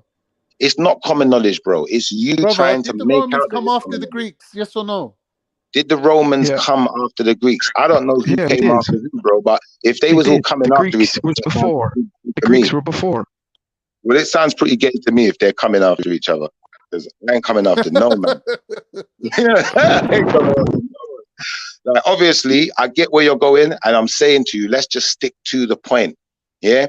If those people came out, if all of those people in that region, including Africa, because remember, the Natufians migrated out of Africa, you know. Facts. No one can argue with that. But what year was that? Shifa, when you're talking about the Natufians migrating out of Africa, how far back are we going, Shifa? Because I swear it's like 30,000 years ago. I don't know if it's 30,000 years, but we're going back like quite a long time. We're going back before we had Babylonians. There's a big listen, we're difference going. between Listen, wait, 1 second, bro. 1 second, bro. 1 second, bro. 1 second. I'm going to tell you how. I'm going to tell you how far back. This is what we're going to do. We're going to stop just chatting and stop making stuff up. If you want to know how far back, I'm going to Google it for you right now. I already know, man. I'm telling you, Natufians came out of Africa 30,000 years ago. What year was the Natufians culture alive and thriving? In what year? Tell me. In what area? In the area that they lived. No, they originate from the Horn of Africa, right? And they moved from the Horn of Africa, they moved into the Arabian Peninsula and into the Levant region, and then populated those areas all the way up to Babylon. And who was there other than them? No one. Thank you. So I don't want to hear But nothing. that was 30,000 years ago when that started. Okay, 30,000 years when it started. When did it end? When did it end? What, when they weren't the only people there? What, when they weren't the only people there anymore? It was a simple question. About 10,000, about less than 10,000 years ago. Okay. Radiocarbon dating places. So even the Sumerians, even Shifa, even you're the one that taught me this, Shifa, that you taught me that the Sumerians were from outside of that area. Between 12,500 and 9,500 BC. The period is commonly split into two sub-periods. Early Natufian, so I was right then. 12,000 to 10,000. So I was right then, Shifa. I was right. And late Natufian, no, you know, this ain't 30,000 years. And late Natufian, 10,800 to 9,500. Right, so what did I say? 10,000 years. What we're trying to say, bro, hold on, wait. Pause, because you thought you knew something that you didn't know. So let me just educate you a little bit, bro. So what we're talking about is we're going back before what scientists would call even Egyptian culture, or Kemetic culture, or Sumerian culture. We're going back even before that, bro. We're going back before it, bro. What are we doing? Bro, listen, we've gone back so far. We've gone back so far. 1 second, bro. I'm going to shut up on this last sentence. I'm going to shut up on this last sentence. I swear to you. I'm not asking you to shut up. 1 second, I swear I'm going to shut up. Last sentence. We've gone back so far, we can no longer find back. What? Say that again? Hello? I said we've gone back so far, we can't find any pale faces. There's no white people. Anything past 20,000, there's no pale faces. So what are we doing here, bro? Why are we playing this game? What you're doing, I'm trying to be historically accurate. I'm asking you, what's the date you're giving for Kemet? Is it 10,000 or more? I would have said, according to the Google, it would be about 5,000. Okay. Right. Yeah. So the Natufians were in the Levant region, right? They were on their own up until people from the Anatolian plateau move into that area and they mix with them, right? That's even before the Canaanites were the Canaanites.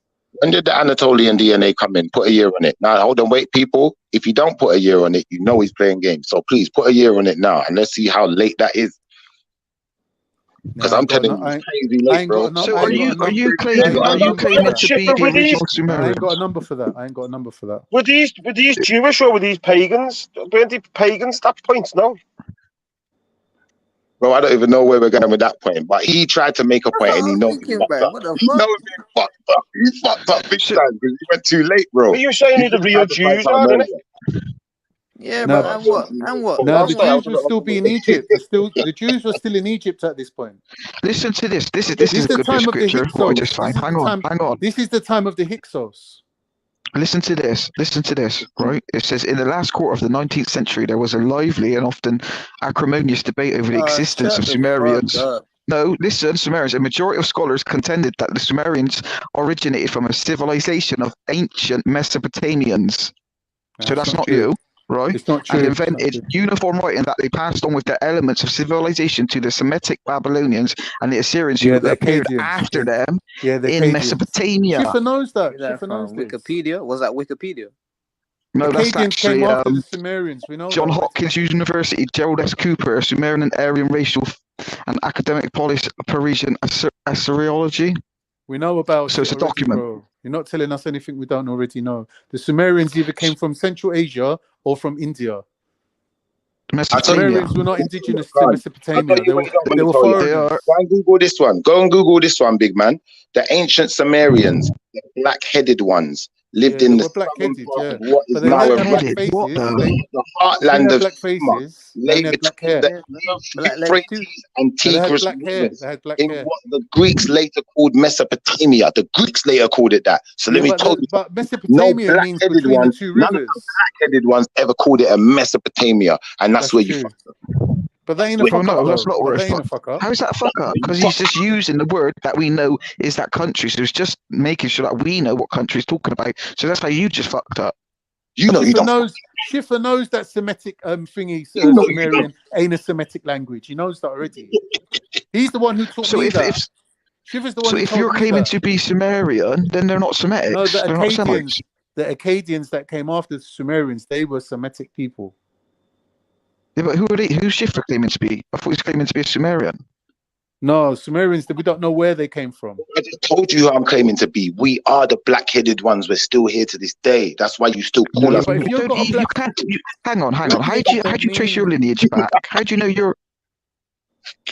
How do I know I'm a black-headed?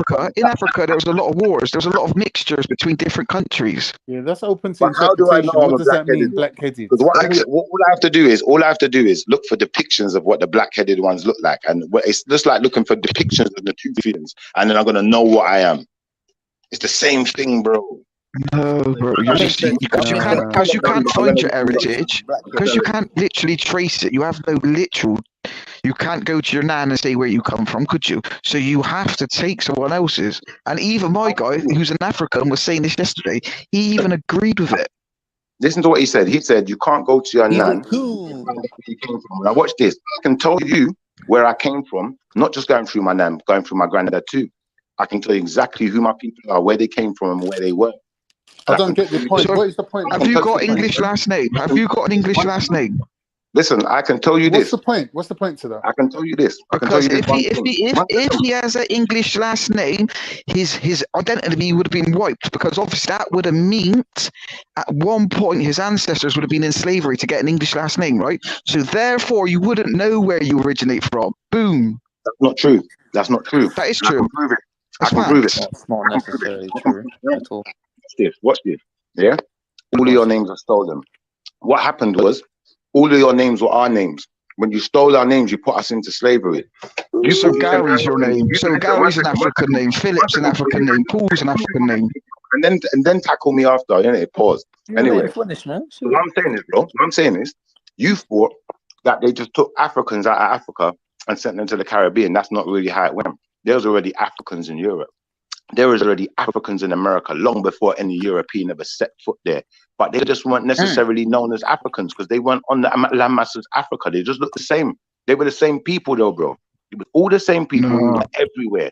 And you came in, you invaded, you raped our people, took our things, yeah, took our names, took our houses, took everything. That doesn't even make sense. Yeah, but one minute, we can go all through your German tapestries and all your German artworks, and all we're going to find is you stealing our houses. Why am I German again? But what I'm trying to say, Schiffer, how is you bringing this up now? Yiddish. How is this kind of like building up black people in a positive way when you're just claiming a bigger L? It's not just building us up in a positive way. It's making us understand who we are and why we're in the position we're in, and making us know we have to stick together. And anyone who ain't black is directly an enemy of black for some reason. And unfortunately, do you know what? Everything that's black is beautiful, it's great, it's wonderful, and it could be used to change the world for the better, but they don't want that. They just want to be selfish. They just want themselves. They just want to tell us their stupid opinions and their silly little stories that they made up out of us. So you continue, you know, I ain't got time for this nonsense. You're just taking cult. Right, so what? Hang on. What have we got? What was taught in the 1950s that's been taken from your culture and was being displayed in British culture in the 1950s? Tell me one thing. Well, let me show you something, yeah? You see, before you Europeans got to America, we Shiva, had tell him running about water. Black Wall Street. Tell See, him about Black Listen, Wall you Street. can, we you had can. running water. You see, one of my nuns, yeah, my great nuns, they used to call her the Black Indian because we knew who we were. They called us Indians when they got there. They didn't even know what we were. They didn't understand these people could be African people all the way across the world from Africa. They didn't even know it. Didn't get it. And that's why when they started bringing Africans there, Africans just So you're blended in. They saying didn't know Native the difference between. Americans Listen, are they didn't know. Africans? Listen, bro, one second, bro. I'm going to give you some history. They didn't know the difference between an African and a so-called Native American. It's They true. couldn't tell True them what you're apart. saying. And watch It's this, true. bro. Another thing, bro. Watch this. As far as, I think that's a bit of a racial thing to say, because you can tell a distinct difference. No, you They can't. didn't tell the No, you difference can't. between an African and a Native American. Native The difference Americans is and when they went Africans to do Native not look America, alike. bro, listen. Difference is when they went to Native America, yeah, they wiped out the population. Do you know why? Because them people were so clean. They had running water. They used to bathe their skin. Listen, brother, Hang one on, second. again, Let me you're saying finish, something. please. Bro, I'm going to let you speak, I swear. They had running water. They used to bathe their skin. They used to have health care. And you with your nasty ass came in there with your smallpox and your nastiness and your dirty disease. And that's what killed off the most of the people. Did you know that? Hang on. Where does Ebola come from? Where does HIV and AIDS come from? It come from England. No, it doesn't. It's Klein, so that's inaccurate, right? It was And you're created in a saying laboratory in Africa. England. Hang on. You had your turn. Now it's my turn. So You you're asked the claiming question, we know what you just said is so false, because we know Aztecs and Mayans and so on and so forth. They never had curly hair, bro. They had running water. But that's not yours. You're claiming it's yours. But you're claiming it's yours. You're not them. You're not them, though, are you? Who were the Olmecs? Who were the Olmecs? Go and look at them. Let's look at them. Let's go and look. Mate, again, you just said Native Americans Who are were the Africans. Olmecs? Who were the Olmecs? You just said Native Americans were Africans. They were. No, it's a fact. It's undeniable. No, it's not a fact. Who were these people I'm telling you about, bro? Yeah, who are the Olmecs? Let's go and look at them. You ain't played this game before. Carnito's played, that's why he went silent and left you to play on your own now. Because you just walked yourself That's not into true, a Shifa. swamp. The Olmecs were Turkish. The Olmecs. Let's go and look at them. Come on.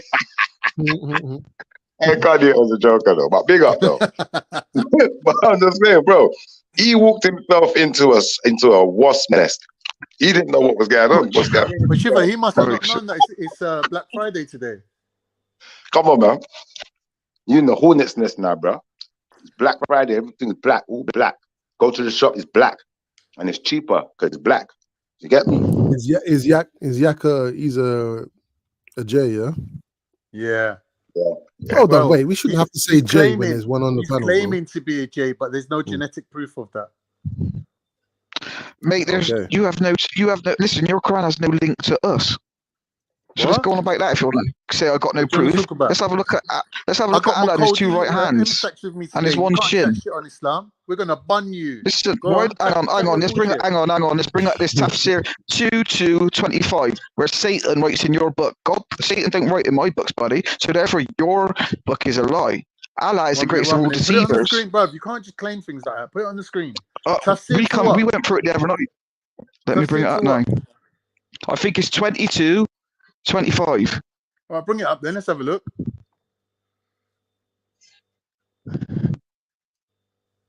Man said Satan's writing in your book, yeah? Oh no, what's he saying, bro? One proper lost soul. Where do you live, I'm trying Yak? to find In the it UK, now. Yeah. All right. How come you're not in the promised land? So I was born here, mate. Yeah, I know, but why aren't you there? Because this is my home. So there's no promised land for you lot then? What do you mean? Why are you here? What? I don't have no promised land, bro. I'm asking you, aren't you supposed to be going to the promised land? No, but why are you here? If you could ask me, why can't I ask you? I'm asking you a question. I'm asking you a question. I was born here is not an answer, really, is it? It is. That's why I'm here, because I was born here. It's exactly an answer. No. Real You was defensive right born now, here, man. and you've chosen to stay. And the idea of 1 second, hold on.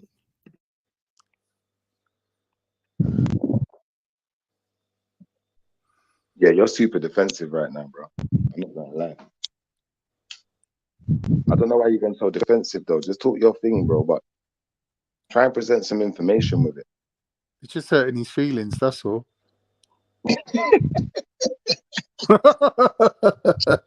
He'll learn.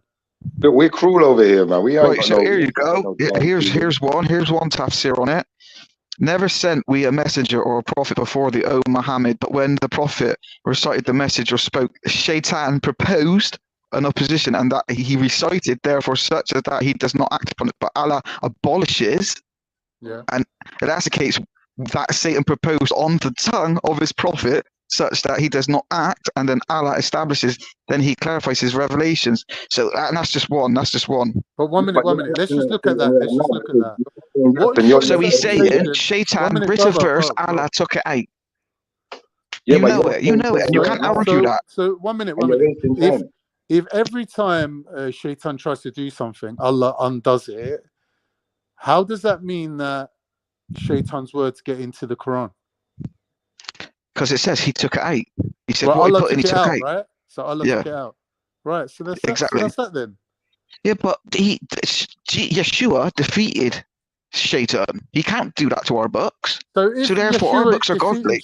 Our books are godly. What does that say? No. Carnito, pause 1 second. Carnito, listen. He is Shaitan, Carnito. You have to understand what the man's saying. When he says yes, he doesn't mean yes. And when he says no, he doesn't mean no. Because I asked him a question. I said to him, well, why do you believe that Yeshua must be white and he can't be black? He said, because there's no proof to suggest that he's anything else. Guess what? When I showed him proof, what did he do?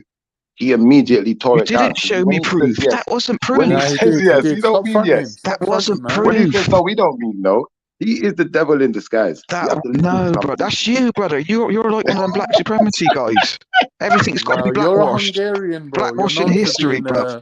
We have history for a reason. We have different cultures for a reason. Let's not put the multiculturalism. That's like me. Blame them for saying everyone came out of Africa. It's not my fault. That'd be like me saying all the Egyptians were white, everyone was white. Well, no, because we have our different cultures. That's what defines us as different. White scientists, German ones, said everyone was black. They said everything came out of black. They said all the civilizations. It's not my fault. Do you want to go and argue with them? Do you want to go and argue with the National History Museum and actually produce some evidence? Yeah, but that's a fact. Because I want to see what they're saying. If you think it's all fake, yeah, I want to see some change. I want to see you guys prove them wrong. Prove that those Israelites are not. You just keep talking over me. Listen, let me speak now. So I never said that we all descend from one place. We know that, right? That is science, right? I know that. I've never disagreed with that. But we wouldn't all, at all the important times in history, black. We all had our different cultures and civilizations. Now what you're trying to do is wash all that away. Do you want me to tell you how I know we were? Because watch this. If we go into people like the Natufians, who were all black. Bro, I could pick one second. Last sentence. Watch this. If we go into those people groups and we look at their DNA, do you know what we're not going to find? We're not going to find none of this Neanderthal business that's going on. That's true. You can't argue that. That's a fact. What do you mean? Natufians didn't have any Neanderthal in them. Yeah, bro. You need to catch up. I swear, I don't know, man. I didn't want to hurt anyone. You need to stop changing history, buddy. I didn't want to hurt anyone's feelings today, bro. There ain't no Neanderthal DNA up in that gene pool right there. What do you mean? We all derive from Neanderthals. We all evolved. Yes, we do. Yes, we do. That's a fact. That is a fact. Sorry, what? What are you talking about? What, you don't believe in evolution? What are you talking about? Got him. You don't believe in biological evolution, no? What's evolution got to do with Neanderthals? Because we all adapt. It's just another adaptation of people that couldn't adapt and evolve there, that died out. And we adapted, so we would have been Neanderthals, but we would have adapted. We're like survivors. We're like the branches off of survivors and the people that was able to adapt and evolve. Where did you learn this? At synagogue? That's what I was wondering. I don't know what you're chatting about, bro. Did you learn about evolution in science and all that? No, brother. What's evolution got to do with Neanderthals? because they're another species that we are related to that died off. So they couldn't evolve and adapt. But 1 minute, what did Neanderthals evolve into then? What do you mean? You're saying that along the line of evolution, Neanderthals, are our progenitors, that we come from them, right? So we all derive from the same gene pool, but some of us could adapt different. There's like three different types of skeletons they find, right? There's the Neanderthals, there's three of them. I can't think of them now. Let me find it.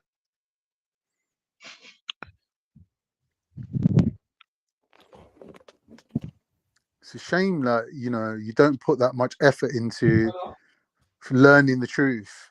You just put more effort into reinforcing your position, and you're never going to get anywhere like that. It's just not a viable way of learning. It's unfortunate, you're just more stubborn than you are anything. It just don't make sense. You're just putting a lot of effort into just reinforcing things that are just wrong.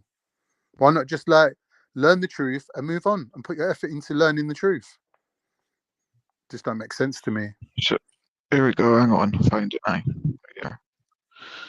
Let me try and find it. In recent weeks, there have been Homo habilis discovered in 1960, officially named in 1964. That's one. Where was that? In Africa? Homo erectus. That's in Africa. Homo neanderthalensis. That's the Neanderthal. All right. What about it? The Denisovans. Denisovians. It's another one. Denisovians. The Homo florescensis. Get the word Homo is somewhat to be looked at. Why they keep using that word, right? Then there's the Homo sapiens. That's what we are. The Homo sapiens, the modern man, the modern human, right? So we're all linked. And there's a species that died out. They're like if you had like a Rottweiler, Alsatian, a pit bull, it's just they're all the same thing. They're all from the same gene pool, but they're just different. Not looking, but like I don't know, just a little bit genetically different. But they all derive from the same gene pool. That's what it is, and they just died out because we evolved.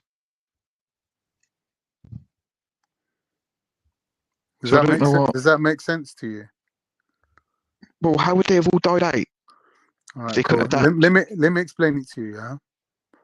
In the Out of Africa theory, one of the first groups of people that left Africa and settled around near Israel would have been the Neanderthals, and they were a very small group of people. Now, when the bigger group of people, Homo sapiens, met up with them, they bred with them and then outbred them to the point where the Neanderthals didn't exist. And then when the Homo sapiens spread all around the world, they took that Neanderthal DNA with them.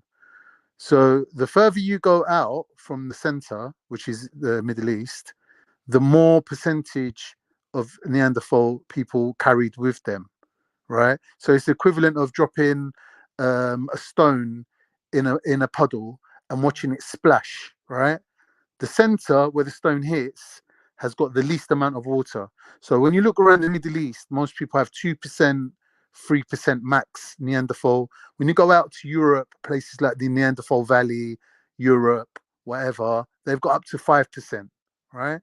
But that even shows you that there was such a small amount of Neanderthals that they were easily just basically mopped up into the mass of population that overwhelmed them, right? So there weren't that many Neanderthals. The significance of the Neanderthals is that because they were living outside of Africa, when we bred with them, we gained all their immunities. So all the acquired immunities they had from living in Europe, we adopted that. So we benefited from mixing with Neanderthals, right? And that is it, basically. That's why they make up less than 3% of our DNA. So Neanderthals is not really significant to anything. Yeah, but you just said, hang on, you just said keyword. We will have to take in mind theory. Right, theory. What do you mean? Theory doesn't just mean there's no proof. It doesn't mean fact. It does. It's a theory. Yeah. Nothing in science. Nothing's a fact. Everything's a theory. No, not really. Yeah, there's no You have such thing. evidence. It's called the theory of evolution. It's called the theory of No, gravity. like a conspiracy Everything's theory. a Somebody theory. can never. No, A it's theory. Look. In the Greek, what's the Greek word? What does theory mean in Greek? It means a fault, right? So that's everything's Exactly. a fault, whether it's right or wrong, whether it's proved or not proved. When everything is compiled into a thought process, it becomes a theory. So it doesn't mean when you call something a theory, it doesn't mean that there's no evidence for it. Now if we said the theory of evolution, there is evidence for it, right? Yeah. Right. So that's what science is So it's based not a theory. on. So it is Science evolution. is It's not a based theory of on. evolution. 1 minute, brother. Science, especially biology, is based on dogma. Dogma means that we believe in something until something better comes along. Right. So at the moment, if the majority of the evidence and the scientific consensus points towards something, we go with that. That becomes our central dogma. That means that all the other theories are based on that one theory. Whether it's been proved or not, it's a central dogma. Right. That means that this is just the method of how science moves on. That means that things that were true in the past might not be true now. Like all this thing about measuring people's skulls, that there was a whole science based on it, but it just got disproved. So they just bin the whole thing. That's how science works. Just because something's a theory, don't mean that it's 100% right, and don't mean it's 100% wrong. It just means that that's what we're working with at the moment. That's what science is. It's a working model. It's never formulated 100%. That's just science for you. Like to say something's called a theory and try to discredit it by calling it a theory doesn't make sense.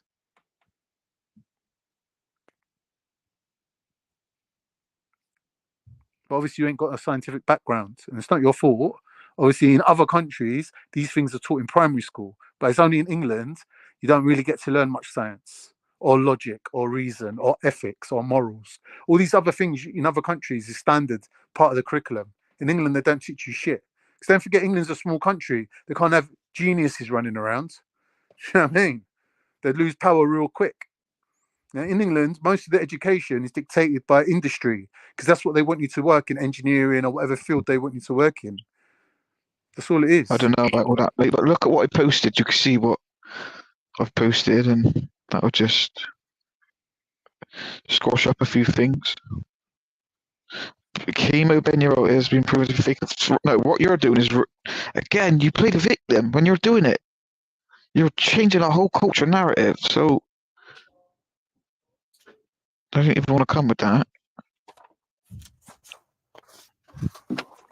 Anybody that's using the coin term conspiracy theory to try to discredit someone is ignorant and don't know shit about shit, okay? Conspiracy theory was coined by the CIA for anybody that was questioning the JFK assassination to discredit those people. So that's where that term comes from. And the reason why I jumped on is, you know, when I heard you guys talking about the Ashkenazis and where they came from was in Khazaria between 1 and 900 AD. They had Khazaria land, and they were. I'm talking. Why do you interrupt me? Do you not want to hear what I have to say? That's the most ignorant thing. We don't, because that's bullshit. 1 minute, bro. Why are you trying to tarnish the reputation of the Khazarians?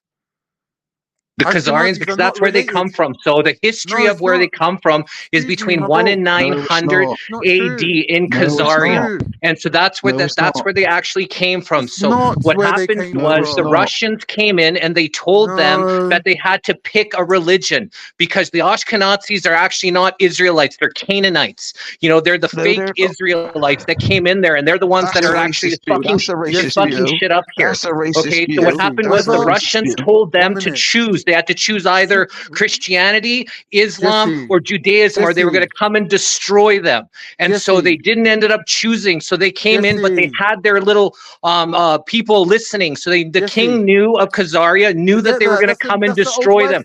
So then they went and they hid into Europe. They hid into Europe, and that's where they all came from because they ended up destroying Khazaria there. That's the actual history of where they come from. They're actually Canaanites, not Israelites. That's a big farce that they're trying to, and that's where they're trying to hijack that whole thing. Jesse, define Canaanite then. Cain from the blood of Cain. What? What does that mean? I don't understand the Bible. Tell me what Cain and Abel.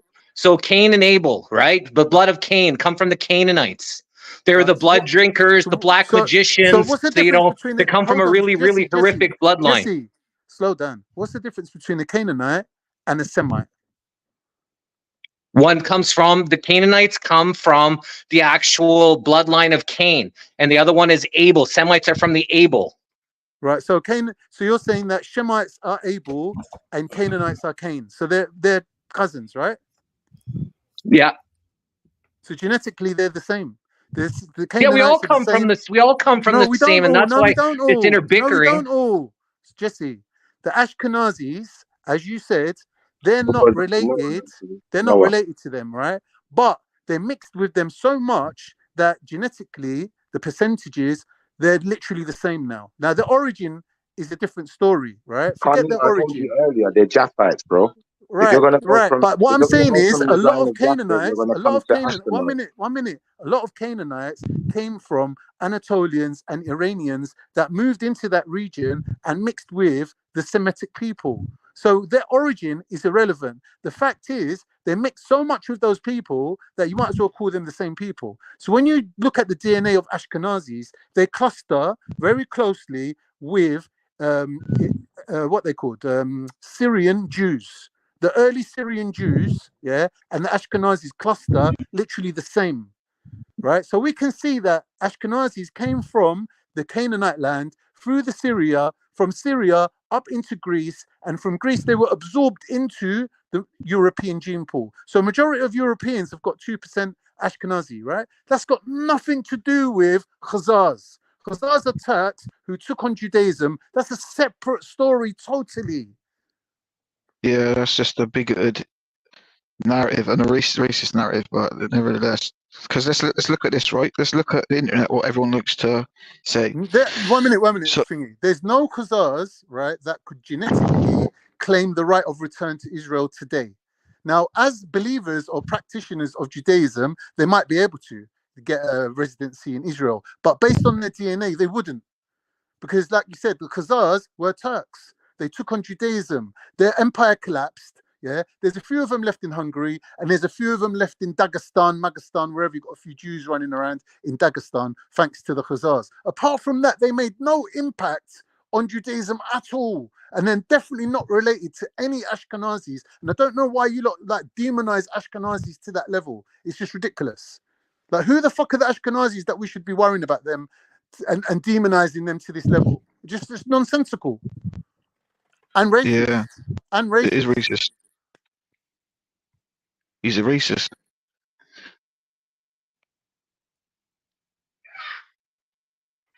Well, so listen to this. Ashkenazi Yidden, also known as Ashkenazic Jews or Ashkenazim, are a Jew diaspora population that formed in the Holy Roman Empire, as I said, around the end of the first millennia CE. They traditionally spoke Yiddish and largely migrated towards the northern and eastern Europe. So they migrated to Europe during the late Middle Ages as a result of persecution. They only used Hebrew as a literary and sacred language until the 20th century revival was common language in Israel. Ashkenazis adapted their traditions to Europe. Exactly. And changed their If the interpretation. Romans weren't in places like Syria, Iraq, and Iran, if the Romans weren't there, the Ashkenazis wouldn't have found their way to Europe in the first place. So you can blame the Romans for that. Right? No one told Europeans to go and start making empires all throughout the world, right? And when people end up in Europe, you're blaming them. Oh, how are you ended up in Europe? How the fuck do you think, bro? It's just ridiculous, bro. This is just racist. It's racist.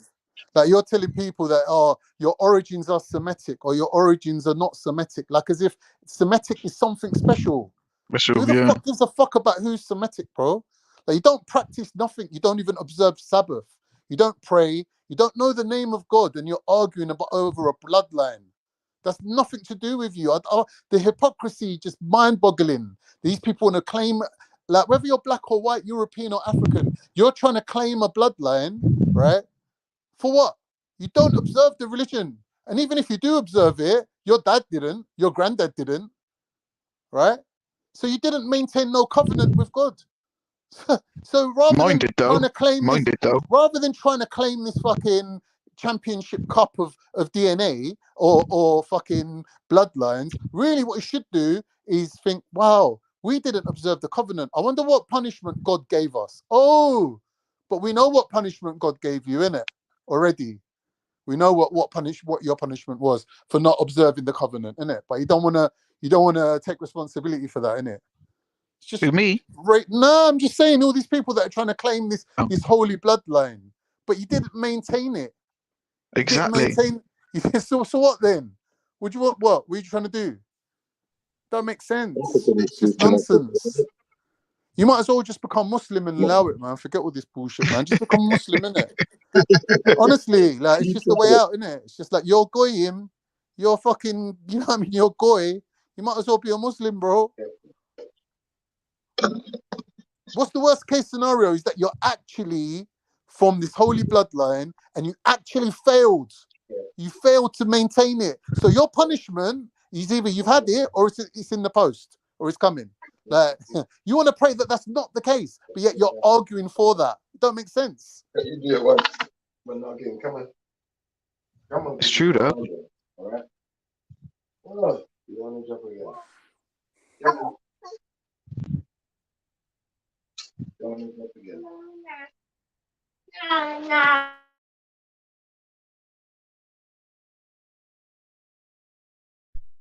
What happened? Can't you run away? I was enjoying that for a minute.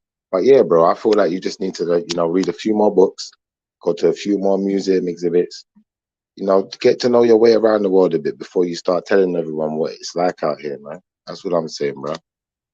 But big up everyone. It's been enjoyable, Certain man, maybe need to step up their game a little bit, but we knew what to expect from certain other guys. Yeah, man, it's hard. It's hard accepting certain things certain times. I get it, man. I find it hard to accept. Like that. I never grew up thinking none of these things. It was just one day someone started showing me stuff. It was like, whoa, this is compelling. Let me look at the evidence. And that's what we're supposed to do, innit? We're supposed to look at the evidence more than anything. And then once we've deciphered the evidence, we need to look at the facts. And when we know the facts and the evidence, then we can start making an answer based on something. That's what I'm trying to say, bro. I feel that too much speculation was done in this conversation today for it to really be a real debate. If we're going to have a real debate, you guys have got to come with some real facts. Bro, like you just said, none of your family kept, if you were one of us, none of your family kept none of the covenant. It wasn't in the covenant, so therefore you'd be struck out anyway. So therefore there's no point. Well, this is the thing now, yeah? Unfortunately, what happened was, imagine you got a family, yeah? And the family's got a story. And then someone starts writing books about that family story and then calls it a religion. What we have is people realigning to something that was never supposed to be that way. There was never supposed to be no religion. The brother said it to you before. Jesus weren't coming to make no religion, to make no one into no Christian. He didn't say bow down to me and be Christians. He didn't say nothing like that. So why on earth did they start calling themselves Christians after? You got to start making sense out of the nonsense. Well, I was the one that said that. Hang on. I was the one that said that, not no one else. It was me who said that. Well, you said something right. See, I give props where it's due.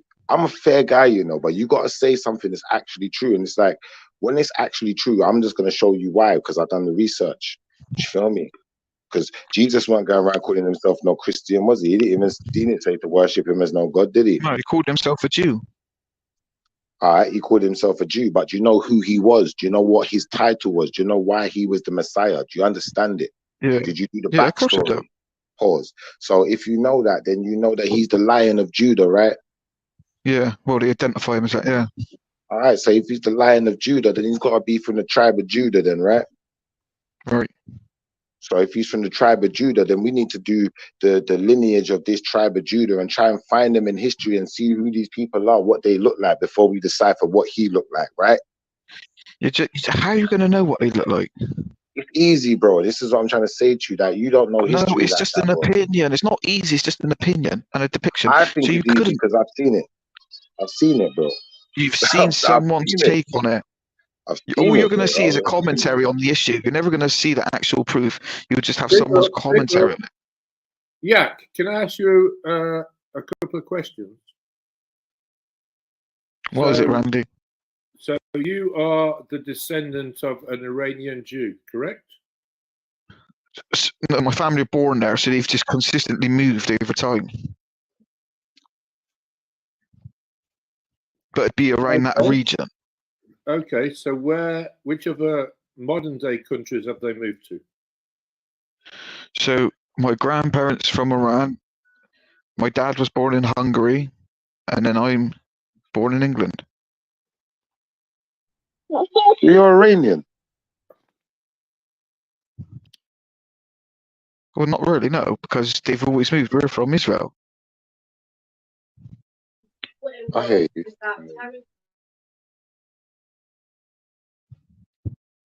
So your family has never moved to any other modern day countries, or you can give the older names if you want. Obviously, I have like aunties, but I'm on about my line, my mother and father, not like their brothers and sisters. And do you know what I mean? Yeah. So all right, let's go to aunties, uncles, cousins, whatever. You must have a extended family that you keep in contact with that you would consider J. Consider what? J. I'd say J. What's J? J means obviously the people of Israel. Oh.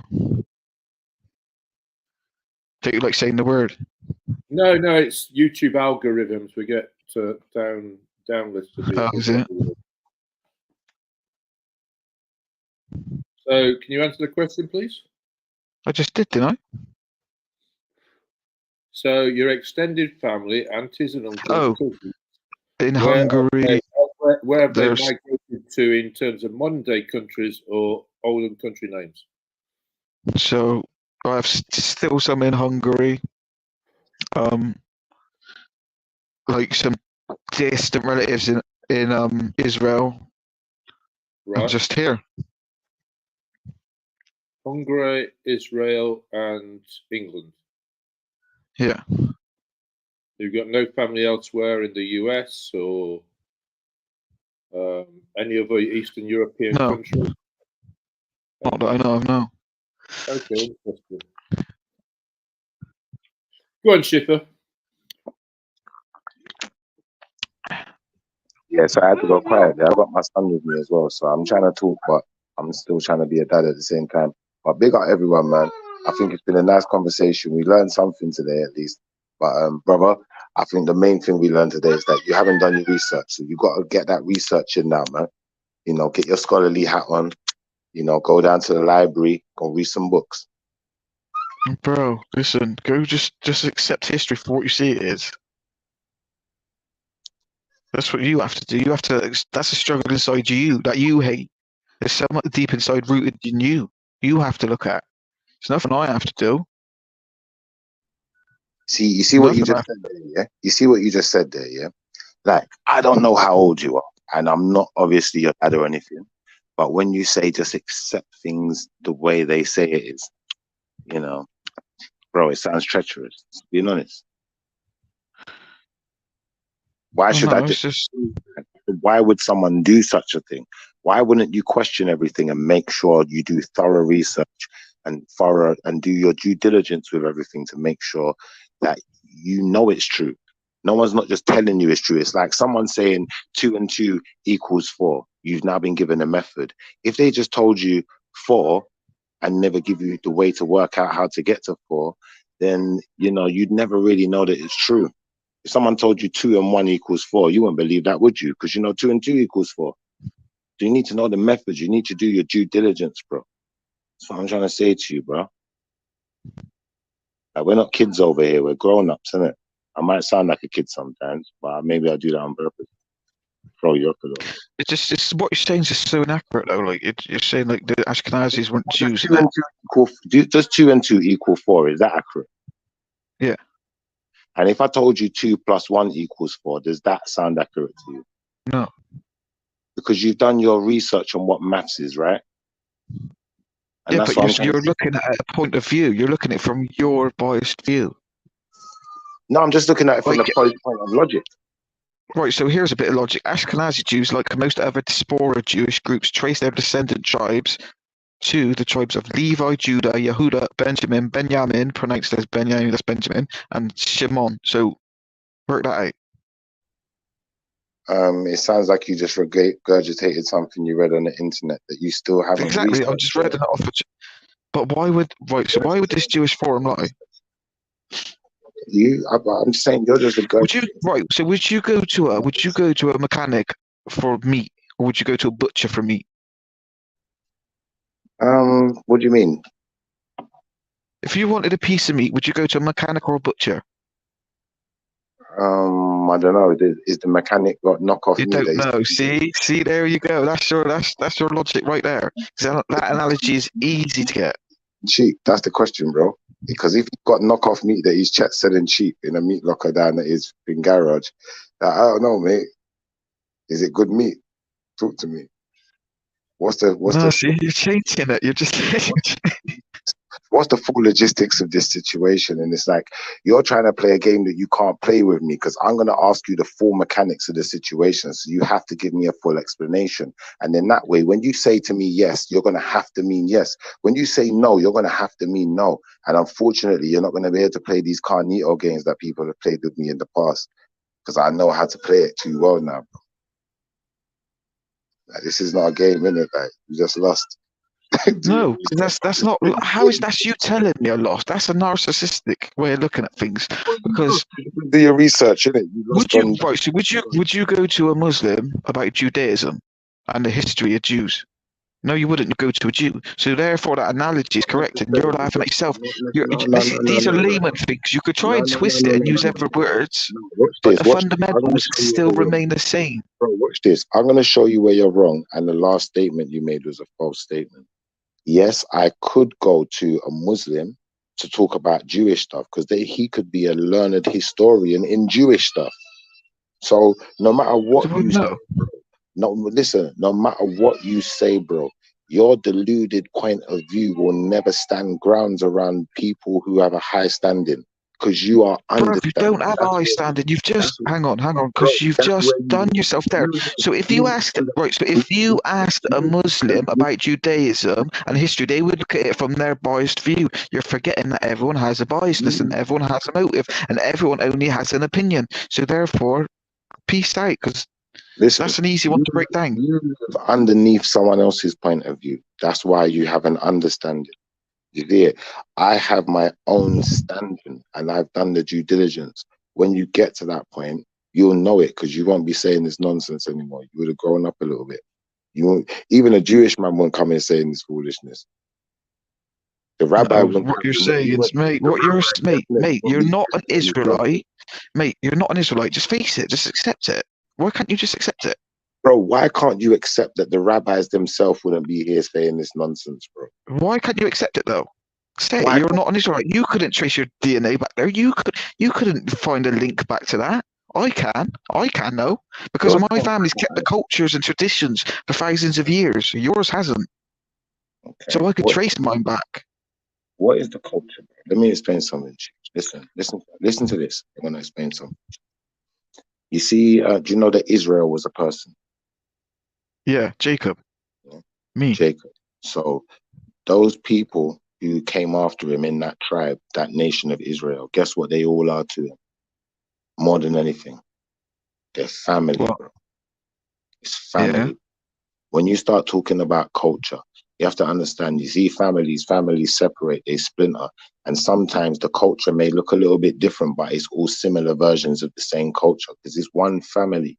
And that's like Africa, bro. And you have to stop playing this game, innit? Like, it's African, bro. And you just no, it's not, mate. No, it's not. Do you know? You could say there's a sector of it in Africa, Ethiopia. We know that. We know that, right? But the Igbo tribe have nothing to do. So we know it's only some Ethiopians that are linked to us, not Nigeria, not all these other things you claim. These Ethiopians and these what you call them, these other ones, yeah, these black-skinned kind of ones, yeah, correlated because you came in this and tried to make your own people groups. We get that, bro. But you're not the original ones. If you go to the original people of Ethiopia, Listen, bro, please, bro, respectfully, I'll let you talk if you let me talk. Please. If you go to the original, the indigenous people of Ethiopia, we're going to go back to a people called Cushitic people, Cushites, yeah? And they don't look nothing like you, and they don't share the DNA. Hang on, my man disposed of this comment because he said, what do they look like? What do the Cushites look like? What do they look like? Milk, honey. No, they don't. Go and look. That's what he said. Don't listen to what people say. Go and look at artifacts. I'm not going to look at your biased text, mate. Let's be honest. Not biased text, artifacts. Go and look at the artifacts. I bet you would say Moses was African, wouldn't you? Black. Obviously. How couldn't he be? He was in Africa. There you go. You're changing all of history. Where was he? Hold on, one second, bro. 1 second. Let me ask you this question. When Moses was born, where was he born? Pardon? Pardon me? Was Moses born? When was what? Where was Moses born? What country? What landmass? When he from? Oh, I can't remember, you know? I can't even remember. Let me give you a Bible lesson. So Moses was born in Egypt, yeah? And at the time when he was born, the Pharaoh wanted to kill all of the firstborn sons or something of the Israelites, if I remember rightly, yeah? So his mum put him in the basket and sent him up the river, and the Pharaoh's daughter took him in, yeah? And guess what? The Pharaoh accepted him as his grandson. He didn't know it was his grandson. She lied and said it was her son. The woman, the Pharaoh's daughter or whatever, she said it was her son. And the Pharaoh, but everyone believed her. So he must have looked like her to some extent. If she had some white baby and she's a black woman and saying this is my baby, I'm sure everyone would have something to say about that, bro. So I just think you need to really think about what you're saying sometimes, like, bro. You're making this easy. Like, if you want to go Bible, like I said, we could do Ashkenaz all day. You'll find Ashkenaz in the Bible. Did you know that? What? Ashkenaz, you'll find Ashkenaz, Gomer, Japhet, Gog, Magog. You'll find one blood. You'll find them all in the same bloodline. You do not descend from Abraham. That's a fact. From Moshe, or you totally different. Of course I do. If Moses descended from Abraham, I do. You do. I do. Not necessarily. You don't necessarily, because you may have some of my DNA, which means you could how be would it connected be to us. yours before mine?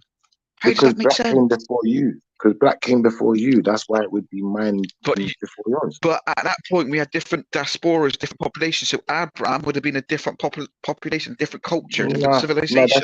So he wouldn't have been who you're claiming he would have been. That's just what they told you. That's not what the artifacts. Oh, see, that's what they told you. Mate, I can't. You can't act like this if you don't accept facts. No, do you know what it is, bro? Facts. Listen, this is what facts. Listen. Do you know what a fact is? Let me answer that question. What's the fact? Work that out.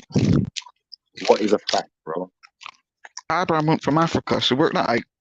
Bro, listen. Although his descendants, if you want to play the game, his descendants might have when the world started or whatever, but he didn't. Listen to this question. What is a fact?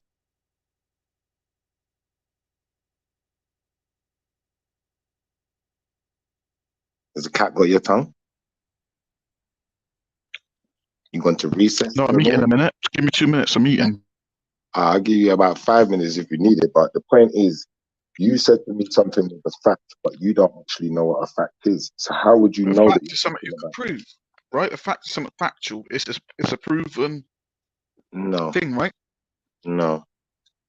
So what's not what a fact is. A fact is unimpeachable, bro. What? A fact is unimpeachable, bro. What do you mean unimpeachable? I mean unimpeachable. I mean there's no way you could prove it wrong because it is right. It just There's is. No way you could prove it. No, that doesn't even make sense. Bro, it's unimpeachable. Watch this. Listen to this. I'll show you something that's unimpeachable. Yeah. You see, like for instance, if someone just died, say like your dog just died. Yeah, your dog's dead now. That's unimpeachable. The dog's dead now. It's not bringing it back. It's done, isn't it? It's unimpeachable. It happened. Done. Because we know, because we could prove it.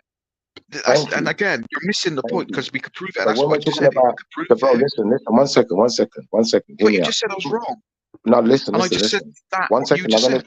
I'm gonna show you how you're wrong now. Listen, I'm trying to show you how you're wrong, but you have to give me time to do it. I'm saying to you now, when you're presenting your facts, you're telling me the words that someone else told you. When I'm presenting facts to you, I'm presenting artifacts. Why do you think they're called artifacts? Because they're facts, bro. You can't erase this from history. It's already been done. Someone did it thousands of years ago, and now all we can do is decipher it, bro. No, Unfortunately. bro, you're just some black militant guy who's like all supremacy stuff, and that's all that you're about, and that's okay. So You have to deal with artifacts and that. black supremacy, is that what you're saying? Artifacts and black supremacy. This changing of history, like saying Jesus was black and everything else. That is a fact. That is some kind of weird radicalization you're doing there, buddy. But I don't want to be part of that. What is it me doing it, or is it the British National History It's Museum? like, where does radicalism come from? You learn it from someone, and you're learning it from everything. Like all these conspiracy theories about Khazars the Khazar narrative was brought back up by racists, but the geezer didn't want it to intend to survive. But that's another thing altogether. So you don't even understand this. The text you're reading and listening to are ultimately anti-Semitic and racist. You know, broski, listen. You see the British people used to believe, listen, the British people used to believe that Britain was indigenously pale-skinned people, pale faces. They thought that they was here first until they done their research, until they done the real history. What? And then they started to discover the Cheddar Man and the darker Cheddar Man's faces false. of the region. Cheddar Man's been proven false. You sure about that, bro? Yeah. Oh, you want to prove it? You want to prove it as false right now, bro? Well, So see, oh my God, you got to use the cheddar. We can wait, bro. We got all day for this, man. Come on, let's do this. Let's do this. I love this guy. Why is it false? Explain it now, and then bring your evidence.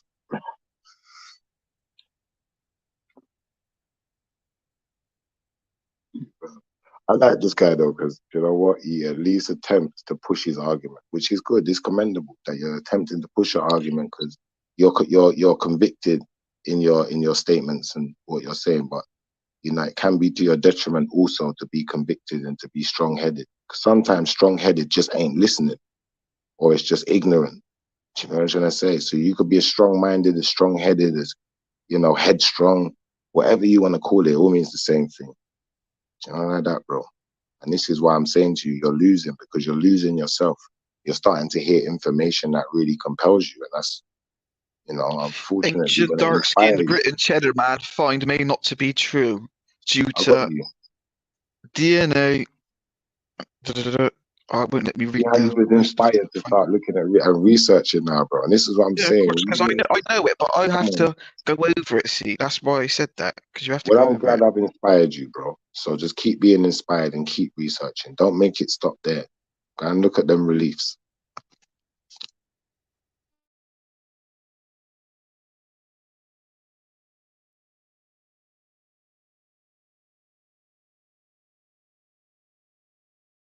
So do you accept carbon dating, do you? I'll be honest with you, yeah. The best form of carbon dating is going to be radiocarbon dating, and it's still not good enough, bro. It's not a perfect science. Anything that's not a perfect science is not unimpeachable. So unless you're going to bring me a perfect science like maths, you see maths, that's why I like to refer to maths, because maths is unimpeachable. When I say to you 2 and 2 is 4, it's unimpeachable. You're not going to argue with it. And you know you'd sound foolish to try and attempt to argue. You see it? Just like if I said 2 + 1 is 4, you know you'd be silly to try and attempt to argue with that. So I think that's what we need to be doing, bro. We need to be dealing with arguments that are unimpeachable. You know, we need to be following the steps and the narrative that was set by the channel owner, because the channel owner's not here playing games like that. You know, he's talking to you, being serious. I will play games now and then, but I at least so try. If we use Cheddar Man, Cheddar Man wasn't African. He was European. Are you sure? A European Mesolithic hunter-gatherers he was associated with. So yeah, he was European, i.e. like Spanish, Lux, Hungary, all them kind of gene pools. Do you know what, bro? You know what? You see, because you feel like you won a little victory there, yeah? You know what I'm going to do? I'm going to do a little victory, because sometimes you need a little victory so you really learn how to take it out, yeah? That's all it is, bro. You need a little victory. You can really learn how to take the L, guys. The beat is that guy, he got slapped up today. He had to try and win something. You know, when you feel like you're losing too much, like, I just got to get something. I got to say something that sounds like it's right. But that was dumb too, bro. I'll be honest with you. Yeah, go and look back at history. Go and look at the Phoenicians. Go and look at Bronze Age empires. There ain't none in Europe. But guess what you do have going into Europe? African. I rest my case. Anyway, it's been nice, people. I'm out. Big up yourselves. See Trilluminati, lock it down, man. They gone to sleep. Yeah, man. Probably gone to sleep. 2 black eyes and that. Literally, 2 black eyes. Boss notes. Oh.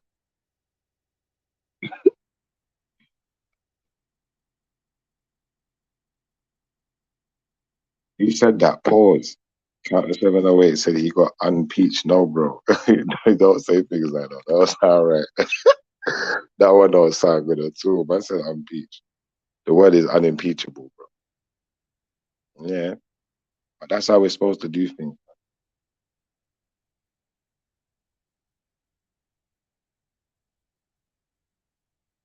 Anyway, big up everyone. I'm out. I'm going to my bed. No, I'm not going to my bed yet. It's 9:30. We're at it. Where did everyone go anyway? I realize everyone ran because of this madman. The chat.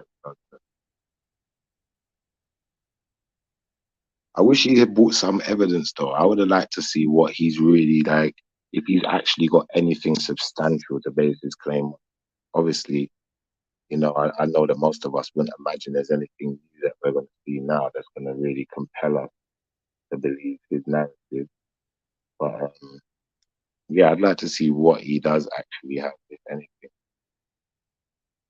But so far, all I've seen is this guy just refute anything that anyone says, regardless of how much evidence or facts are brought to back it up. No matter what you say, you're just gonna say, "No, you're just chatting shit. You're just chatting shit." Oh, I love it. Everyone's chatting shit. The whole world's chatting shit.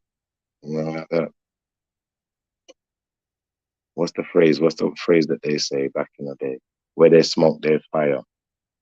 But if there's too many people saying this thing, there must be some truth to it, man. Something's going on because too many people are talking about it, bro. You know, like that. There's too many scholars. There's too many people saying the same thing. That, you know what? Yeah, some of this history might be a bit obscured, whitewashed. Well, not might be, definitely is, unfortunately. So we just got to get to the bottom and start doing the due diligence and telling the truth and identifying why people want to identify with certain people groups and not others. You know, identifying why certain people feel like they should be privileged over others and X, Y, Z. Yeah, just really deal with that for what it is. Just move forward in life. Why would we keep moving sideways or move backwards? That would be dumb, innit? You know? Yeah, man. I feel like I've had a good run here. I feel like I need to do that. I had a beer right now. That would go down. But technically, I've got to wake up in the morning. I go too far down that road. And I'm talking quiet because I'm in my house and I'm trying to wake everyone up. But at least I'm here, man. What happened to everyone else, man? Where's Sniper, man? I thought Sniper would be in on some of this right here. All Motion. Motion's probably in his bed, though. He probably got work. Yeah. You man all got work in the morning. Who's Zulu? I know you man are all hardworking guys. Big up all the brothers, then, man. Yeah, man. All of them and them are hardworking, but people always love to take shots at us and talk about the man them like the man them are just doing road. The man them don't do nothing constructive. Man, they got a whole heap of things going on. Whole heap of business ventures. Man, them don't get time to rest. We just work, work, work. All I do is work, work, work. And then I've got other family duties to deal with. Then I'm here talking with you lot, putting in some more work. And then I'm going back to work. But you know what? That's all it is out there, B. Let's just get it all day, every day. That's what I do. Let's just go out there, get it. Whatever we want, whatever we're doing, let's just keep doing it. Something like that. We can rest when we die. Because when we're dead, we ain't doing nothing else anyway. Is it? We got all you lazy motherfuckers out there. In fact, don't big you up, fam. I'll wake you up. Wake up all you lazy motherfuckers out there, man. And do something with your life. That's one of my pet hates. Especially when a person like, you know, when a person asks you to borrow £20 and you know they've been lying down in their bed for the whole week. And you could have all offered them work to do, or they could have found something to do, or you know, like that. But they don't want to do nothing. They want to lie there all week and ask you for £20. Yeah, man. A lot of people like that in this world today. Crazy. Yeah, man, I might even play some Call of Duty. I'll kill some people. Yeah, man. Seeing as you lot are so damn boring. Really boring, pick me out there, sitting down in your yard, watching Netflix and I'm stripping there. You could have been having a good conversation online. Yeah. Could have helped me educate this fool. But big him up though anyway. I can't remember his name. Yak. Yakety Yak. Call back, bro. Anytime you're ready, we can have this discussion again. I think it must be dinner time for someone, for everyone. Man, everyone was hungry. They were sat here for too long. They ran out of steam, you know, like that. I really done had dinner while I was talking, you know. Yeah. Multitask people, man. Multitask. Let me look at this chat.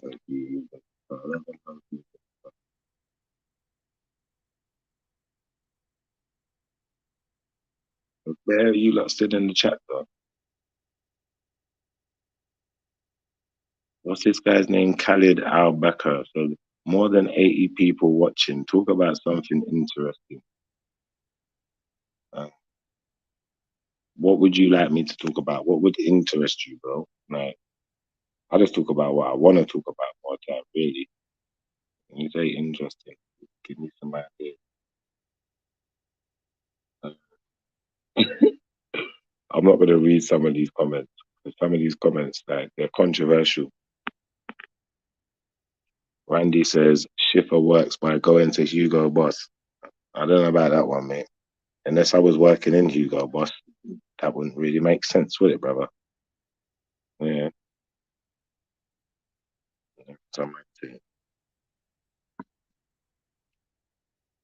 What is interesting? I think it's interesting. It's interesting. Life is interesting. Interesting, especially like watching people grow, watching people rise and fall, and you know, all the ups and downs, controversies. It's interesting. Life itself is interesting. You can go from one stage in life to another stage in life. You could start off life as one person and end up a completely different one. Like, life is so interesting. Do you feel where I'm coming from? Like, especially living in a place like South London, Clear Canal. South London was absolutely crazy. So I definitely think that a lot of people who came from that environment could have started as someone that they might not be today. It might be something completely different. Might have started off on the corner boys hustling. Somewhere down the line, you know, full on gangsters. And then somewhere down the line realized the mistake they made, changed it to something else. Some of them might have went the other way. Some of them might have been like full on like college, uni, all of that. And then one day they just wanted to play gangsters now. You know, like that. And they turned into old men. Now they're just smoking food and doing weird stuff. And just acting weird.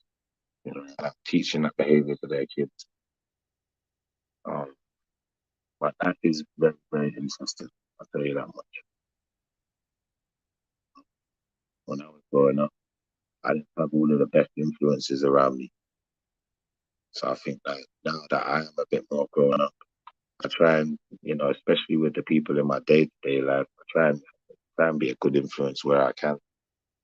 You know, like that. Try not to influence the youngsters with too much fuckery. And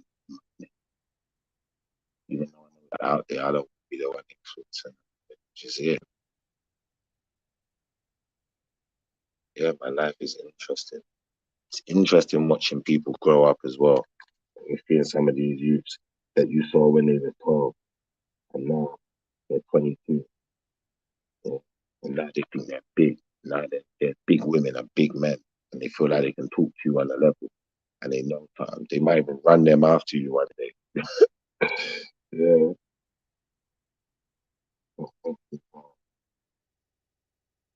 I said, hey, I'm not even reading them kind of comments. I think you pissed someone off, yeah.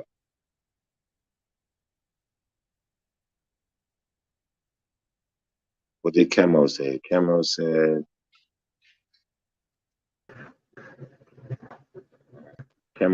adopting others' history and making like it's you. Stop it. Who is you talking to? Oh, you're talking to Miss Sarah. Hey. So you're kind of talking about what I was talking about earlier. I see you. Who's that? Is that Yak, yeah? And you're holding it down? Yeah, I'm holding it down, man. You know what I do, bro. That's normal, man. What happened to everyone? I don't know, man. It looks like there's a debate going on in the chat right now, though, with Miss Sarah and Camo. There's a little bit of a debate going on. I was just kind of glancing over that quickly. And what's the debate? The debate in the chat looks like Camo is saying that Miss Sarah's people are stealing their history or stealing other people's history.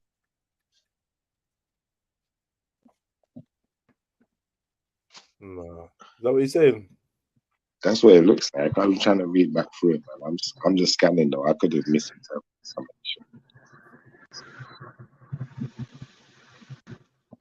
What you saying? On the panel.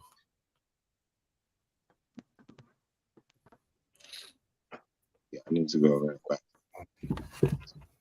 My mic is over, bro. Yeah, I think it was over that comment earlier when we was talking about the DNA and the haplogroups, and I was saying that obviously certain parts of East Africa, North Africa, whatever, you know, there's it's suggested at least that there's a lot of Eurasian mix. But then obviously within those groups, they don't confess to that. But then at the same time, a lot of them don't profess to being black neither, which is why I find it quite interesting.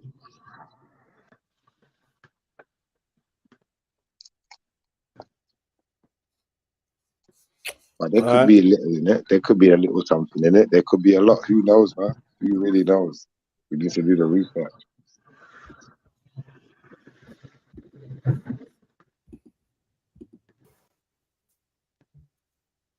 Yeah, so what? Yak TV, why are you so quiet? What's his name? AM. What's wrong for them? I don't know, man. I think they went to sleep. I should have laughed. I think my voice was too soothing, man. I need to put on the wicked man voice again. Even my son plays the sleep. Well, they might be a bit gay, innit? I don't know, man. If they got them kind of tendencies, they might be a bit gay, innit? I won't try that. Voice for gay, man.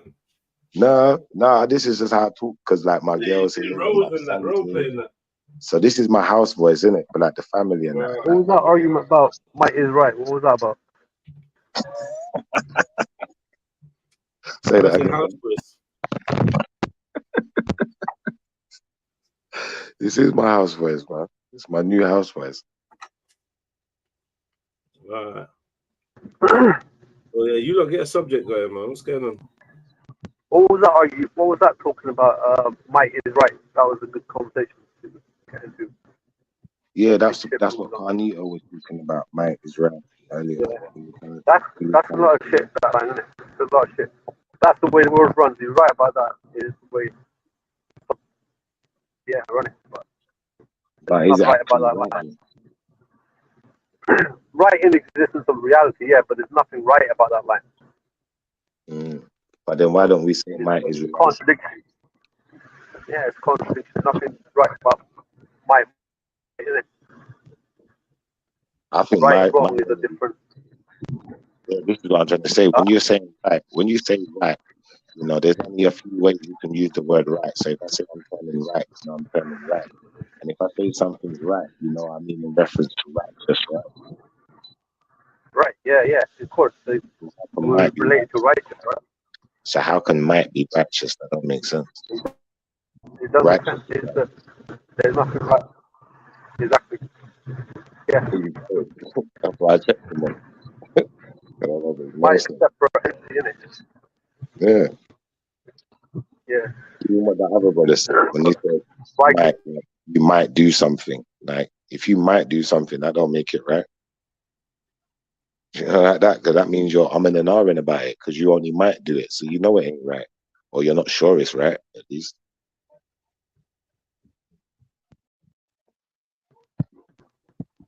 I think that's one of them things we have to do. Really, sometimes we have to check our wording, check what we're dealing with. But I even fuck up sometimes, man. I ain't perfect. I think that's a phrase that's going about. I think that's the phrase. I think that's the phrase that people use to negate the things that them or their ancestors may have done. The way of negating the crimes you've committed, or you know the people who you benefit from. You know, the first people that would have said that, well, Say that again. People, but probably people before that too. But modern is Romans. Romans would have said might is right, right? Possibly.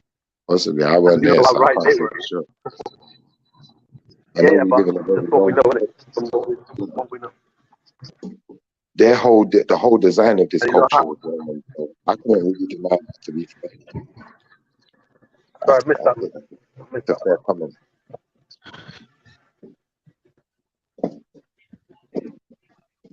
Sorry, I missed that, dude. No, I was saying the whole design of this culture we're living in is kind of Roman anyway, so I couldn't really deny that. Yeah, I'd agree to an extent. That's why there's disparities in it of whatever. But yeah, it comes down to, I suppose, because this country's got imperialistic past, right? So they got an ideology, right? So they've had it already. So they've kind of mirrored the Romans in a way, you know. Yeah, 100%. So and they've in their recent history, like past few decades, a few of them still keep that ideology, right, for their actions, for this country's actions and that. So some people let it go, some people are new age, and some people just want to keep it old, I guess. All right. Yeah.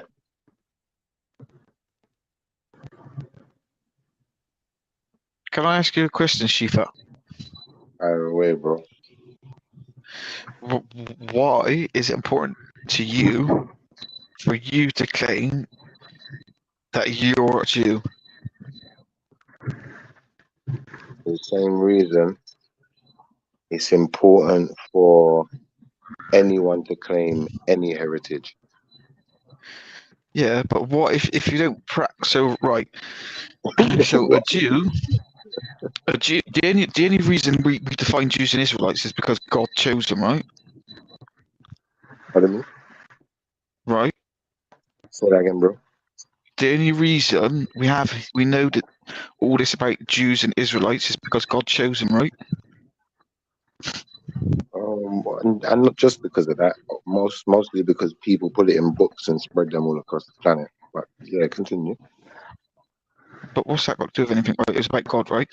So therefore, right, how could you, right? God never wrote anything down on. One second. Let me finish. One second. No. Because you tried to make a point, and I'm answering your point. Listen, God never wrote anything down in the book and started passing it around to you. He chose his people. He chose his family that he was going to stick by, and you know that's the point. What else you want to know? I don't understand the point. He chose his family, right? So we would know his family would what? What would his family do? They would look the same. No, but what would this special family do? They would look the same. See, you can't answer it. They would have done too, and spread what he would have given, right? Which is the Tanakh. Now, you have no links to the Tanakh. You've never. I bet you don't even know how to read it, right? You have no links to it. You have no like. If it was you who hang on. If it was you who claimed to be them people, you would have had the Torah. You would have had all these things, but you don't. But yet, the people who claim to be Jewish have these things and had them for centuries, thousands of years. Can I ask you a question, if you don't mind? Did you know that? Yeah, no, I appreciate what you said, and I understand why you've asked it, yeah? But I realize that you're missing a certain part of information which I want to share with you. I don't believe you realize that the Torah itself is a translation. Did you know that? What do you mean? It's a translation, it's not the original version. What do you mean? The Torah? But there's two sets of Torah. There's two sets of Torah, right? Levitical things, and then we have the Ten Commandments. No, but they're not the original language. They're not in the original language, bro. So I'm trying to say to you, you have to understand that. We have it in biblical Hebrew. No. Well, you have to have it in here, bro. What you have to go back to is what is it called?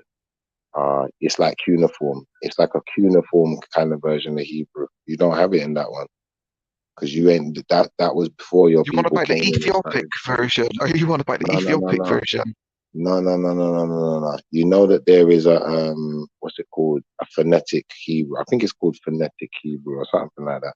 But the point is, it goes back as far as like cuneiform and those type of writings. You know, like ancient Mesopotamian type of writings, like cuneiform type writing. Literally goes right back into those type. And then when you get to that level, then you can start telling me that, you know, you look at the artifacts, look at those people who are writing in those type of writing, and show me your people then, and then we can kind of authenticate you, bro. But without going back there, we're kind of, you know, we're fighting a losing battle. You know, your people they arrive too late in history.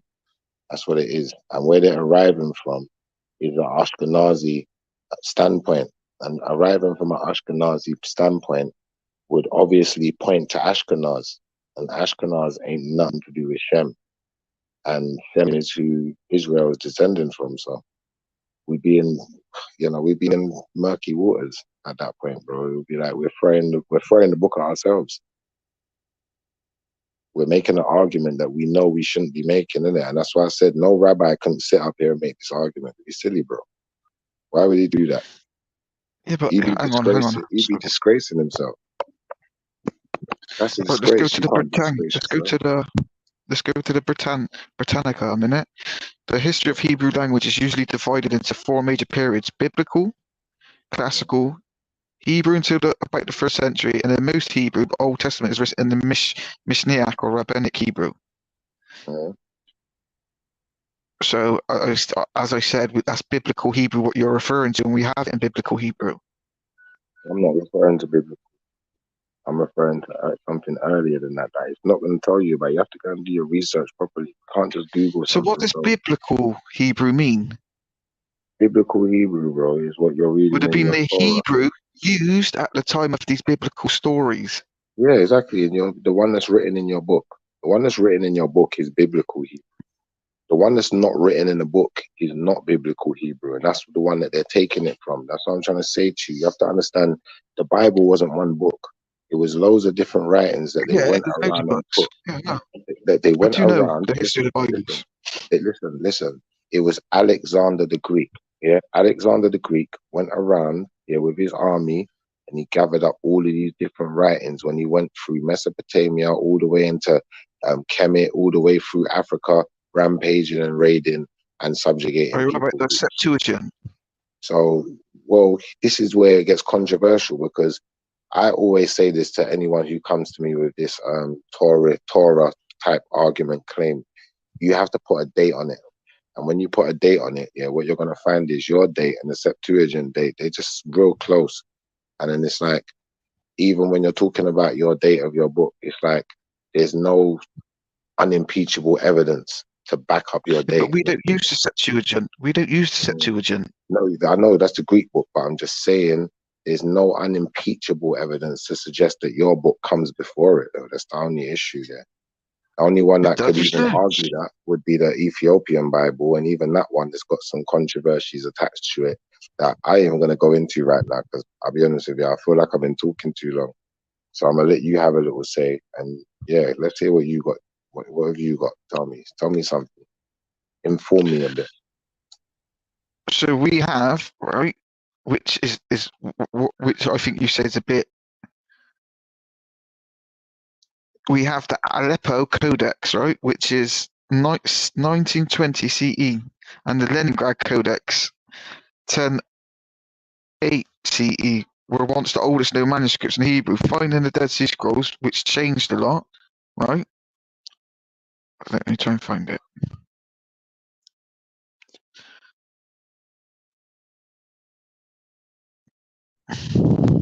I'll tell you what would compel me, what would be compelling for me, yeah? If you can find me something Bronze Age, because I think in order to really substantiate your claim, that's the age that you really need to be looking for evidence within. Like, you need to be going Bronze Age and before. And what age is that? Could you tell me? Because I'm a little bit illiterate. So Bronze Age is like, you know, like you got, I don't know, Iron Age and, you know, Industrial Revolution. Bronze Age is going. Yeah, I know, but what centuries, what years? So Bronze Age is like the very first empires. So like year one, I suppose, or something. I don't know. What, BC or AD? Yeah, it'll be BC. BC, right? Yeah, I think it'll be BC. I'm pretty sure, bro.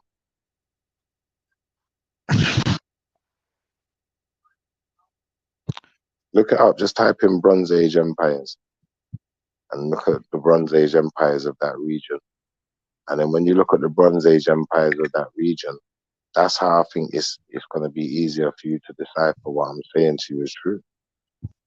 That it's not really likely that these people wouldn't have been black just because of the region they lived in. And then you look at the people of that region at the time during that Bronze Age, you're not going to find these people that you're thinking were there. You're just not going to find them. They're a later inhabitant. What I'm saying. Yeah, but where do you find Hebrew in any other continent other than Ethiopia? Pardon me? Where else do you find the biblical Hebrew other than the one place we know about, which is like a an evolution of their version of Hebrew that we would have obviously left them? Listen, the Coptic Bible is not written in Hebrew, yeah? And even Hebrew, you call it Hebrew and you think Hebrew is like some mother tongue or some, you know, some top of some language branches. It doesn't work like that. It's God's language. Bro, it doesn't work like that. Every language is God's language.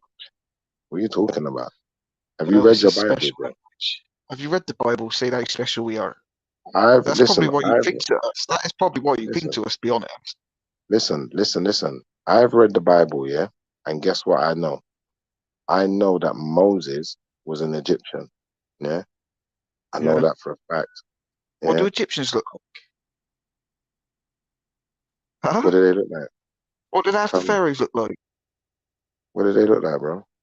Tell me. You tell me. They're black. But he looks. But what do you mean by black? Because that's just like a flat word. I mean, they're African, like Bantu. They look Africa. They're African, Bantu, isn't it? But we have descriptions. But we have descriptions. They look a little bit different to that.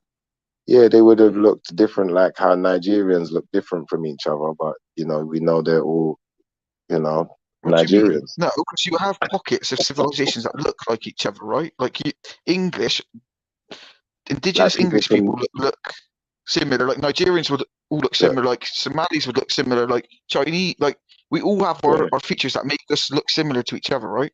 Just like Angolans and Nigerians and West Indians and, you know, Zimbabweans, you know, we all got similarities. We all look, but we've all got, everyone's got a different face, isn't it? But we all look similar because we're all that Bantu African DNA. It's just everywhere, bro. We're just everywhere. Yeah, but the pharaohs weren't that. Yeah, they were. Go and look them up. Which one? Name one. What, Nama? The first pharaoh. Let's go Nama. Yeah, the first pharaoh of Upper and Lower Kemet. If you want to go to Nama, you're going to find some blackness, bro. If you want to look at Kemet, you're going to have to then look at Kush and the Kushites, because the Kushites were right next to Kemet. They were a thriving empire right there at exactly the same time. Yeah. And you're going to have to start looking at these people. Start looking at the artifacts. Look at the artwork, bro. Just look at it. We don't have to argue this. We could just, have you go away. Just go to a couple of museums. That's what I'm saying, bro. Just look at some stuff. You'll educate yourself and you'll emancipate yourself of the nonsense you've been taught. And then what will happen is you'll be able to teach your brothers and your sisters.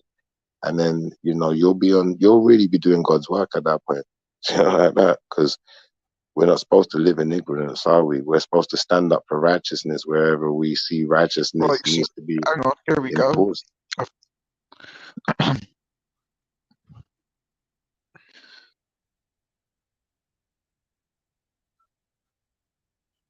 Oh, is my mic on? Yeah, I can hear you, bro. The ancient Egyptian classification of ancient peoples: a Libyan, Nubian, Asiatic, and an Egyptian. At the Mural Tomb of Seti, in terms of color, the Libyans had the lightest complexion, followed by the Asiatics, who was a little bit yellowish. Egyptians, reddish brown. So that's like a bronze, right? That's not African, right? And then, while the Nubian is black, which group is also marked as their own distinctive hairstyles and clothing, when Egyptians have straight hair and these Nubians have curly hair. The reputation of ethnic groups in Egyptian iconography has been a source of dispute. So we have to keep that in mind. But so even back then, they had classifications, and they're saying Egyptians. And this is at Egyptian times. What do the depictions look like, though? Because obviously anyone can write something. But when we look at the artifacts, when we look at the... Hold on one second. This is an artifact. Listen, I can't see anything. But what do the pictures look like? When I look at Nama, what does his face look like? Does it look like a black man? What does his hair texture? What does his nose? Yeah. What does his lips look like? If I look at King Tut, does he look like a white man? Talk to me. I'd like to know from your impression. But let's go with King Tut to start then.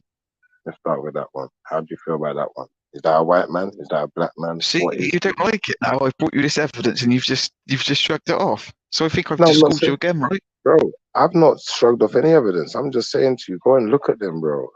Bro, you think that anything you're saying makes sense. I'm telling you, every single last one of them pharaohs is black.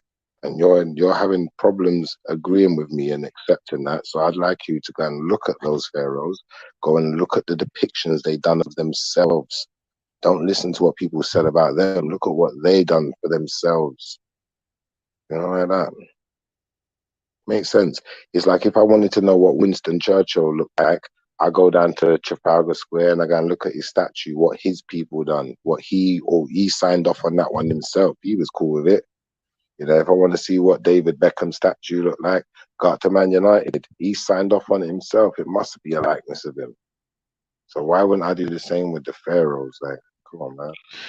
Right. So this is. I mean, I just want to read this out if you listen to it. Some scholars argue that ancient Egyptian cultures were influenced by Afro-Asiatic speaking populations in North Africa and the Horn of Africa or the Middle East, while others pointed to influences from very Nubian or populations in Europe. In more recent times, some writers continue to challenge the mainstream view, focusing on question of race-specific notable individuals such as the kings represented at the Great Sphinx of Giza, native Egyptians and Pharaoh Tutankhamun, the Egyptian Queen Tai, and the Greek polymatic Queen Cleopatra, right? But mainstream scholars reject the notion that Egypt was a white or black civilization. They maintain and apply modern notions of black or white races to ancient Egypt is anachronistic. In addition, scholars reject the notion implicit in the notion of black or white Egypt hypothesis that ancient Egyptians was racially homogeneous instead of skin color varied between peoples of Lower Egypt, Upper Egypt, who in various areas rose to power within Egypt history despite multiple foreign invasions by demographics were not shifted substantially by large migrations. Can I ask one question? What is an Afro-Asiatic? Just from your perspective, because I don't know if you just realized African, right? An Afro-Asiatic. You tell me what that means. African in Asia. Huh? It's an African in Asia, bro. Is it? So what would that mean? Well, like if I said someone was an Afro-American, what would that mean to you? So is influenced by Chinese, or Asian people? No, bro. Listen again. Listen. If I said someone was an Afro-American, what would that mean to you? An African that was born in America. Right. So when someone says to you Afro-Asiatic, what do you think it means? So South Africa born in where? Asia, right? African Asia, isn't it? But how could an African be born in Asia? Easy, because they live there. Work Innit? that out. They Yeah, but live work that out. there. Because, bro, Africans are Asians. The original Asians are Africans. So you're just okay. I see. The original maps of the world, you know what they're called? Like everywhere was called Asia.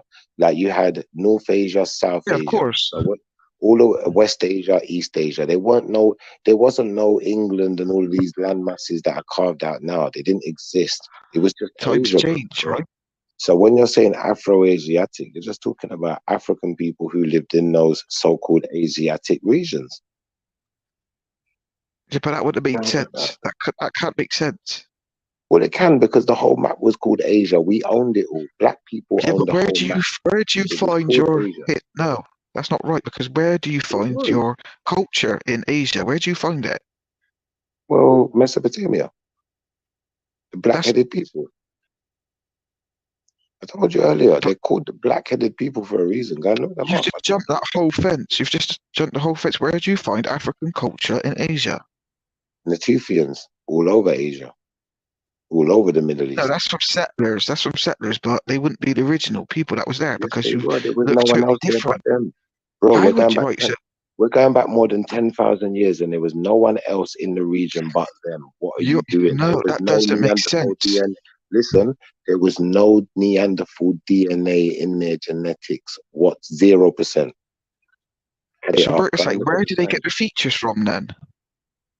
What do you mean? They didn't have Neanderthal features. No, where do Asian people like Chinese, so on, get their features from?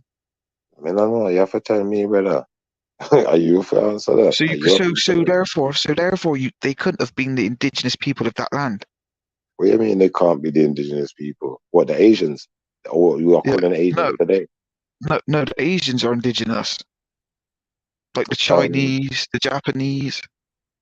Right, can I give you a Malaysia. bit of information? Can I give you a bit of information that you should know about the Chinese? The original Chinese got taken over and wiped out. Yeah, they had a Great Wall. Yeah, the Mongols got through the wall, bro. Did you know that happened? Have you ever done history class before?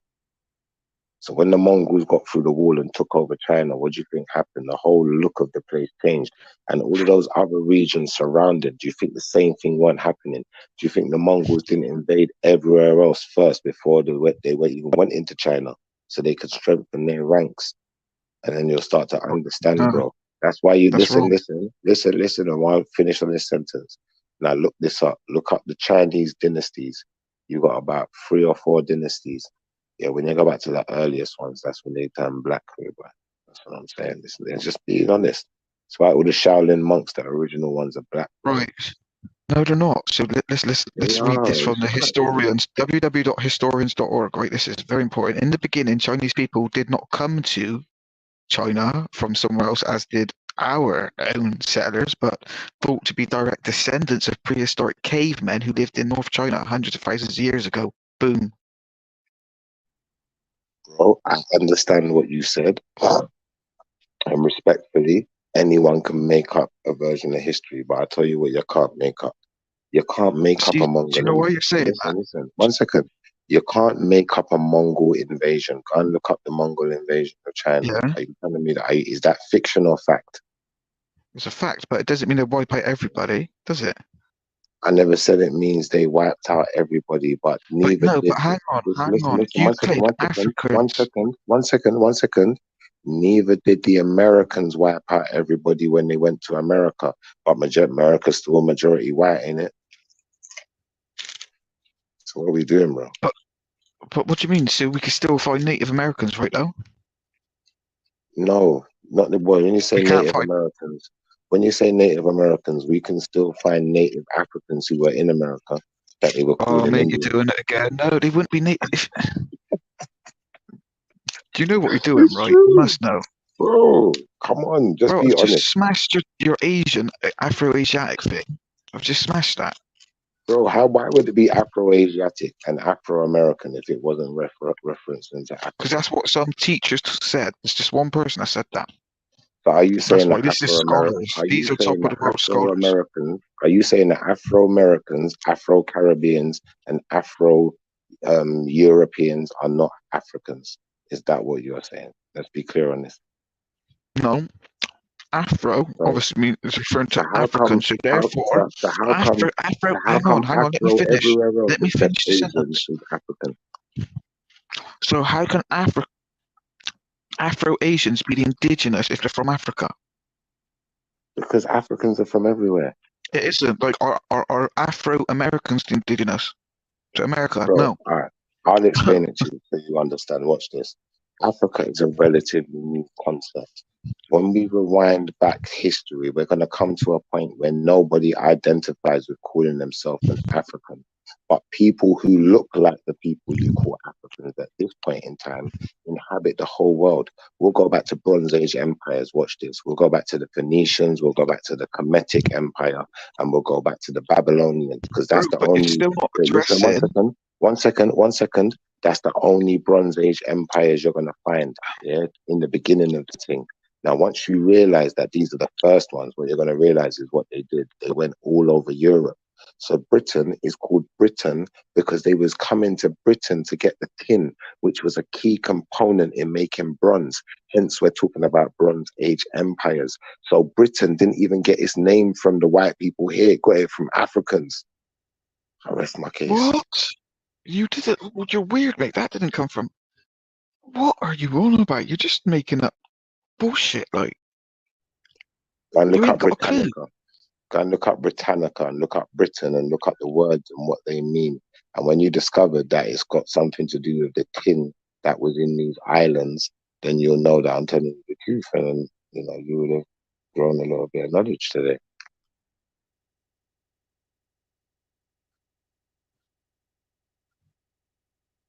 Come on, bro. I've done this many times before. We've done this. So Britannica doesn't come from Africa. So the encyclopedia it does. Just like Europa comes from Africa. The whole word Europa, that's an African empress. Europa. You didn't know that, bro.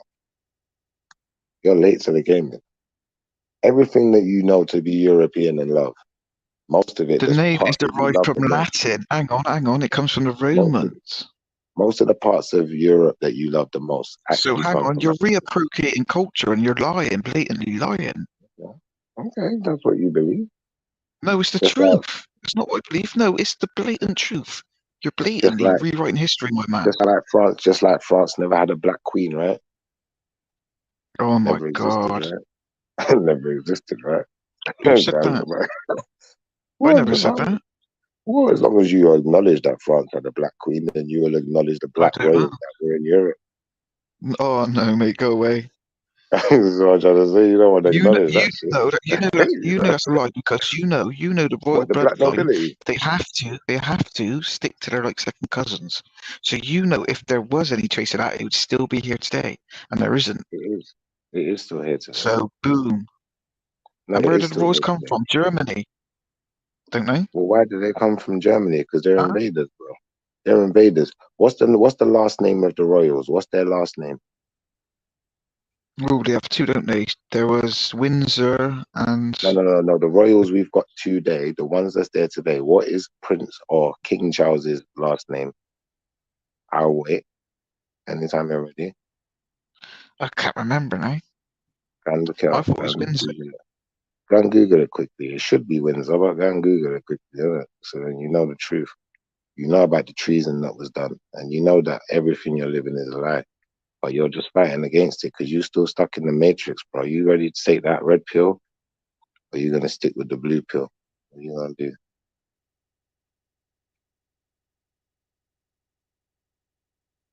So That what don't you're make no saying? sense to me. Oh, so you're playing on words. So look, today marks the 500th anniversary of Day Catherine Medici. Catherine is still remembered as the Black Queen of France, but she's not black. It means look. So you're lying. Bro, let's stick with Prince Charles. Oh, King Charles, sorry. What's Yeah, his but last bro, name? I've just proved you wrong about 5 times. It's getting a bit. You want to stick on that point, but let's move on now. You can have that one if you feel like it's a bit tricky. But let's go to King Charles. What's his last name, bro? Windsor, innit? Are you sure? Go and look it up. Just Google it quickly and then tell me what's his last name. Okay, sounds like you might have an issue, bro.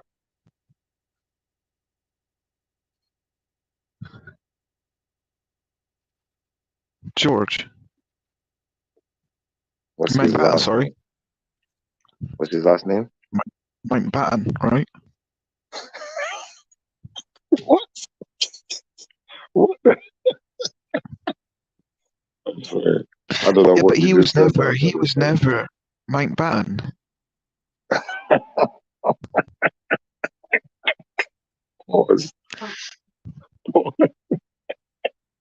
I'm sorry, bro, but it's funny. And at the same time, it's not Windsor. So we got an issue, bro. And this is what I'm saying. Yeah, You but it's believe in lies. Windsor. It's not Windsor. You believe in lies. That's where it is, bro. And you just Elizabeth's discovered, last name is Windsor. bro. His father's name, King George. Is it King George? I think that's his father's name. Right? Philip, sorry. Prince Philip. He was a Mountbatten. Now, he wasn't meant to get married to the Queen. Okay, what was the Queen's last name, bro? Because if you remember, the Queen's father's brother relinquished the throne.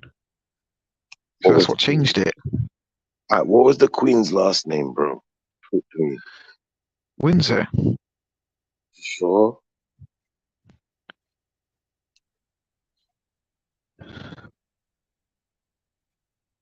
No. You're not sure, bro. Come on, just be honest.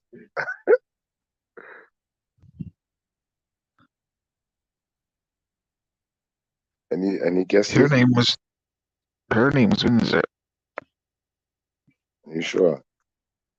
What are you talking about? You might be on about her father's or her forefather's name. Of Saxe Coburg Gotha.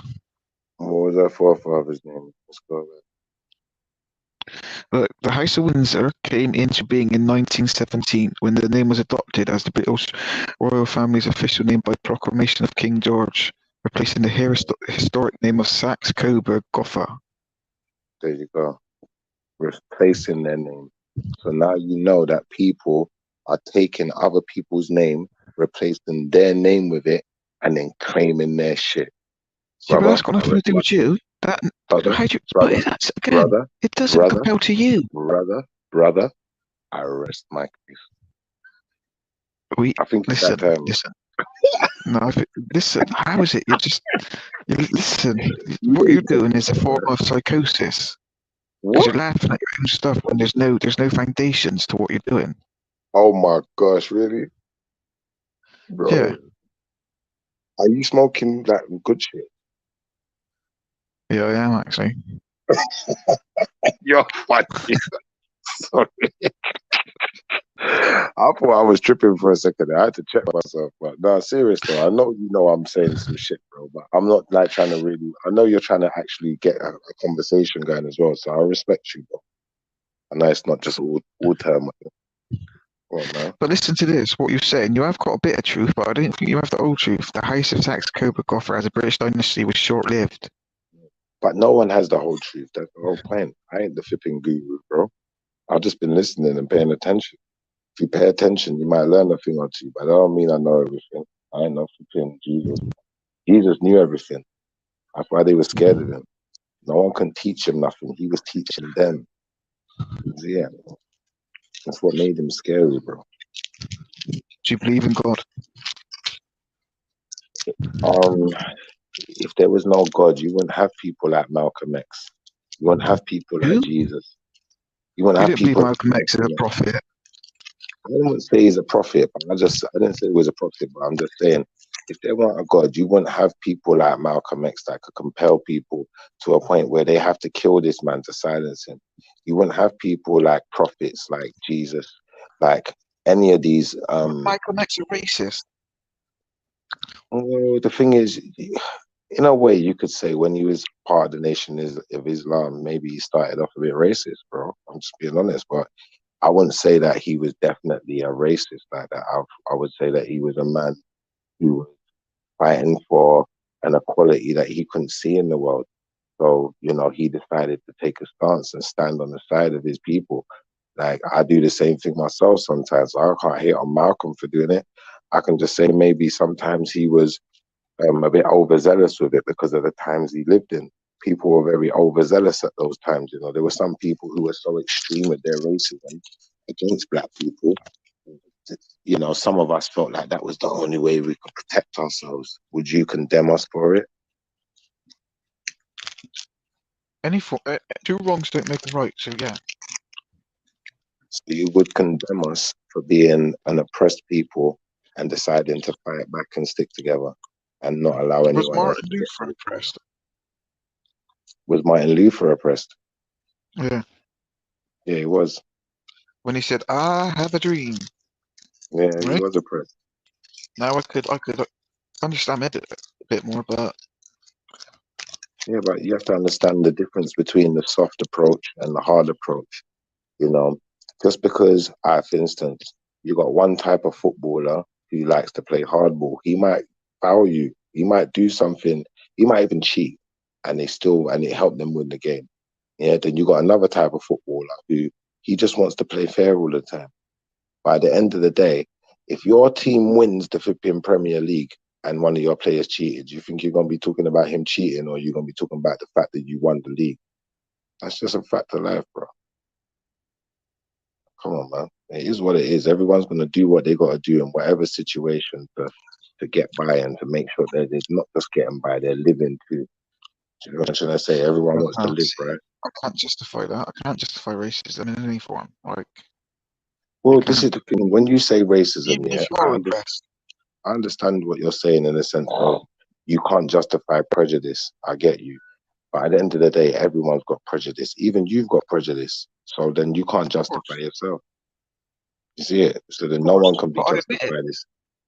Yeah. And this is like when someone said the other day, someone said about slavery, they was like, well, slavery this, slavery that, and and who's the worst, the slaver or the person who's flipping selling the slaves, or the person who's buying them, and all sorts of nonsense. And it's like, you know what? Either way, how you treat people is how you treat people, regardless of whether a person's a slave or not. You should still treat a human being like a human being. Would you agree? Right. Of course. This is what I'm saying. Like, when you look at certain people's histories and you look at how they've treated human beings, then you can understand why some people might feel disgruntled by certain other people groups. But they're not affected by it, though, right? You can't play victim for generations after, because if that was the case, everyone else in history could do that. What about when you say, so let's look at when you Europe, say you right? can't play, listen, when you say you can't play victim for how many generations after, unfortunately, if you're going to play beneficiary for how many generations after, then we're still going to be playing victim, innit? Because you're the one who started the game. You just don't want to end it. What did right? So let's work at where slavery came from. Where did slavery come from? Where's the oldest form of slavery? Where does it begin? It doesn't matter. Oh, so it doesn't matter. So No. it doesn't matter where it started. Why would it? See? Because then we could go to how many others before. Because you're only thinking about now. What about the Barbary slave trade? Okay. What about it? See, but so what about them? But then others could play victim and be, well, we was oppressed for years. My ancestors have the right to be angry, but these don't. What makes you different? See, there's double standards. No. Listen. Nothing makes us different. You see, when the Irish complain about the way they were treated and sent into servitudes and you know, sometimes even treated like what they believe was slaves. Yeah, when the Irish are making their noise, no one don't say nothing about it. Everyone's like, you know what, that cruelty happened to them, and you know they should be able to say their thing and talk about what happened to them, you know, how their people are recovering from it. Now, unfortunately for Black people, you know, we was never treated as well as the Irish, and given control of systems within countries in America and all of these places, we was never treated the same, with the same respect. What does the sign say? What does the sign say? Is that a shop? No blacks, no dogs, no Irish. Let me finish. The Quran may say that, but guess what? You see, when an Irish slave came out of servitude, they got their 4 acres and a mule. You see, when a black slave came out of slavery, they didn't get shit. So I'm just gonna put it to you like that and say to you, you know, there's a stark difference there. And then it's like when Jewish people want to talk about their Holocaust, you don't hear Black people saying, "Oh, it didn't happen to you," and you know, you shouldn't have recompense. You shouldn't have. One second, you don't hear Black people saying, "Oh, that never happened," and you shouldn't be moaning about it years and years after, and you shouldn't have been paid for it. They got paid. They got paid for it. They got reparations. They got all sorts for it. We don't hate them for it. We think, cool. Do you know what? You got yours and you deserve it because a crime was committed against your people.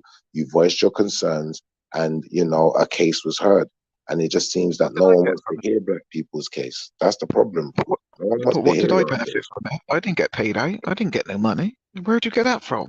No, the Jewish people got paid, man, after the Holocaust. What? My grandparents got paid. Got paid what?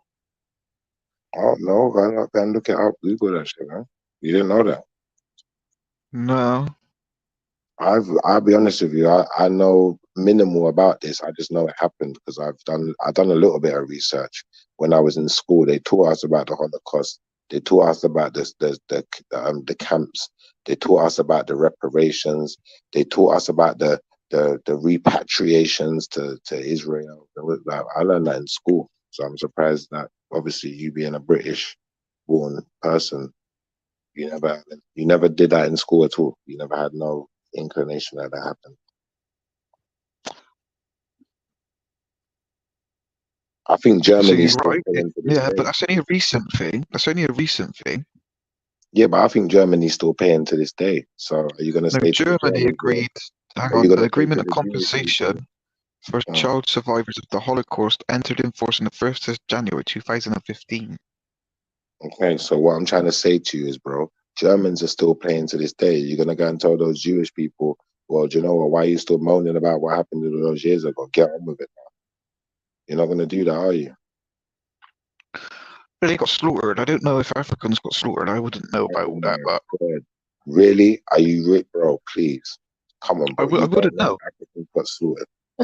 We didn't learn about the slave trade in school. Look at this. Look, I'm going to tell you something to look up. Look up King Leopold. That's just one example of Africans being slaughtered, and there's so many more. Just go and look up King Leopold. That's what I mean. He from? Bro. French. Oh, I'm not French, mate. Yeah, I know you're not, but you just said Africans being slaughtered. Yeah, so go to the French for that. Yeah, we should be getting Belgium, yes. Yeah, but those the regions that he destroyed, you know, Guinea and Angola, all those people. Regions, like, all those regions, bro. Like, what we should be doing is we should be getting reparations. That's a scumbag, isn't it? That's a scumbag, though, isn't it? That's like another Hitler, like, you know. Exactly. So why are France paying reparations, but Germany's got to pay reparations? Explain it. I do think France does a little bit, like with all their colonies. There's loads of Africans that live in France and all that, like, you know. So I think they're doing their fair share. Like, you know, all of these British colonies are no different. They went there, they murdered people, slaughtered people. You know, they was raping and pillaging, bro, just like Vikings. So, you know, it's no different. Like, no one is what's the word? No one is not complicit in this when we're talking about the European side, unfortunately. So who should pay you? Well, whoever done a crime should be paying, innit? And they should be paying for where they committed their crimes. They should be paying reparations to the people they committed crimes against, right? Right. So then we'd have to take that into consideration, right? Yeah, we'd have to just work it out. So, for instance, for all of the British companies, like the British banks and the high street companies that started off as, you know, slave trading and slave owning companies, and refused to pay all of those people who were employed on their plantations, XYZ, their 4 acres and a mule, and, you know, pay them any kind of money for their service at the time that while they were there, like the rest of the people in servitude, you know, like the Irish, because they all got paid while they were there and got their 4 acres and a mule. So, you know, really, they should be paying all of that money back. How do you think all of these countries, why do you think you had such an industrial revolution? Why do you think there was so much money to invest and boom into the system? Because they were stealing. It was all stolen. So technically, there's a lot of reparations owed, but the amount of money that's owed is so astronomical. If they ever pay it back, it would actually destroy the economy. It would probably make Africa the richest continent. And unfortunately, no one don't want to see that happen. None of that. They don't want to live I their don't truth. think that's true. They don't want to live their truth, man. Come on, man. What did they take from Africa? They took everything from Africa. Tell me what. Everything. If you know, if you've then define 3 things they took from Africa. They took people. Yeah. They took the precious jewels. They took What the jewels? knowledge, the gold, the silver, the diamonds, you name it. The minerals. But can't we get that in like Asia? Can't we get gold? It wasn't gold found even up Yes, until yes, England up to like the 1900s. Some of it you can, but there's So what was the there's some of these minerals that you can only find in Africa. If you didn't know that, then go and look it up. And then on top What are of you that, on about? Like cobalt? on top of that, it was the knowledge. It was the thing. The thing is, they didn't do it to Africa first. They did India first. First, they did it to India. Then they went to Africa. And what they did with India, to start off in India, they started wiping out the people, and they realized, you know what? They could never outbreed these people, and there's too many to wipe out. So what they started doing is they started making a buffer population, like a buffer society. Yeah. So that's why you got places like Pakistan was invented, bro. It was invented. It wasn't there. There weren't no Pakistan. No one weren't Split, calling nowhere India. Split from India, right? Exactly, because they started making a buffer class, bro. They started mixing, interbreeding, making a little buffer class, and then all of the. That's why you got all of these Bengalis and stuff like in like the West Indies and that, because they started sending loads of the darker skinned ones out, kicking them out the country, send them to the Caribbean, send them somewhere else, give them a little job, give them a little servitude, something to do, and get rid of some of them. And they can create a little buffer class, make space for them. You got to look at the Saying that history. right, that makes sense. My mate, his granddad's, he says he's from Jamaica, right? He's got a Jamaican accent, but he doesn't look African. He looks more Indian, right? But his name's Isaac and all that. Now that makes sense. Yeah, they're all over the Caribbean, bro. When you go to That's islands mad, like Martinique, you'll see more of them. They go like, what was he talking about earlier? Guyana. In certain of these islands, you're gonna see loads of Indians, bro. They're everywhere. And proper Indians as well. It's not like they're not from India. And, you know, why do you think they got roti in Trinidad and them things? Because there's a lot of Indians. It's a fact. It's unimpeachable. Go Africa, you're gonna find Indians too. You're gonna find loads of Indians in Africa. Yeah. It's a fact. But there's no inhabitants in the West Indies. Was there? There's no original inhabitants, right? If you want to talk about the original inhabitants of the West Indies, if you want to talk about, like, for instance, the Maroon peoples, yeah, and you want to go and talk to Nanny Maroon and them people there, and go and talk to them. If my great grandma is alive, I'd love for you to talk to her, because those people knew who they were. They knew that they never came there on no boat. They was there already, a lot of them. And the ones who did come there on boats, a lot of them weren't coming from Africa, bro. It's facts. It's been documented. There was a lot of black people already in Europe, in Britain especially, what they tried to get rid of. They got rid of them to the Caribbean, bro. And look at the history. Trust me. Right. So if we look at this, right, it says the Tiano and the Arawak were the people who were indigenous people of the Caribbean and the Florida at the time of the European contact in the late 15th century. They were principally inhabitants of Cuba, Jamaica, Hispaniola, and Puerto Rico, but they were See what you're conflating in. I think the problem is with saying black that you assume they're African. They might have a dark skin color, but their features wouldn't the same as you would get in Africa. Like their hair would be straight. I Their think noses would be different. you see what you said there, yeah? This is a lie. I think this was a lie that was made up in like the 60s or something. But you see, No, this is in the Black History Month.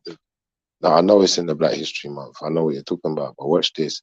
Later scholars later discovered that there was never such tribe. There was never any such tribe called Arawak. Arawak is actually a language. It's not a tribe.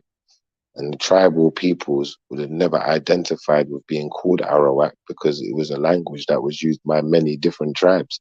So what we're gonna then so here's some more stuff. If you look at this, and this is from Reich's HMS Harvard. This is from a Harvard scholar. Around 6,000 years ago, the first people to inhabit the Caribbean arrived in Cuba, Haiti, and Dominican Republic by boat. They used stone tools and gathered and hunted for their food. We call them archaic age people. Based on archaeology, we thought these people probably came from Central America. Well, I would just say again anyway, the Arawak language is not a tribe, it's a language. And what you'll find is that a lot of these tribes spoke the same languages, but were different tribes. So then what we had to do was we had to find one artifact or one body of one Arawak person. Yeah. We had to find one Arawak. This is the thing, they can't find one. You dig out the whole of the Caribbean and you're not going to find one ancient skeleton with Arawak DNA that's going to have any kind of Indian anything. Well, hang on, we can find them. Not Bengali, should I say, Indian. Yeah, but listen to this. Again, it disputes what you're saying. A small number of mainland Arawak survive in South America. More than 15,000 live in Guyana. They will represent about 1/3 of a Native American population, smaller than group found in Suriname, French Guiana, or Venezuela. And this holds to what I was saying earlier because it says what the Tianos look like. They're like the original Indians, right? So it says these people were broad-faced, very pronounced cheekbones, with lips, like little lips, and very good teeth with a copper skin color. What color is copper? Like a red, like a bronzy, like a reddish, darkish brown. But anyway, no, it's not. It's not a red. How could you go from red to dark to brown? Like, you know what I mean? Listen, go and get a penny out of your jar and look at the complexion of it. This is the thing. If you get an old penny, the older the penny, the darker it gets. Now I'm just gonna say this as well, bro. Like, as far as you making that summarization of the information you're reading, you're right in what you're reading, but you're wrong in the sense of these people don't have any artifacts to base it on. They have to dig up the bodies, and the bodies they're digging up ain't old enough, bro. This is what I'm saying to you. It's not old enough, because I know people who's Jamaican, innit? Because I'm Jamaican, and I know people who've claimed to be Arawak. Yeah, but you can't be Jamaican. You would be African. No, but we've had to enlighten them. Jamaicans and Africans are one and the same people. They're the same biologically. Yeah, exactly. So you're African, you're not Jamaican. But listen, they're biologically the same people, but from different land masses. This is what I'm trying to say. It's like, you see, like a Nigerian and an Angolan, yeah? They're two different people groups, right? Because they're from two different regions. But they're still Africans, innit? It's still African DNA. That's just the way we identify it, because that's what Europeans taught us to do. Europeans taught us to relate everything back to African. That's what they did, because when you go to Africa, that's where you find the majority of the continent is black people, although there's other people there. So if it, say, for instance, like, and I know it's a horrible thing, slavery, like, say your ancestors never got took into slave trade and never got took to Jamaica, you would never be able to call yourself that, because the Tiano, the American Indians, are the indigenous people. But some of my ancestors never got took there. Some of them did, yeah. Some of them did, don't get me wrong. And they even remembered where they came from. They remembered a lot of their tribal heritage coming from Africa. And when they came to Africa to the Caribbean, what you'll find is you'll find a lot of documentation from the Spaniards and from the British who were there at the time, and they will tell you, what was the guy's name? William Piso, yeah, a writer from the time who, you know, was a slave owner and person who lived during the time. He would tell you, you know, about the Negroes of America and the Negroes of Africa, and the Negroes of Africa and the Negroes of America integrating with each other and teaching each other about the botanical knowledge of the two different lands. So because when the Africans were coming to the Americas on boats, whatever ones they did bring, they didn't know all of the stuff that was here. They didn't have things like corn and maize, and they didn't have certain things in Africa and have the same kind of they had similar kind of cooking methods and whatever, but they didn't have all of the same foods to cook with. So it was different food groups that they're learning now. So they had to teach each other different plants used to flipping heal things and heal different ailments. They was teaching each other. This is all documented in history. It's irrefutable. And that's what I'm saying to you. When they say to you, Negro, or they say black, if you ever saw old documentation of what they was calling black, a black is basically an African, a Native American, Australian, Right. any, you know, like Australians, what they call the Aboriginals, anything like that, Papua New Guinea, all of that. Yeah, but what you're doing is you're tastefully doing it. You're polluting definitions, and so let's look at the definitions of Negroes, right? When you say American, like Native American Negro, and there's it. So let's look at the definition of it. A member of people formerly known considered to constitute a race, that's one, or of African ancestry, two, or according to physical traits such as only skin pigmentation. So you could have two people from two different continents, because they have the same color skin, they will be grouped into the same category. So that's what he's doing there. See, that was easy to understand once you break it down and look at the meanings in the different types and the older types and who would have applied it to who. So totally different people, and we've just differentiated that. So if you want to bring another argument. So watch this. This is what I would have done. Yeah? I would have went to the dictionary, because pause. When you go to the dictionary, it's just going to give you the definition, and then no one can argue with it, because we're all using the same. But it's only one. No, but what it is, yeah, bro. You see, because we're both speaking English, we both got to go by the same definitions, right? Well, no, because where does the word come from? It changes through, and so it would so say when the Romans invaded us, they would have had another name, then we would have changed it, and the meaning would have slightly changed, and it would have just constantly changed over time. Like gay. What did gay mean 50 years ago? I don't know, but do you speak Roman? Well, what would Roman be? What would Roman be? What would be the Roman dialect? It'd be Latin. Do you speak Latin? Latin, no. All right, you speak English, right?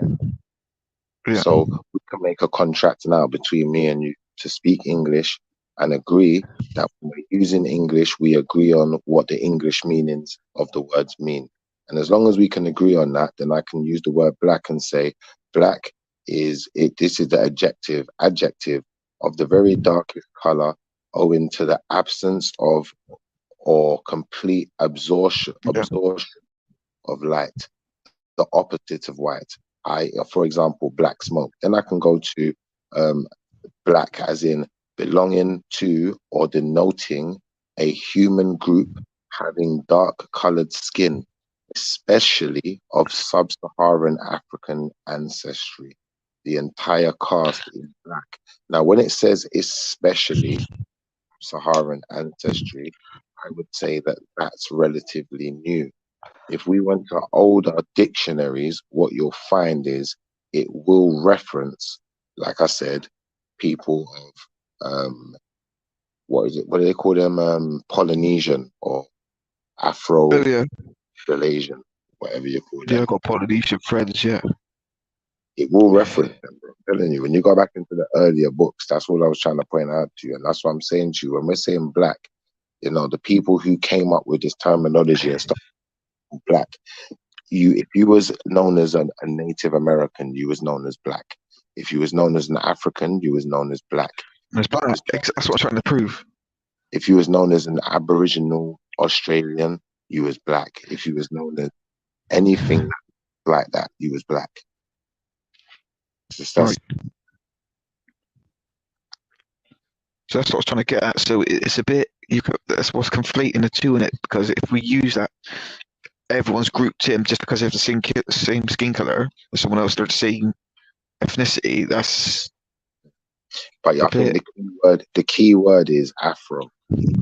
So for you to be identified as black, you have to fit into the Afro group, and that's why we said Afro earlier, didn't we? Yeah. And Afro Asiatics would be the same people group that spread right across the world and ended up in places like Australia. So when you go and do the history of, the Australians and Cheddar Man and, the blacks of Europe, the first ones, what you're going to find is it's these same Afro Asiatic people. That's what you're going to, I'm telling you, I'm not even arguing. Go and look it up. They say that Cheddar Man and his people left out and went to Australia, them places there. If you got, that's crazy. That's BS. Like, that's not a good topic, but that's crazy. That's crazy too. Come on, bro. That's how they found where Australia was, because they was following Cheddar Man and them people there. Go look it up. Cheddar Man and them, and they knew what they were doing. They had boats. I think the Aborigines are older than Africans, aren't they? Well, they are Africans. So how can they be older? They're Aborigines. No, but listen, their DNA comes from Africa. It's spread from Africa to there. You don't start there. Yeah, but they're not Africans. They have a different genetic gene pool than you. We all do. That's how everyone's individual. That's what makes us all different. They don't have a different genetic gene pool. They have a lot of admixture. So, like, how do I explain myself? So, you can the theory is you're using a theory where everyone comes from one place, right? Have you ever been? That wouldn't explain features. Have you ever heard of? Answer this though. How could move into a different country change your facial features? It can't. Listen to what I'm saying to you. You see Australia, Fiji, Samoa, all of those places surrounding that region. They all looked exactly like how people in Nigeria, Angola, Zimbabwe, in Africa look. No, they're Polynesians. One second. Polynesians used to look exactly like how Afro-Americans and how Africans in Africa looked. Yeah, but what happened was a lot of admixture came in. When the Europeans went into that region, they wiped out most of the peoples. The only ones they didn't wipe out was the ones that were willing to fight in their armies. And the ones that were willing to fight in their armies, generally, they mixed a lot with and used those as their hubs, their buffer classes. So you have to now start to understand why there's so much admixture, and some of them look so pale-skinned now. Because they was mixing with them freely. They was happy to do it. Some of them are warrior tribes. They wanted to be in their armies. They wanted to join up for wars. They wanted to go around the world with the British Army and kill people, because in their culture, being a warrior is how you become a man. So to them, it was normal. It was cool. But then for some of them, it weren't so cool. For some of them, they was being wiped out completely and subjugated. And that's a fact. Why do you think Australia is majority white? How would that happen if they weren't wiping out the majority of the people and taking all the land for themselves?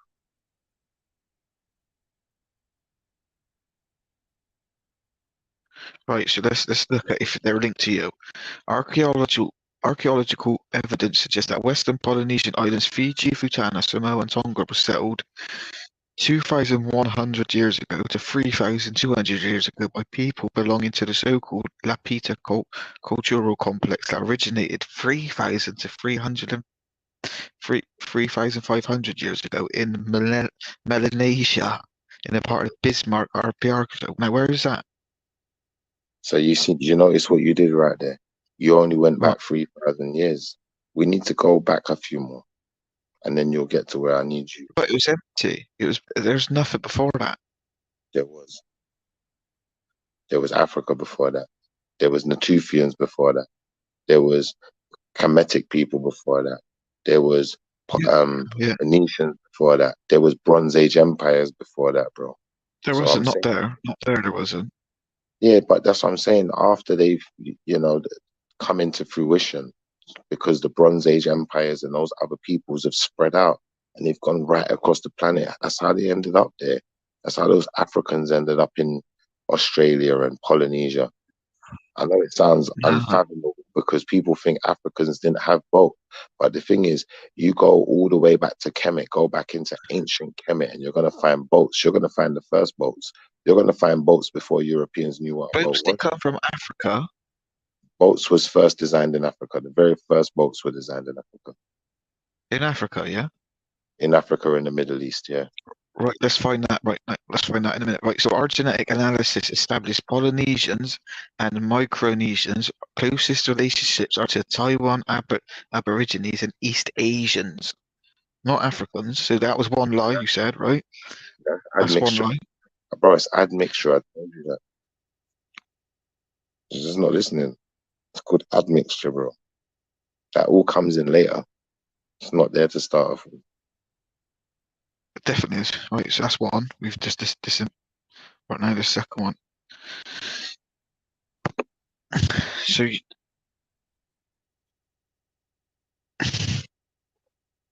what percentage of Papua New Guinea is black?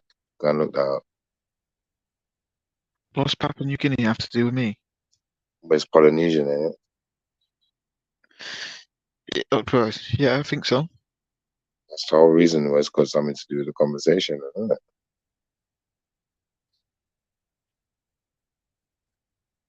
Because that's the only one they didn't wipe out all the black people, or majority of them. So, yeah, but they don't look like normal Africans, do they? They have different features again. Yeah, no, actually they do.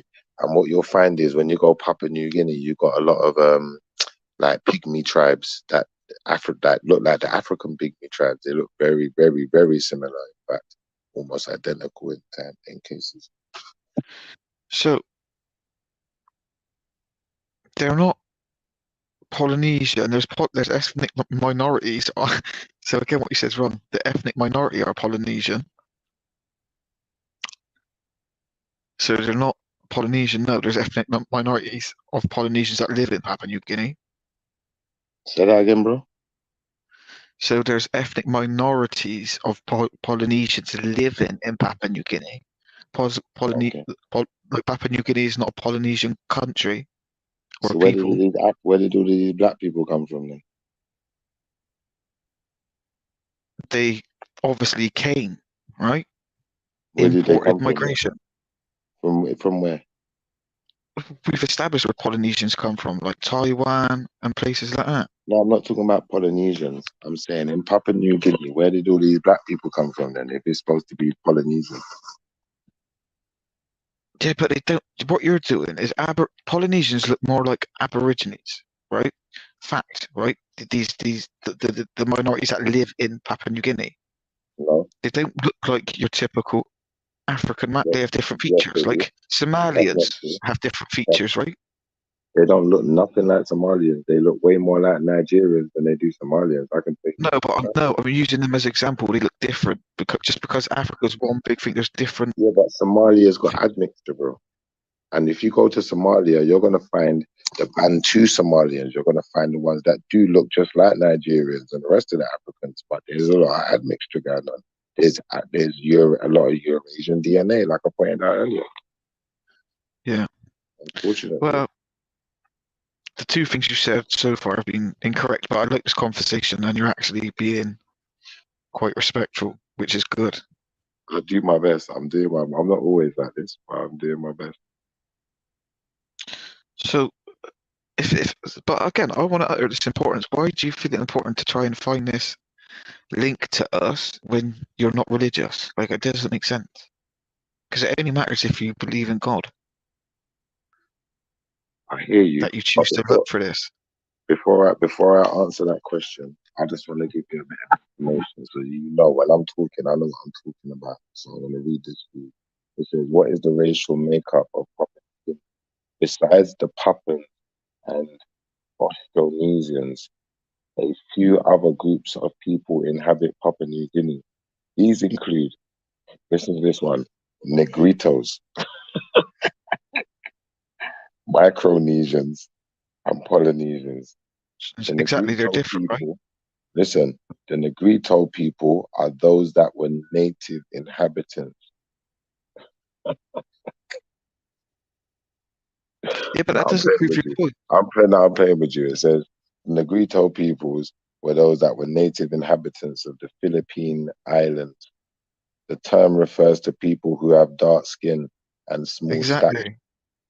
So listen to what I said: dark skin and small stature. So when I was, what did I say? Pygmy-looking people, right? Dark skin, small stature. So you go to Africa and start looking at some of the pygmy people, then look at those people and tell me they don't resemble each other. And this is And what do I'm you know why saying, they bro. resemble? Do you know why they Because resemble? they're the That same they people, bro. not They're the because same of people. no, because of migration, invasion, colonization. Maybe they're cousins, though. You know. Yeah, they're more related. But yeah, it's good. It's a good subject.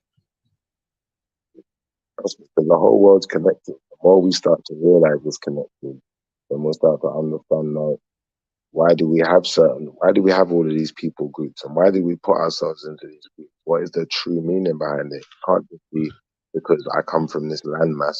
There must be a reason why people decided to settle places and divide up and conquer and whatever they decided to do.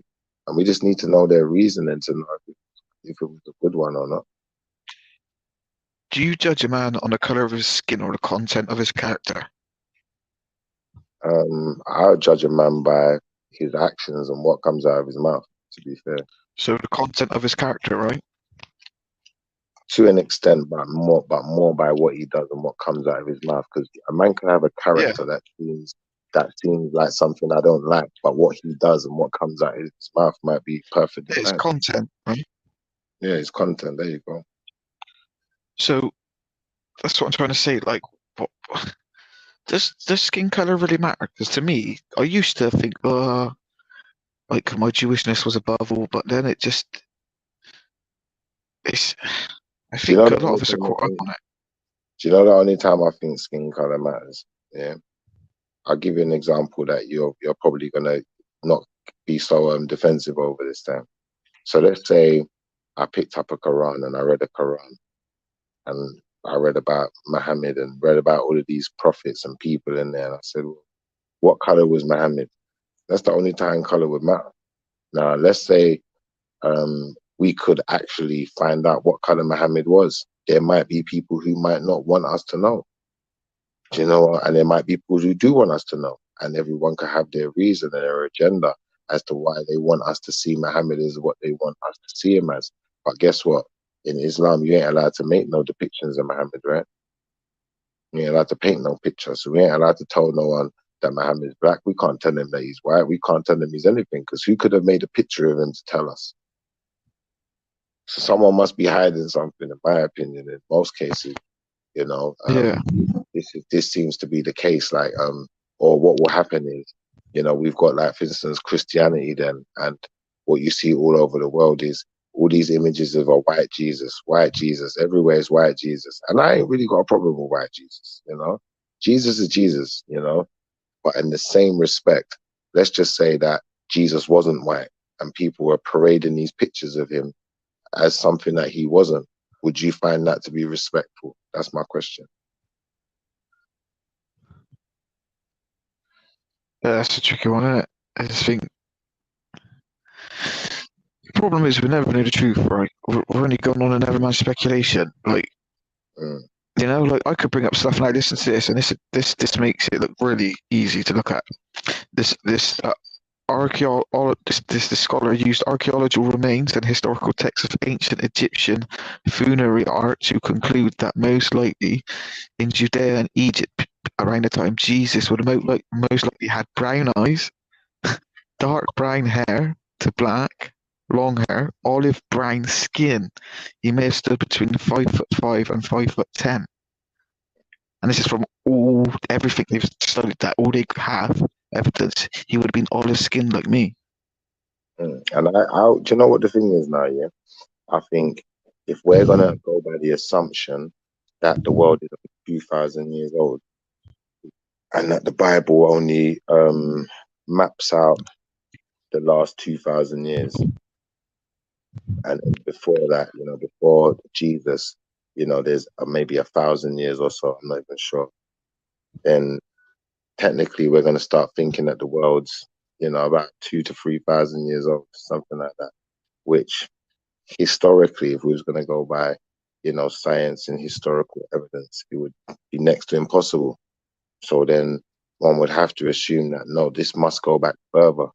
And if it goes back further, then the times and the time frames that we're searching for certain people and certain things in, they're probably wrong. Yeah.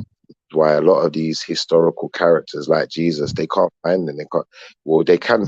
Apparently, they found tombs of, you know, where Jesus was buried and stuff like that. They've never found the bones, and I believe that's probably why, because they're searching the wrong time period. People are conflating time periods to narratives, and that's what it's always been about. It's always been about narrative. So, come on, man. Government spins us narratives every week. Every week we get a new narrative to live by, to confuse us, to make us all be here fighting with each other. So the black man's fighting with the white man this week. The next week it's going to be the white man fighting with the Indian man. Then the week after that, it's going to be the Chinese man fighting with the black man. Then the week after that, it's going to be the black man fighting with the Polynesian man, for all we know. But we got to keep this controversy going and keep people blind to what's really going on. You know, the rich are getting richer, the poor are getting poorer. The war is never going to be won, innit? They're too far ahead in the race. That's the truth, bro. I think that's true. But it's, again, what a lot of us do, we just, and I could hear I could hear it. What you're saying is we all come from Africa, right? But I can't accept that, because we all have different features. Pockets of groups of people have different features. That can't be possible. Like you said, melanin doesn't change because you're in a different country. We said this yesterday, right? So therefore, where did these other people come from? Did you know you got black white people? Eh? Did you know you got black white people? You know what I mean? That's albinos, yeah. Exactly. So, and like rare genetic mutations and so on and so forth. That's where it comes from. That's what your scientists told you. When they started telling you about genetics, they started telling you about mutations, right? And all of these different DNA types and DNA groups, they're all different mutations. Is that a fact or fiction? It's a fact, right? That's a fact. So this is what I'm trying to say to you, bro. So before you had white people, you had to have black people for something to mutate into what we call white people. No. Because like you said, we've already discovered 3 different types of humans before us. We're just the dominant ones that survived. Can I be honest with you? When you say they've discovered 3 types of humans before us, I would say it's a misnomer. I'd say it's a misnomer. I'd say that, for example, me finding a set of bones that have been beaten up and battered. You know, like for instance, you know, like you got a hunchback. You ever seen a hunchback before? Yeah. So if I found a hunchback from 1,000 years ago and then told you that's how people looked 1,000 years ago, if you didn't know what a hunchback was and you didn't understand a bit of science and, you know, how things work and how the human body works and, you know, how humans can, even you can stunt someone's growth. You know, if a person is lifting too much weight too early, they could stunt their growth, and weird things we can do to our human physicality. Then you might believe some of this nonsense they're telling you, bro. There ain't no different humans, bro. Do you know what I mean?